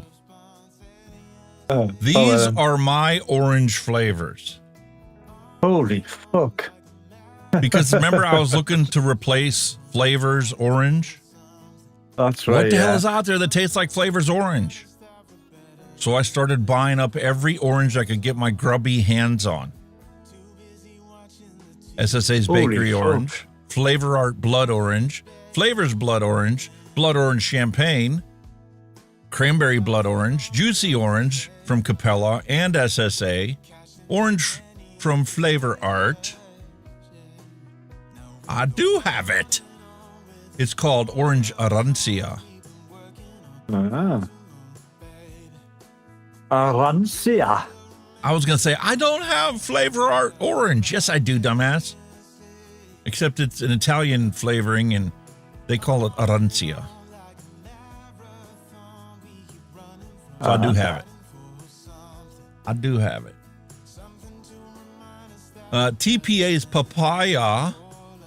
Do I have TPA Papaya?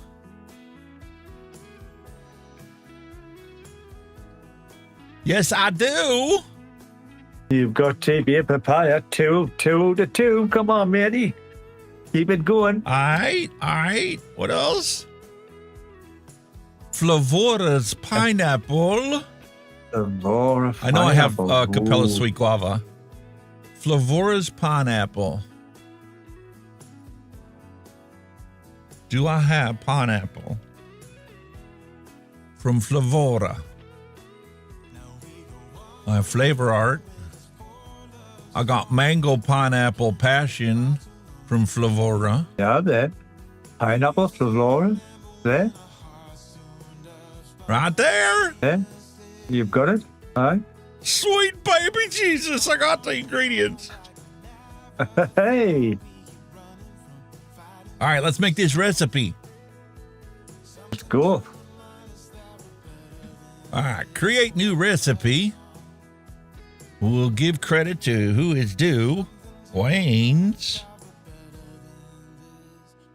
Hunky Punch. We'll call that Wayne's Hunky Punch. And what are we making?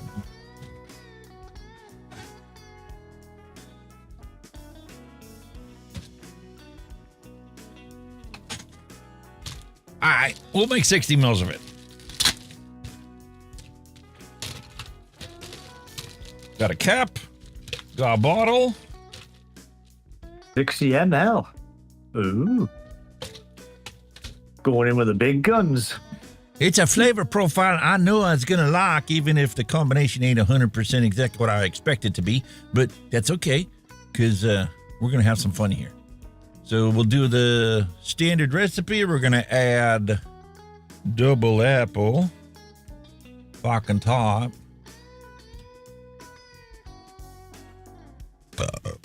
excuse me, Capella. And that's a 3.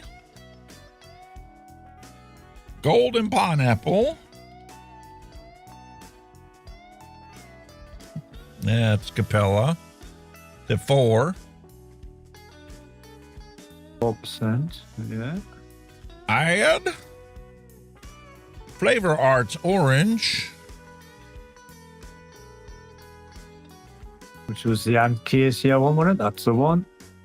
And that's a 3.5. Right there. Ooh. Nice. Papaya TPA.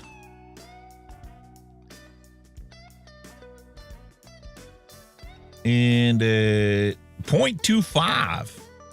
Just a very hint of it. Okay. Just a touch. And Flavorist Pineapple.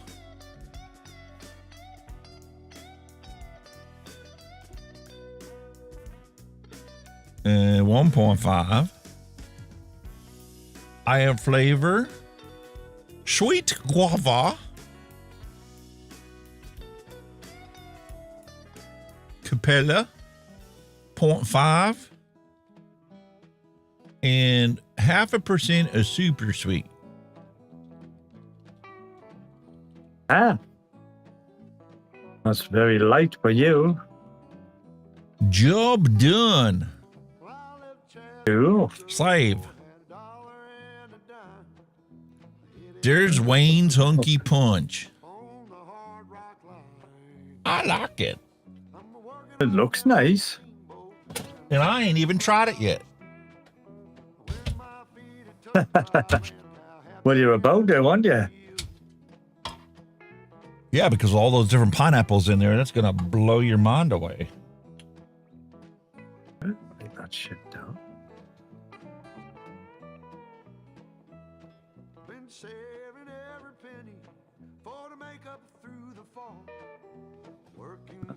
All right, Capella's double apple. I need golden pineapple and sweet guava.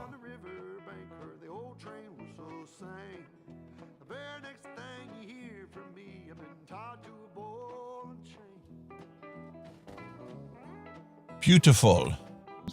Very Flavor nice. Arts Orange.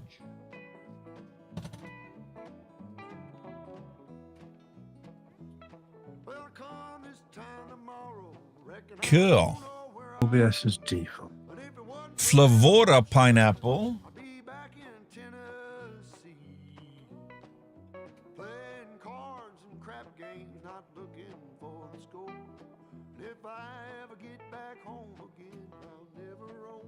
Okay.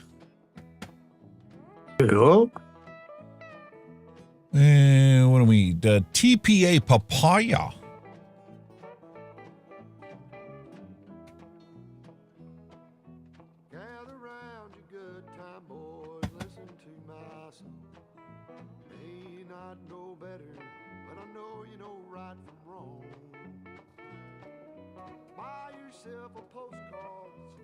All good. That should be all of it. Sweet baby Jesus, we're gonna do this.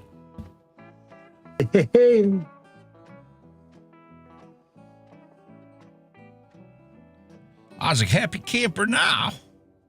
All right. Straighten our camera out. Very good. We start with double apple. 1.8.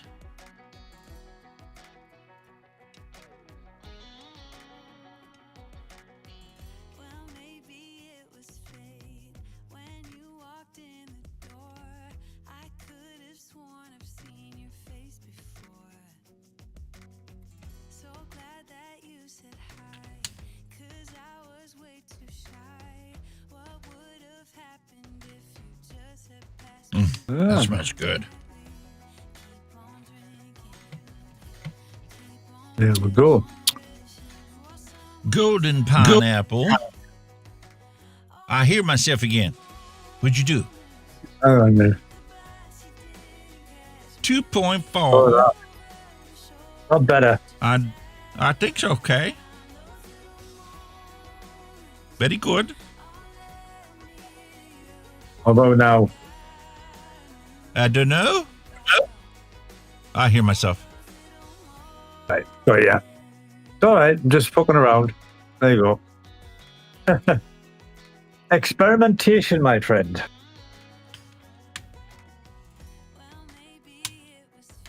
What made you put voice meter back on? Because I paid for it, and I don't want to not use something I paid for.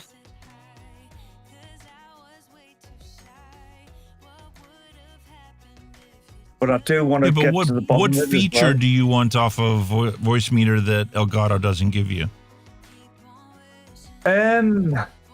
Obviously the extensions. I can add me music to play through that.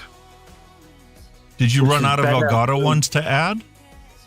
Well, it's not that. It's for whatever reason, it sounds better through voice meter. Elgato, your volume's limited. It's quiet. But with voice meter, I can crank it up. It's the volume set is totally different.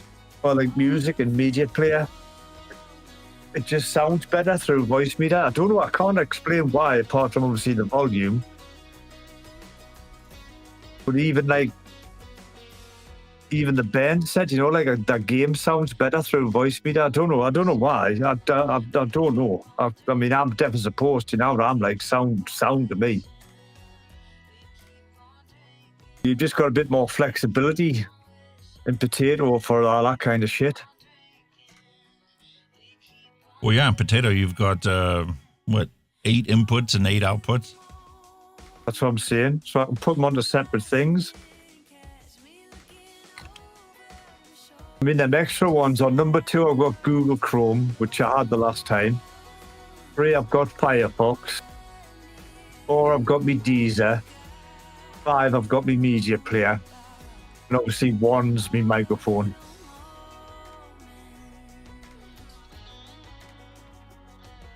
I'm just piss farting about it. I need to fucking learn it, man. Everybody's using it. I need to get the fucking be grip with it. Well, it didn't take very much. 4 drops of papaya and we're at 0.21. I'm supposed to stop at 0.15.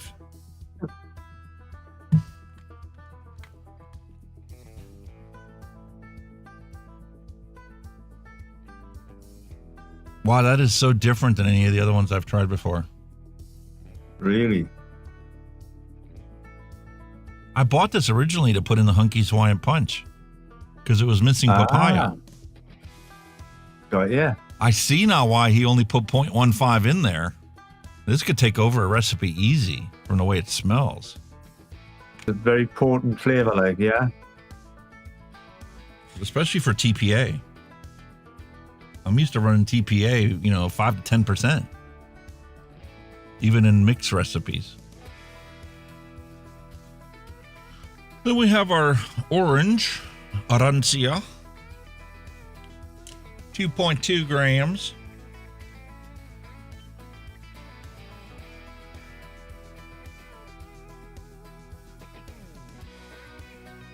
Smells like the pith of an orange. Doesn't have like a pungent. Attention everyone. According to Neil Pitts, here's my peach yogurt http://tjek.nu/r/kqd. Now back to your regularly scheduled content. That is all. http://tjek.//. I love the way it reads that out, like it's fucking quality. I love it. Okay. Oh, Jesus Christ almighty, man. I love it, man. Absolutely love it. Fucking quality.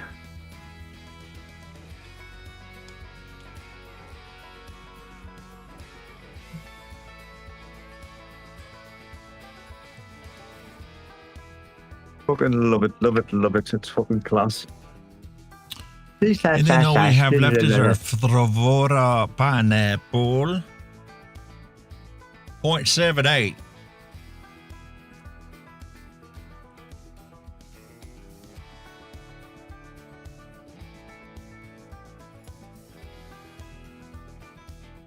Pardon me. That smells like I walked up into the grocery store to a table full of actual pineapples. None of them are cut open. It's just like that greenish pineapple smell. You smell on the outside of it. Like a table full of them. It's not an Right. appetizing pineapple scent. Like before it's being cut type of thing. Yeah. 0.78.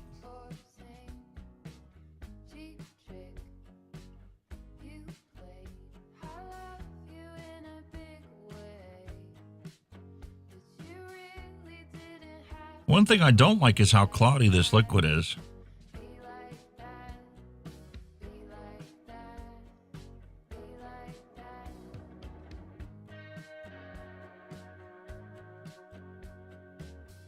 Ah. You see it on the camera? Yeah. Weird, isn't it?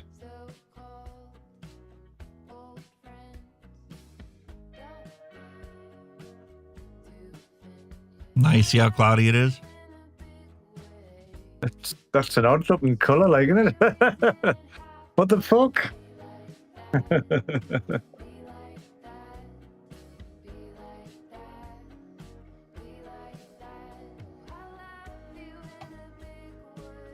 Let's put some PG in there and see if that clears up at all. Or do we have a greater precipitate than I like to comfortably use? All right, 6.69 grams.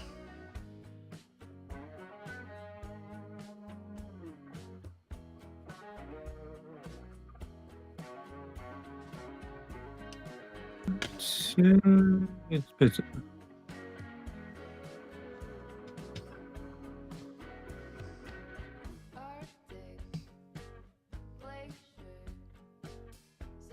You see that?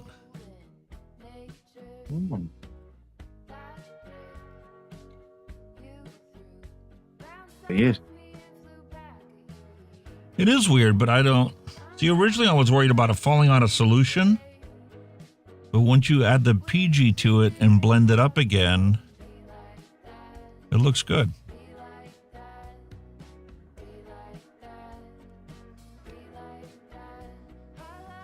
I'm not sure about the smell of it. No, I didn't put secret sauce in it yet. Ah.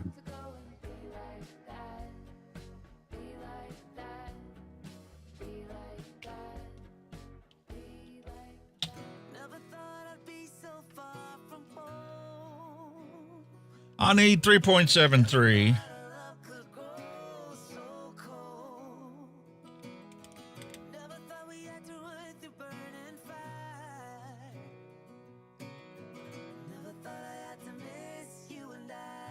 Got a nice colour, like, do it.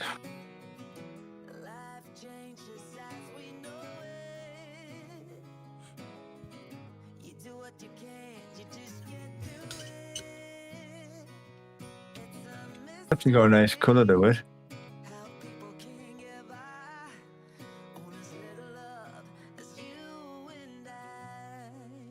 There's no striations in it, which is a good thing. I've had that before, especially for my blue raspberry cotton candy stuff. A lot of those flavorings, when you mix it up, they have the same striations like if you just added the PG. And that's pure PG. So,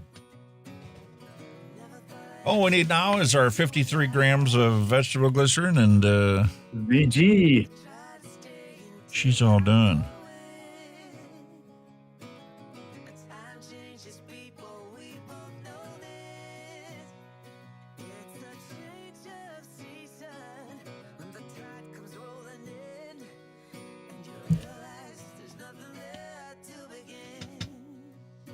Perfecto mundo.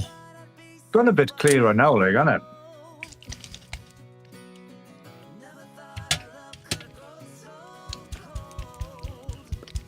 it?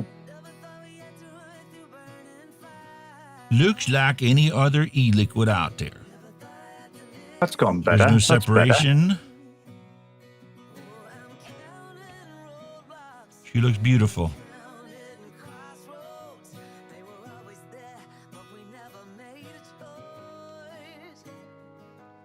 Very good, very good.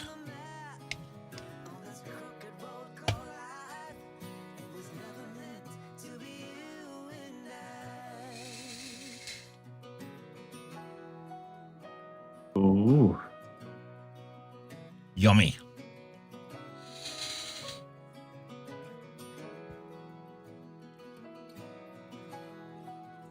Did you have your previous save from Voice Meter? Or did you start from scratch? I lost it all, so I'm starting from scratch. How'd you lose it all? Don't you have like a backup drive? You put a place where you put all your backups? I had it on my fucking C drive, didn't I? Like a daft cunt. And I lost everything. So you don't have Office subscription, do you? OneDrive subscription? No. Because OneDrive is with Windows and you still get 5 gig of space. That's enough for your OBS and your Voice Meter backups. Put that in your Documents folder. Up on the OneDrive. That's possibly a good idea, that actually. And that way, if your house burns down on the ground and you go buy a new computer, you could have all your settings back up and running the next day. You'd have to download OBS and Voice Meter, but you could restore all the backups from your stuff. I'm terrible, man. I mean, I had when I put potato back on, I had to regenerate a fucking code. For your kidding, aren't you? You know what I mean? Oh, you bastard. Did you change your motherboard or your CPU? Motherboard's being changed. Oh, the motherboard. That changes your code. Yeah. Uh-huh. Mm-hmm. You're allowed to regenerate once a year. Matter of fact, he's just now releasing the Matrix. That might be something you might be interested in, and it'd be easier to understand than Voice Meter. Instead of having all the different knobs, it's just basically like a checkerboard. You have like 16 inputs and 16 outputs, and then you just click a dot. I want this input to connect to that output. So you just go down and you check that.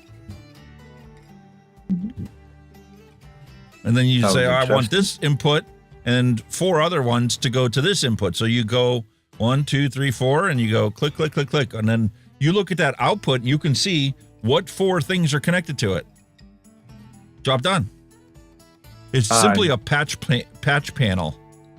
And where you click the box to connect the two, you can adjust the volume inside of there if you need to. But the idea is once you get this patch panel plugged in of your inputs and your outputs where you want them, then you don't have to see it. You don't have to touch it. You don't do nothing with it. It just sits on your computer, loads up every time you run the computer, and automatically patches everything together. There's no interface for you to adjust EQs or to have noise reduction or nothing. It's just a simple patch panel, and it's called Matrix. That's Matrix. I'll have to have a look out for that one. I don't know. Whatever's easy for you to understand. If you understand how Voice Meter works, then stick with what you got. But if it gets confusing for you to have all these different buttons, although Matrix does the same thing, you pick the button and that's where it goes. But you need to look at, okay, if I want this person to be on this output and I want them to hear just these 4 things, well, you got to make sure nothing else is pushed other than those 4 things. Right, yeah. And if you send it to something that also has an output, you don't want that to come back and create a loop. That's usually what happens. People just start clicking buttons to get things to work, and eventually they'll get it to work for themselves, and then they've got 70 buttons turned on that they don't know where they're going. Don't need. Why do I hear my DJ music coming across my game when I'm gaming? I don't know. One of the extra buttons you didn't need to push that you pushed. It's a bit fucking annoying at times, like, but you know, you get there, like. Like I said, the big goal is once you get it set up the way you like it, create a save, put that somewhere where you always have access to it. And then when something's fucked up, all you got to do is restore your save. And if it's still messed up, then you got to go chase down what Windows changed to the default. That's the fucking problem. I can get it going, but as soon as fucking Windows does its shit, it goes back to fucking tits up, and you're like, oh, God, why did I back this up, or why didn't I do that? I'm fucking terrible for it, man. Honestly, I'm absolutely hopeless for it. I haven't had to mess with mine in 2 years. Despite me adding a bunch of stuff into it that I never had before. Like, the cell phone input. I created a route for that and had to shift one thing over, but everything else is identically the same. The only thing I've got running to you at this moment in time is my microphone. That's it. Nothing else. I've got the basic at the minute. That's all I've got at the minute. Sounds good. That's obviously coming off Elgato into, so it's gone from Elgato into Voice Feed, because all the processing's done before it comes in. So, right, but then inside a voice meter, then you have it clicked to just the output that Firefox is connected to. Yeah, B3. That's what I've got you on, B3. Perfect. And then later on, you can click whatever else you want to add into it. Your OBS output or your Chrome. I know me Google one was Ari, because I've done that the last time. I hope me Google where I can hear it if I need to hear it, and if I need you to hear it, just send the B3. Now that's right. That's spot on. The confusion is the browser and StreamerBot and OBS itself. Them's the ones I'm clashing with at the minute. Because I know you said the browser's got to go at the same place as Firefox, so you can hear OBS browser. Yes, whatever.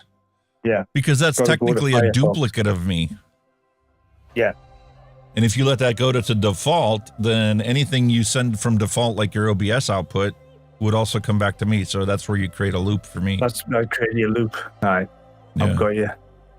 So your browser and your Firefox need to be separate out the way. Which I'm kind of getting there with. But see, now this is your second or third time you've had to reset it. Now you understand how the thing works, and you know not to click a bunch of buttons. If you try a button and it works, then you can stick with it and your job done. If it doesn't work, then you unclick that button and try a different one. Yeah. And eventually you get it to the point where you only got like 4 buttons pushed in a different, slots or whatever, but everything works. Yeah. You don't have any loops, and it's perfect. Thank you, Neil. I did put special sauce in it. Let's go check out your peach yogurt recipe.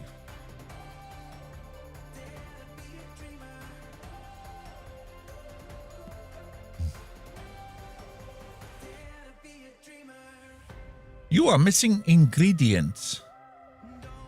Frozen yogurt and peach cream from Wonder Flavors. Oh, no. That's all right. Up until like last year, I didn't buy any yogurt flavors. Attitude used to mix up a shit ton of recipes with yogurts in them. And it was just like, nah, I'll get around to it. It was never my priorities. My priorities was to get my fruits completely sorted and understand them and how they interact with each other and try and get a replicate of the Hunky's Hawaiian Punch using other flavorings.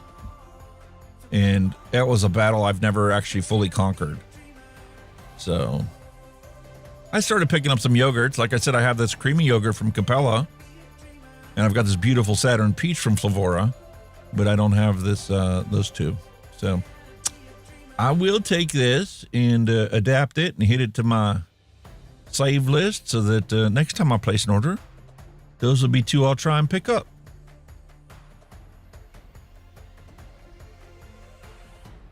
See, ironic, because I wish Bull City had the right name. Let me unhighlight him so you guys can see this. See, Bull City has it as a straight up Flavora's orange. Flavor Art Orange, I'm sorry.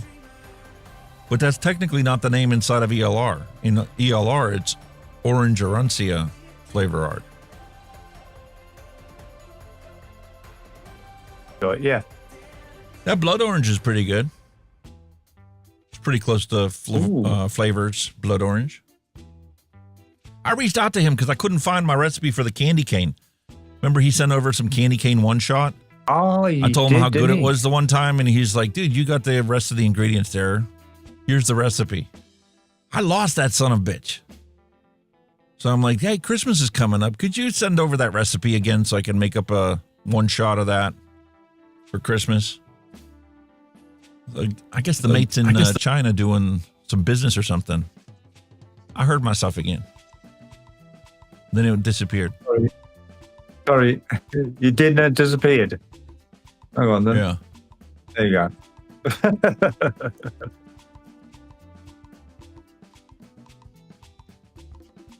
Motherfucker. So here is the recipe. I need to make a label for it. Bring up my labeling software.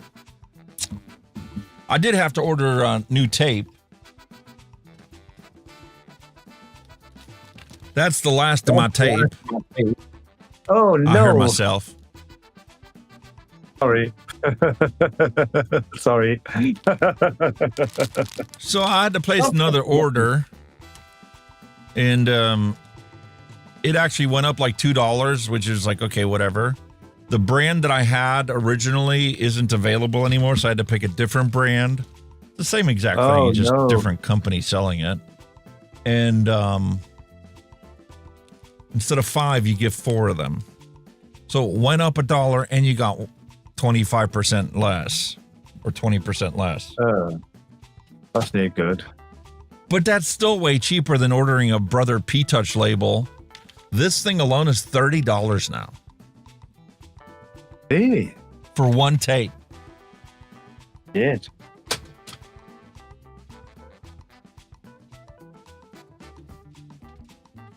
That's not good. That's bloody expensive, dude.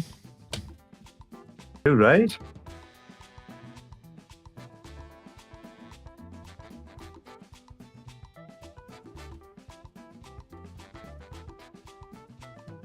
That's right.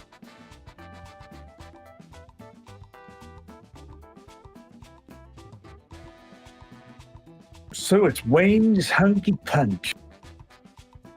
Yeah, that's her name.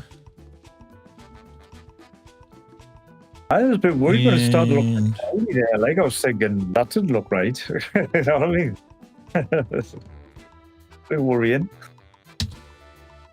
And this is a 70-30 mix. 6 milligram print. Awesome.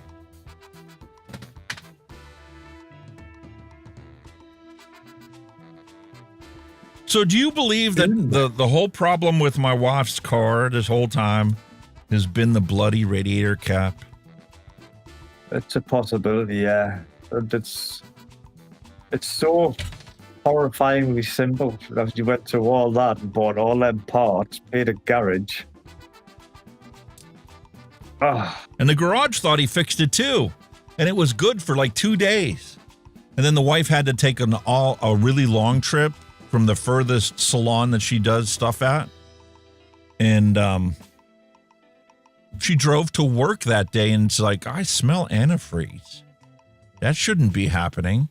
So after work that day, she popped the hood before she started on her way home and she's like, I lost half a bottle of antifreeze. What the hell? So then she was talking to me on the way home from work and she's like, got some bad news for you. I'm like, bad news? What are you talking about? And she's like, yeah, I had to top off the antifreeze bottle again. I'm like, what? That doesn't make any sense. And that got my gears grinding. I'm like, how is this possible? It worked great for 2 days. The only thing she did was drive a little bit longer to and from work. What could possibly cause that to leak? Well, pressure builds up. It's supposed to release at 16 PSI. You've got to get overflow pipe as well when it does that, hasn't it? So it's obviously going to show whether it's leaking or coming out when it overflows. So the overflow only works from the overflow bottle if it's full of fluid, because it's actually a degas bottle. Supposed to let the fluid flow in the air. Yeah. Yeah, we call it an expansion tank. What if that freaking cap does not blow off at 16 PSI? What if it lets the pressure build up? Because she's like, when that bottle's almost empty, it never leaks out. Well, yeah, because it's an empty bottle of air and there's plenty of room for it to expand and the pressure would never really build up that much. But when we fill it up to the full line and she drives it, there's only that much air left in the top of that bottle. Yeah. No expansion room. Just fuses out. So I took the one off of my truck and threw it on her thing, and she's like, guess what I didn't have to do today? You filled it up to the top of the full line, and it was still at the top of the full line after work. And I drove to the same place, the furthest away. I would still go that extra mile for confirmation. I would run your truck and see if it leaks. No. The new cap will be here today. Might already be outside. I'm putting my cap back in my truck, and she can have the brand new one. No, but I'm just out of curiosity, just to confirm your thingy, just run the truck, not long, just run it somewhere and see if you lose any antifreeze and you need there's a cap then. That would be absolute. That would be absolute 100% confirmation. Absolute 100% would be to have the proper adapter, because you're supposed to be able to test these, because these garages are supposed to, that's part of the pressure test. Not only do you pressure test the whole engine by putting an adapter on that bottle, but you're also supposed to test the cap to see if it releases at 16 PSI, or it might be weak and it releases at 8 PSI, or it might not blow off until you get like 100 PSI. Then you've got problems. Or it just might not blow off. You can put 150 PSI from your air compressor to it, and it does nothing but laugh at you. Yeah. What the hell? No. No thanks.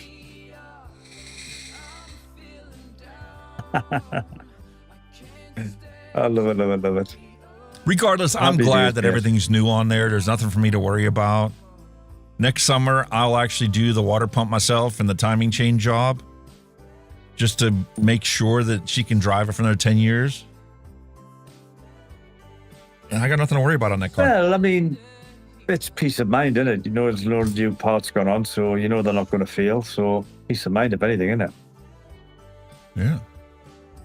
Because when you're better halves out and about, you don't want to break them down and all that bullshit. And, yeah. Attention everyone.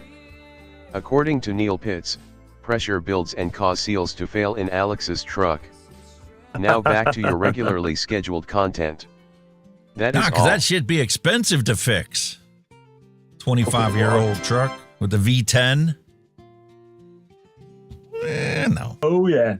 That's if you can still get parts for it. Oh, yeah, you can still get parts for it. They're still readily available. All right. That's not too bad. They had a bunch of them that failed because they drove them. They were bought them as trucks, and they drove them like a work vehicle. They beat the fuck out of it. They hauled whatever they wanted to haul. They didn't care to, it wasn't a soccer mom's vehicle. Yeah. And those ones, they literally blew up the transmissions to the point where it's like you can't even get the transmission in a junkyard nowadays. Unless you happen to get lucky. But there are a bunch of them that I've seen recently that have been listed for sale on Facebook Marketplace. All right. People are tired of dumping $200 into a gas tank to fill the thing up. Yeah, like a drink. V10, it would definitely like a drink. 8 miles to a gallon is the average in town. Holy shit. Okay, now. And if you were hauling a camper with it, especially through the mountains, that could drop really quick. A lot. I bet, a hell of a lot. 2 gallons per mile. Not quite, but that's what it felt like. And you filled it up.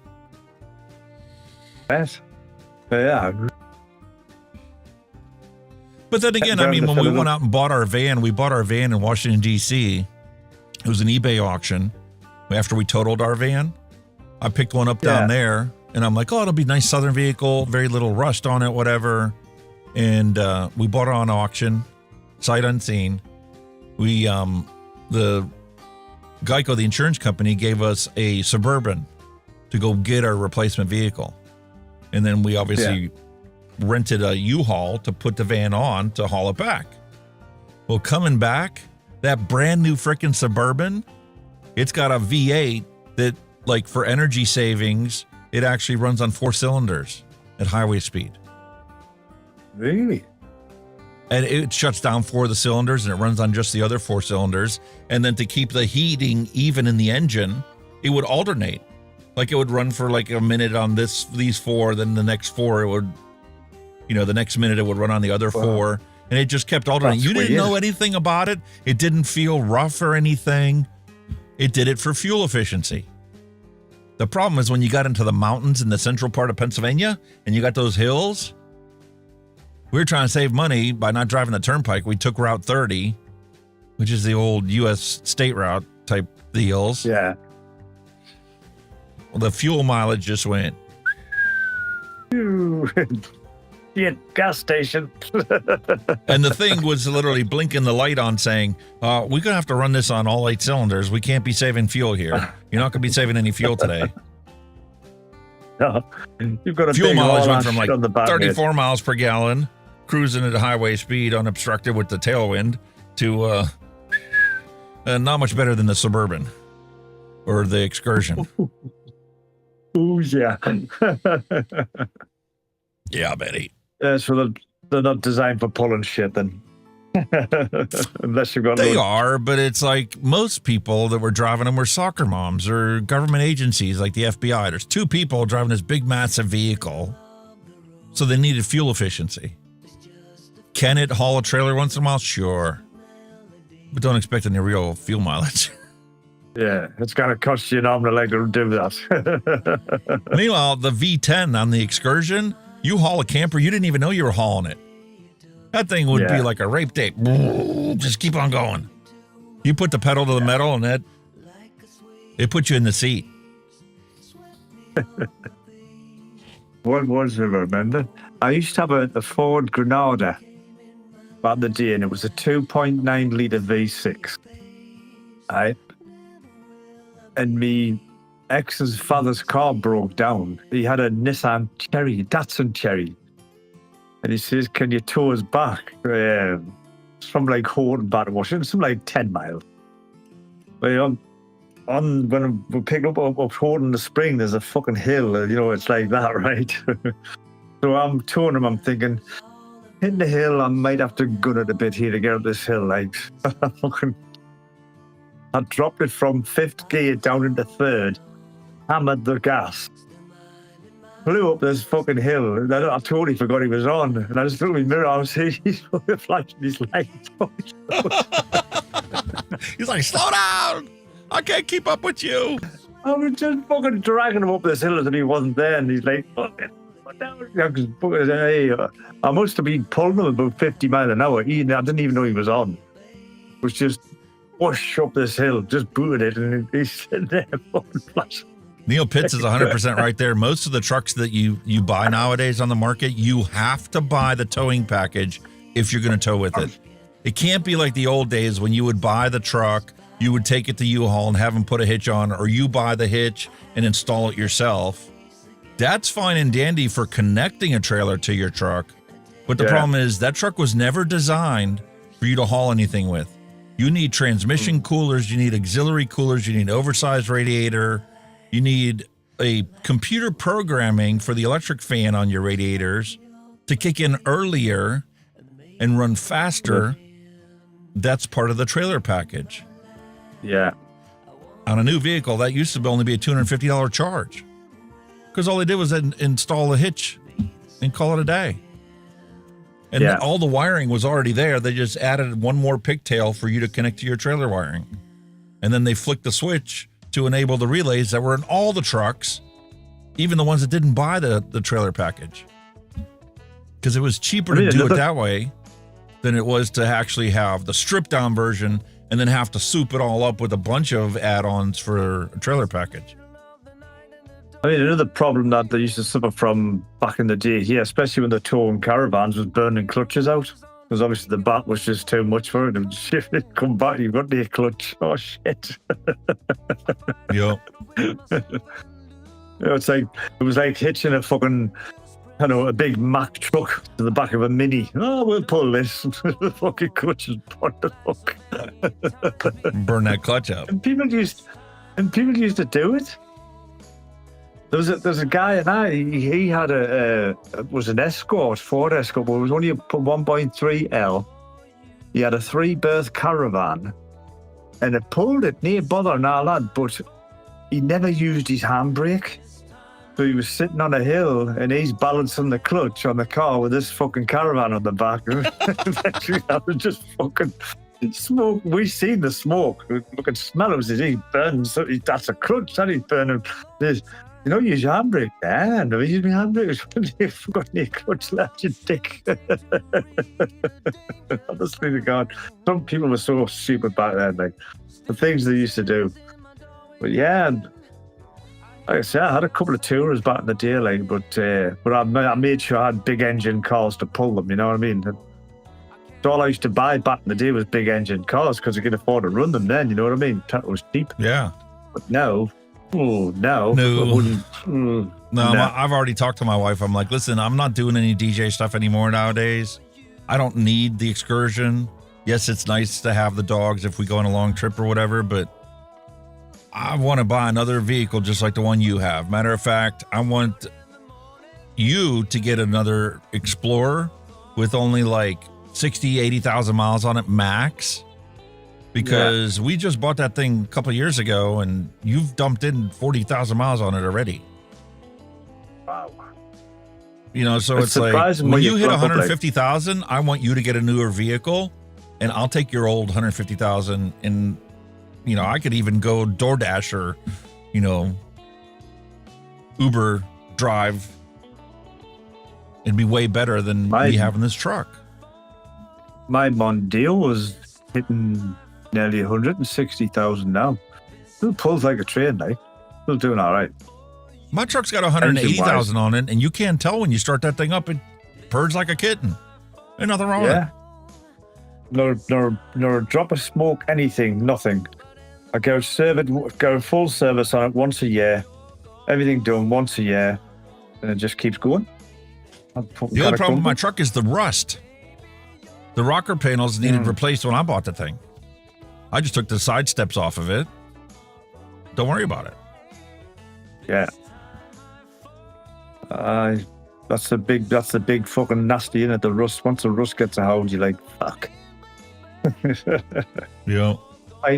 You're fighting a losing battle. Get rid of one, then beep, it pops so over. I think it's at the point now where, you know, we get a tax refund next year. That's something that we're going to use to get our vehicle something newer, and I'll sell off my truck and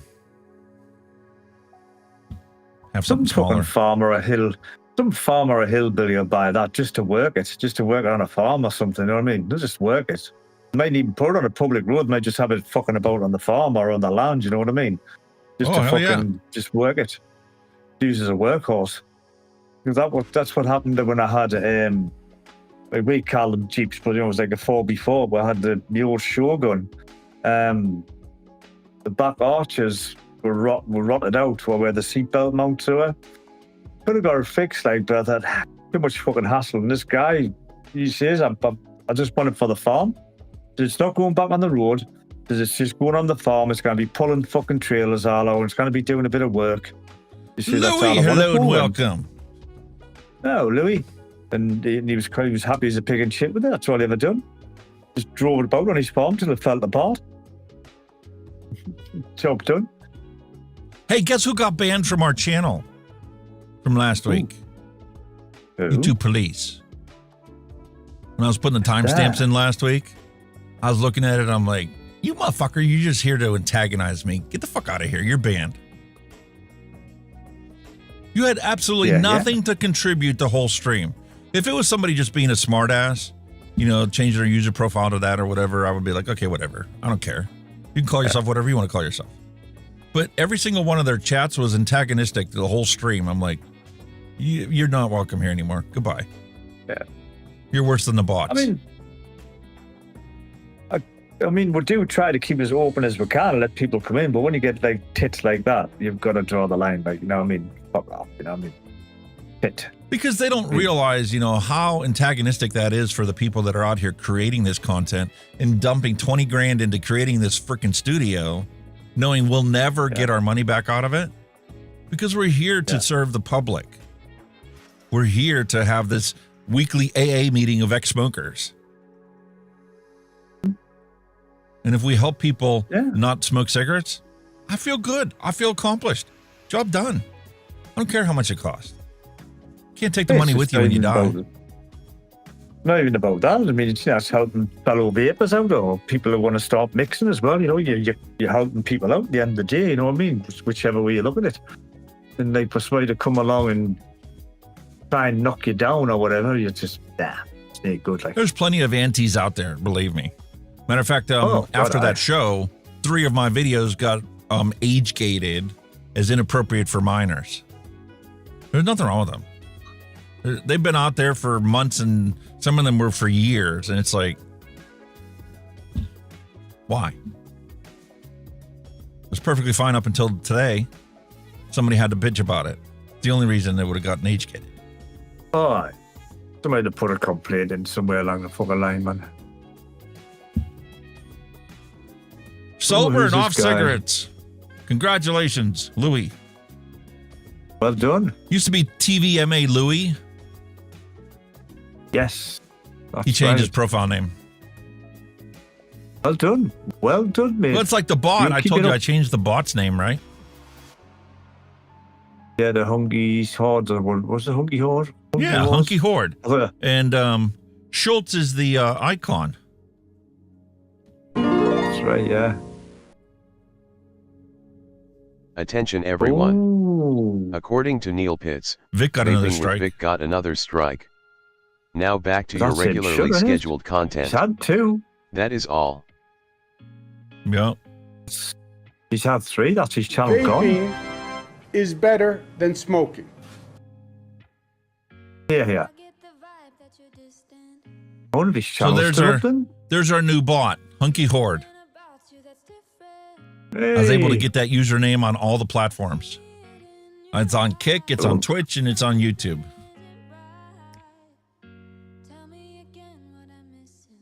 I wonder if that's his channel gone, 'cause I'm sure he's had 2 strikes, Yeah, but they expire after a year or something.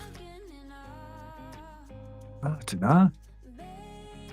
Because like I say, that's why he was starting to put his stuff all everywhere else by YouTube, because he was fearing another strike. I don't know if that could be the 3. I don't think so. He would have said so. Nah. Yeah, probably would have. Neil said he couldn't do his live show last week then, so wouldn't have that took him down. No. That Hunky's Hawaiian Punch, way, way better. Way better than this. I should mix you up a bottle of this and send it your way.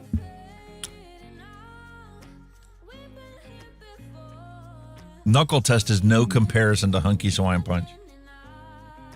Really? Yep. Now I got to throw it on a dripper and see what she tastes like. I wonder. Where's the one we were using earlier?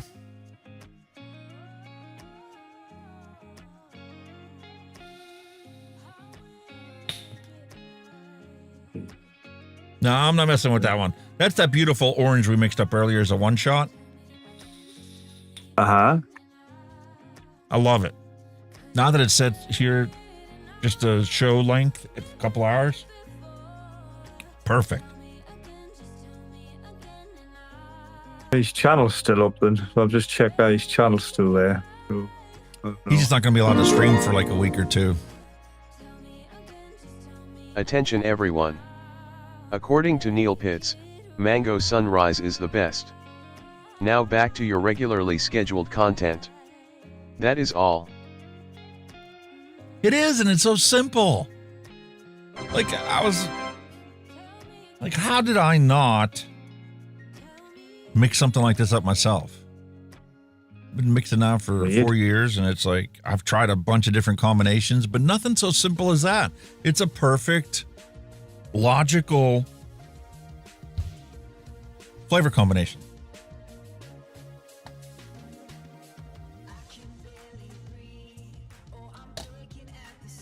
Simple, yet it works for everything across the board. It's literally my all-day vape since I mixed it.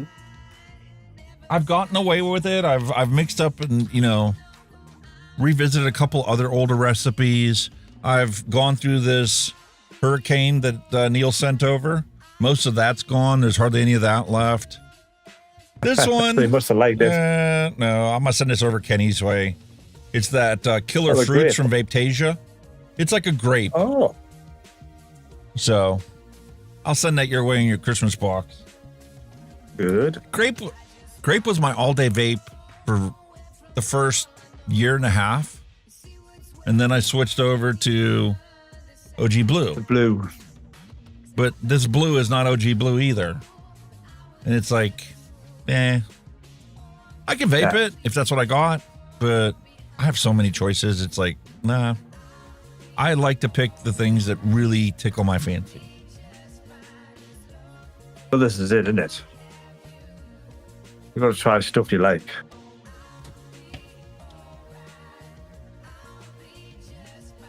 But just like I said, depends on what you fancy doing, doesn't it? At the end of the day, you know, you like, do I fancy this? Do I fancy that? Because like I say, sometimes you do get sick of the same stuff. Attention everyone. According to Neil Pitts, Mango Sunrise Alex, that was a mixed drink recipe I found and adapted it to AE juice. Now back to your regularly scheduled content. That's where my That is Hunky's all. Hawaiian Punch came from. Yeah. I legit saw a recipe to make your own own Hawaiian Punch for a party using actual juices. You could just go to the grocery store and buy this juice, that juice, that juice. And I looked at it and I'm like, well, all the juices are going in there at the same percentage. Wonder if that would work in an e-liquid.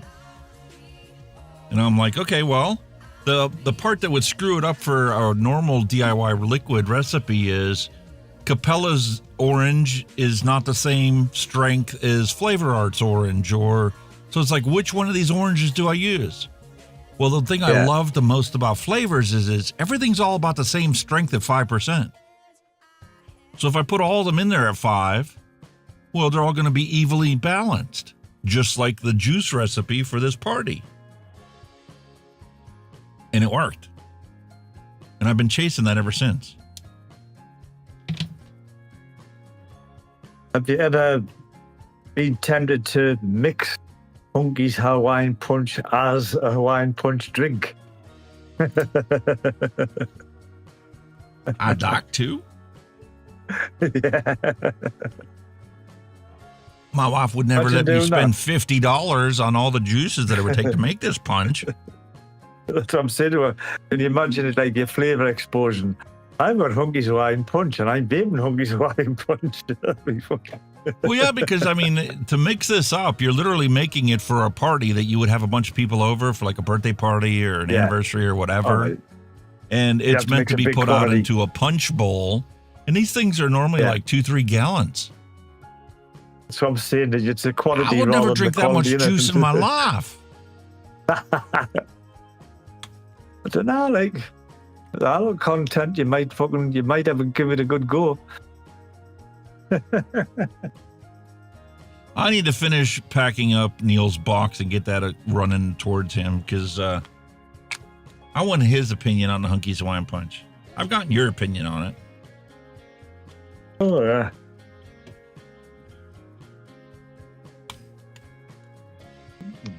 The Bushido Flip Top Dripper.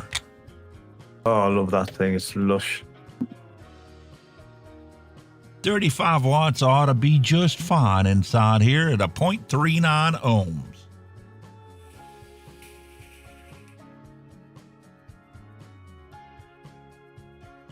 She don't taste in the vape like she tastes on the knuckle.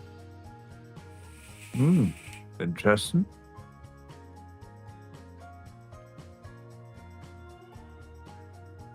And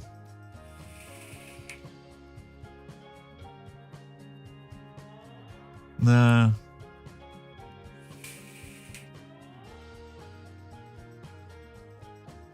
It's got a funk to it. Like somebody forgot to peel the pineapple before they served it to you. Give you pineapple skin instead of the fruit.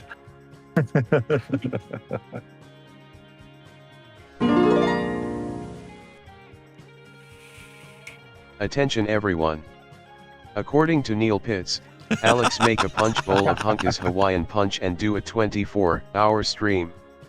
Now back to your regularly scheduled content. Oh, that is all. I don't think that would end well. Like, this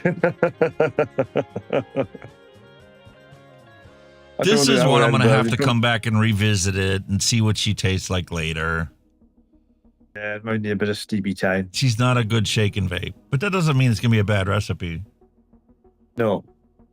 Right now, I think all those different kind of pineapples in there are duking it out, going, I want to be the best. Yeah, but you're not the best. I can't vape any one of those as a single shake and vape like I can this orange. That orange from Expressive Flavors we did here, that's perfect. Just one ingredient, a little sweetener, and it's a beautiful orange. I'm done. On a shake. Tastes the same on a knuckle as it does in the vape.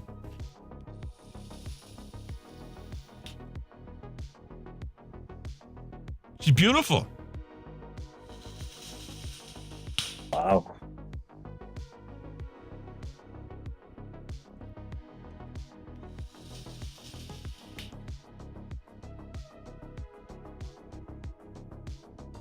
Sun-kissed Arancia. You can sell that as an e-liquid in any vape shop across this country. If somebody likes orange, they'll love this. Yeah.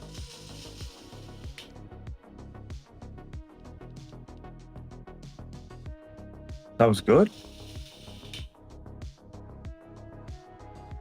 Perfect.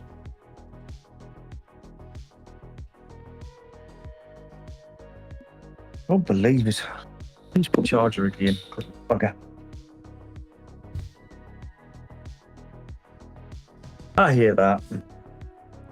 Yeah, so I got a bunch of bigger bottles of flavorings and stuff I'm going to send over Neil's way. Like, when I did the VSO purchase, there was a crap ton of them over there. I'm never going to need all of them. I got stuff on the shelf back there that only came in 250 or 500 ml bottles. Really? Whoa. I might actually decant a bunch of those, and then maybe for Christmas I'll do a Christmas giveaway. Yeah, could do, yeah. We'll do something ridiculous, trivia questions or something, and do that for Christmas. Somebody will get a bunch of flavors for Christmas. Sounds like a plan. Sounds like a plan, sir. Yeah. Good idea.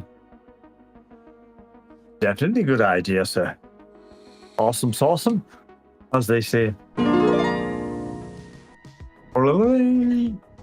Attention everyone. You want to try the Tang from Vapor According Train? to Neil Pitts, I would like to try the Tang Vapor Train. Now back to your regularly scheduled content. That is all. There you go, an orange Tang. No problem. Orange Tang. I'll also send you over. Have you tried Vape Train Australia's Sugarloaf Pineapple? Ooh. Some would argue this is the best pineapple flavoring ever made. I would argue that Flavors is a little bit better, but... Everyone to their own. Yeah, I'll throw you a 30 ml bottle of each of this. Send it too. Okay. He'll take anything. He'll take anything. I just picked up this Indo Strawberry number 2 from Capella. This was a Bull City flavor clearance thing. This was like $4 on clearance from Bull City. Oh. I love strawberry, but I certainly don't need 120 mils of it.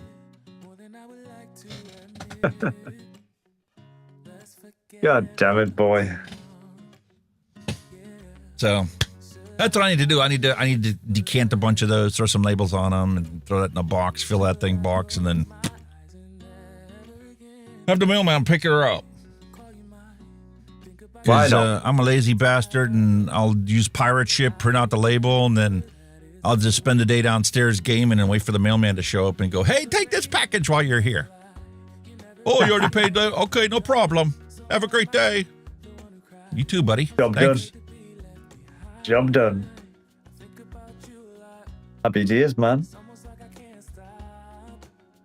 Cool. Happy days. Awesome sauce, matey. Awesome sauce. My flavor stash is public out there, so if anybody sees my flavor stash and they want to like create a recipe, drop it on the Discord server like they did for this Wayne's Hawaiian Punch. And if I can mix it up, I'll mix it up on the show. You can see my impression of it. I got nothing to hide. I got nothing to gain. No reason for me to boast on something that I don't think is wonderful.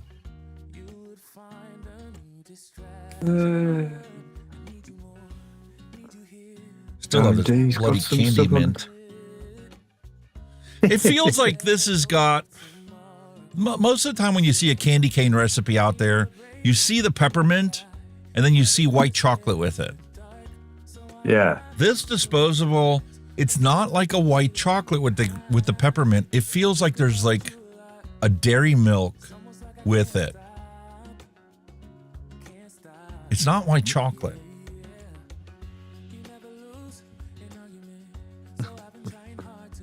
And Neil Pitts, I'll send you a little 15 ml bottle of that musk candy. No. Yes. No. I only got a 60 ml bottle of it. He did mistakenly send me 2 of those. One was mislabeled, and I was pretty harsh on the mate because I'd like, dude, this is not what this flavor says it is. This tastes like Granny's underwear. I thought Granny already had menopause. Why does this smell so bad? Like, you don't even have lot numbers on your flavors. I legit tore him a new butt. I'm like, you don't have lot numbers on it. At least if I order a Vape Train Australia, there's a freaking lot number. If I order from DIY Flavors, there's a freaking lot number for that batch.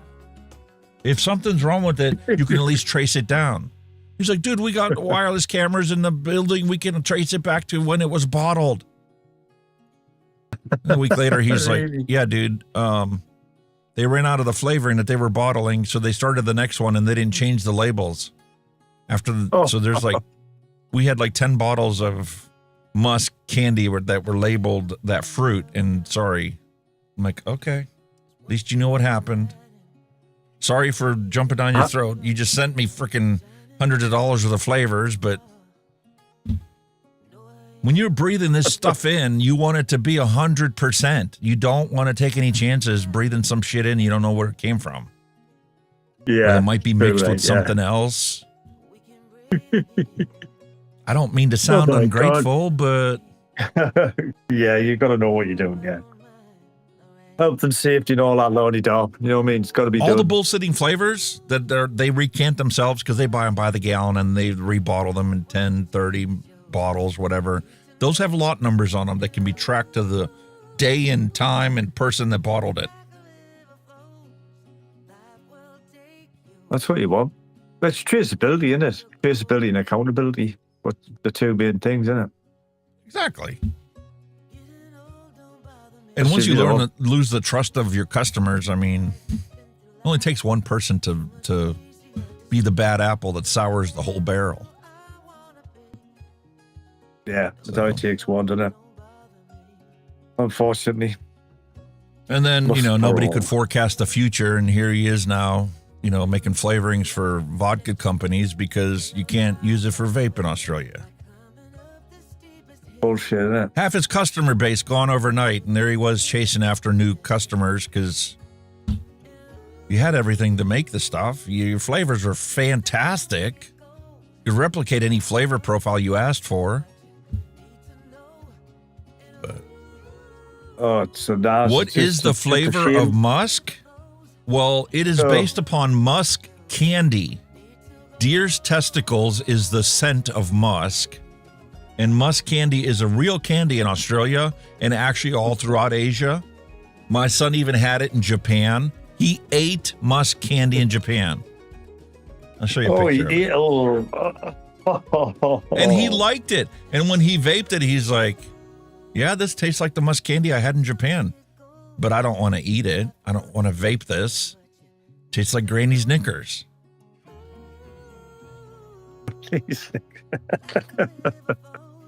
But this is legit a very, very popular candy in Australia.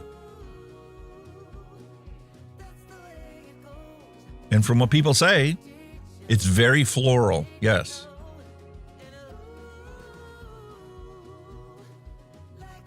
We That's had what some they candy eat. sweets.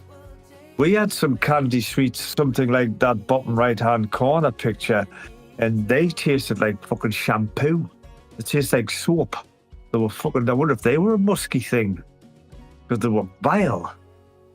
Kind of like I think Neil said that his double apple tasted like. He didn't care for that. Or the Aye. what was it?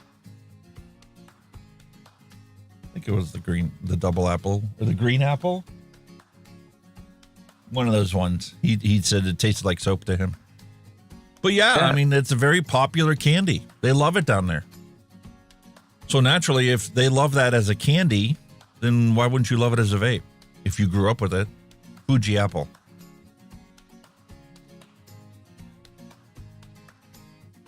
I kind of get away with it,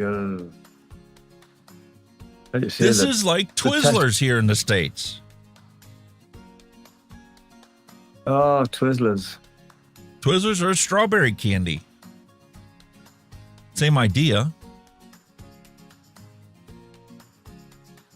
And you can get them in all kinds of fruit flavors. They have Twizzlers Rainbow now.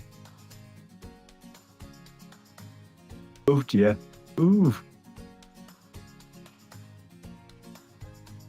I don't know if we've got a UK equivalent of that. They're coming down to a sweet tooth now anymore. I didn't bother with sweets much. Very early. Read sweets I think that now. was the biggest super chat I ever got. Didn't he paid me like 50 Australian dollars to vape that day. That's right, yeah. Because he knew how repulsive I thought it was. And I was like, you do that, you get $50. And then he was really disappointed because he super chatted me 25 Australian dollars twice. And then he saw the actual dollar amount that it converted to. And he felt embarrassed because it was only like $13 each time he sent me 25. Yeah. When it converted from Like, Australian dollars to American dollars. So he had like super chat shit. 3 times. I'm like, hey, you said it to me. I'll vape it. I'll try it. Nah, It went not right my into cup the of bin tea. after the show. I'll tell you that, though. Oh! That's horrible. And then the only other time we revisited it was when my son was here, and that's only because he ate musk candy in Japan. Yeah. Ooh. But let me tell you, he bought some Kit Kats back from Japan, and we tried them, and it's like, it was supposed to be like sriracha, or I don't know exactly what the name of the flavor was. I ate that Kit Kat, and it tasted like fish juice. Oh. It was a white chocolate with this good. like fishy smell to it. Oh. Hell no. Hell no. Wouldn't be surprised if it had fish in it, but you know, there because they eat that raw anyway, didn't they? Oh, God, no. Oh. Ugh. They eat sushi all the time. Ooh. Can't get away with that. Not my Cook your cup of fish. tea, that's shit. Matter of fact, Yeah. not only cook your fish, but a lot of the times, a lot of the people around here don't want gamey tasting fish. If they want fish, they want it to not smell like fish when they eat the fish. They like the flaky What? texture of fish, but that's why tilapia is one of the most popular fish in America, because it's legit a sweet, flaky fish that does not smell like fish. That's odd.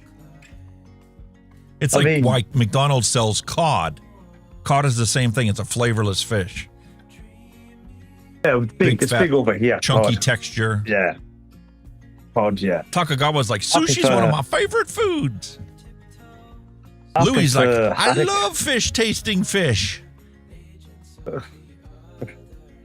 I like haddock, me. If I've got a choice between a cod or a haddock, I'll go with the haddock.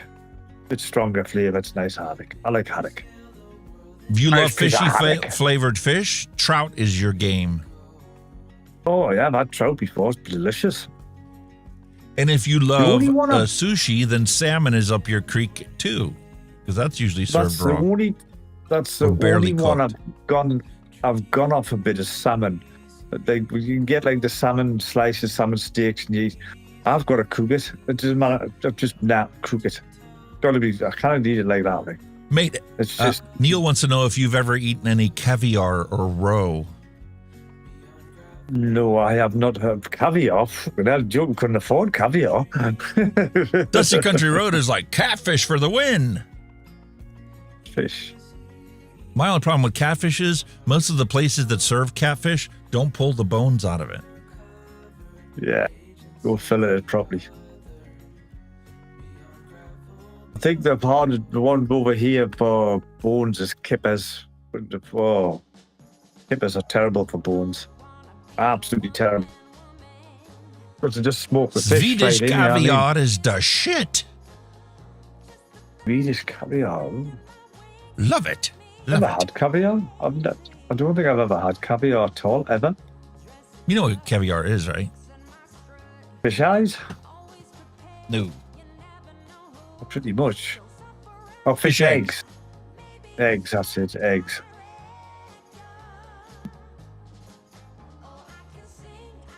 I suppose I'd probably like it. I mean, but you know what? It's probably like olives. You know, olives are nasty right off of the thing. It's because they steep them in that brine solution, that salty brine solution, that olives become a tasty treat, and why they're used in alcoholic beverages as a garnish. Not a fan of them. I mean, when I was in Greece, I had a Greek salad. And the olives for me were just like eating bars of grease. You know what I mean? I cook around there.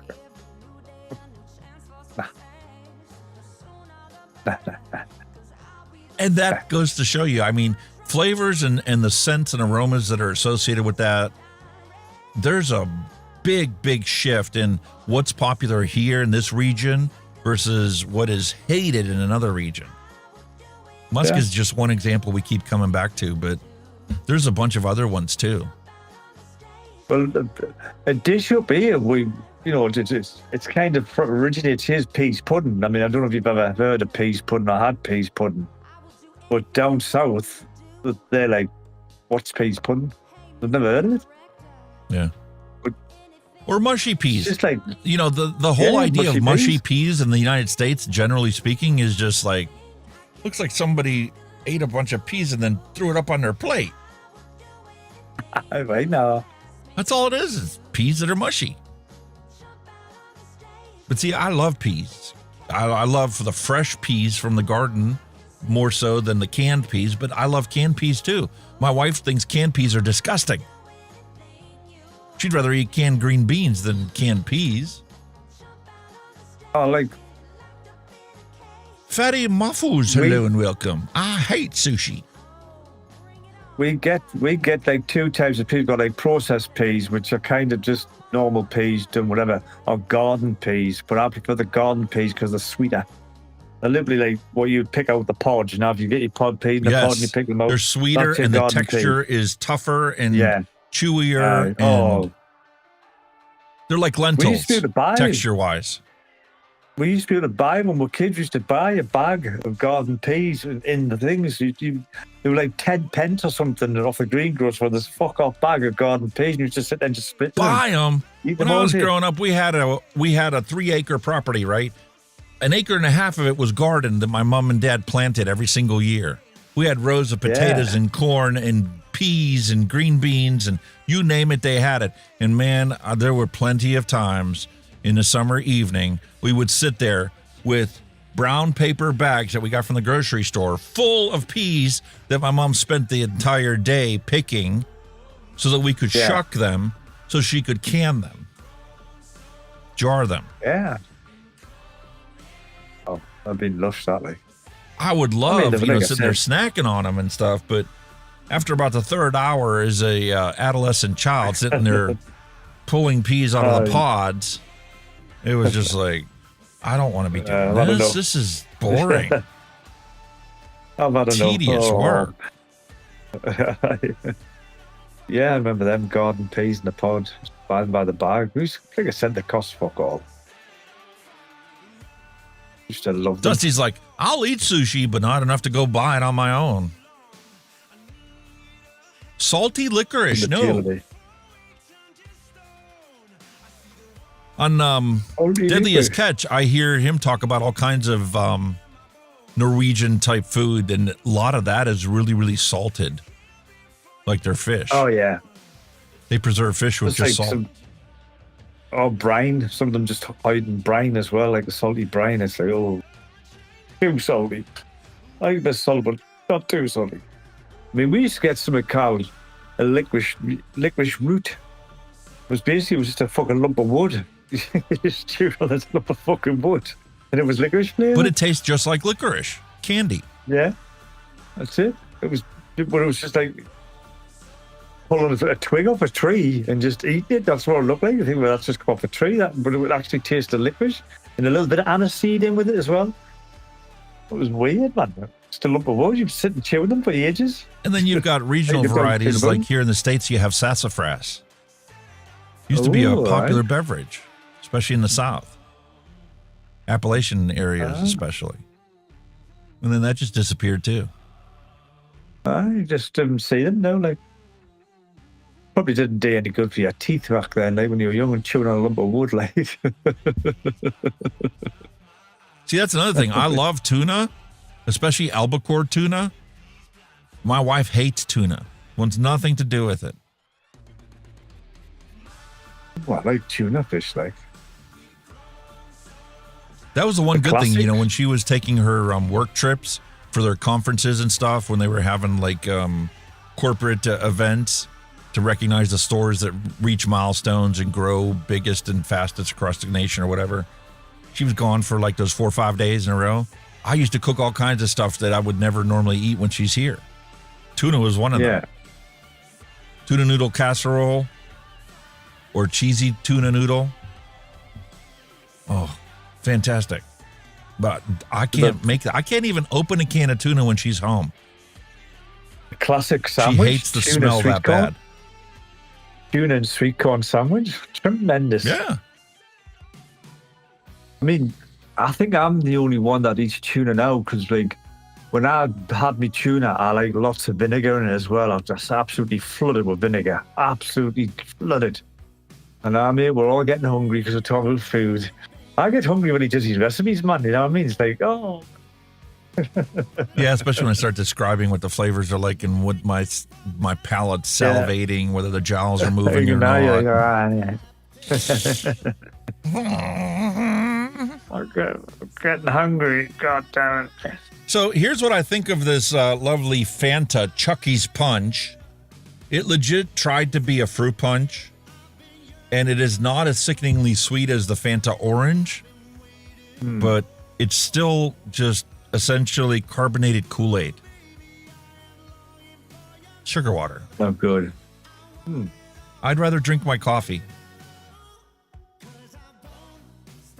Well, if you want any good old-fashioned British fucking Fanta again, let us know and I'll send some over. Good old British soda. I'll send you some proper British soda. I was flabbergasted.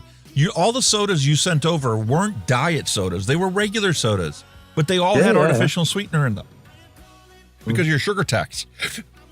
Yeah. That's right. Good stuff, man. Good stuff. Very good. I can't wait for Christmas now. Like, Christmas is around the corner. I'm getting good. I know.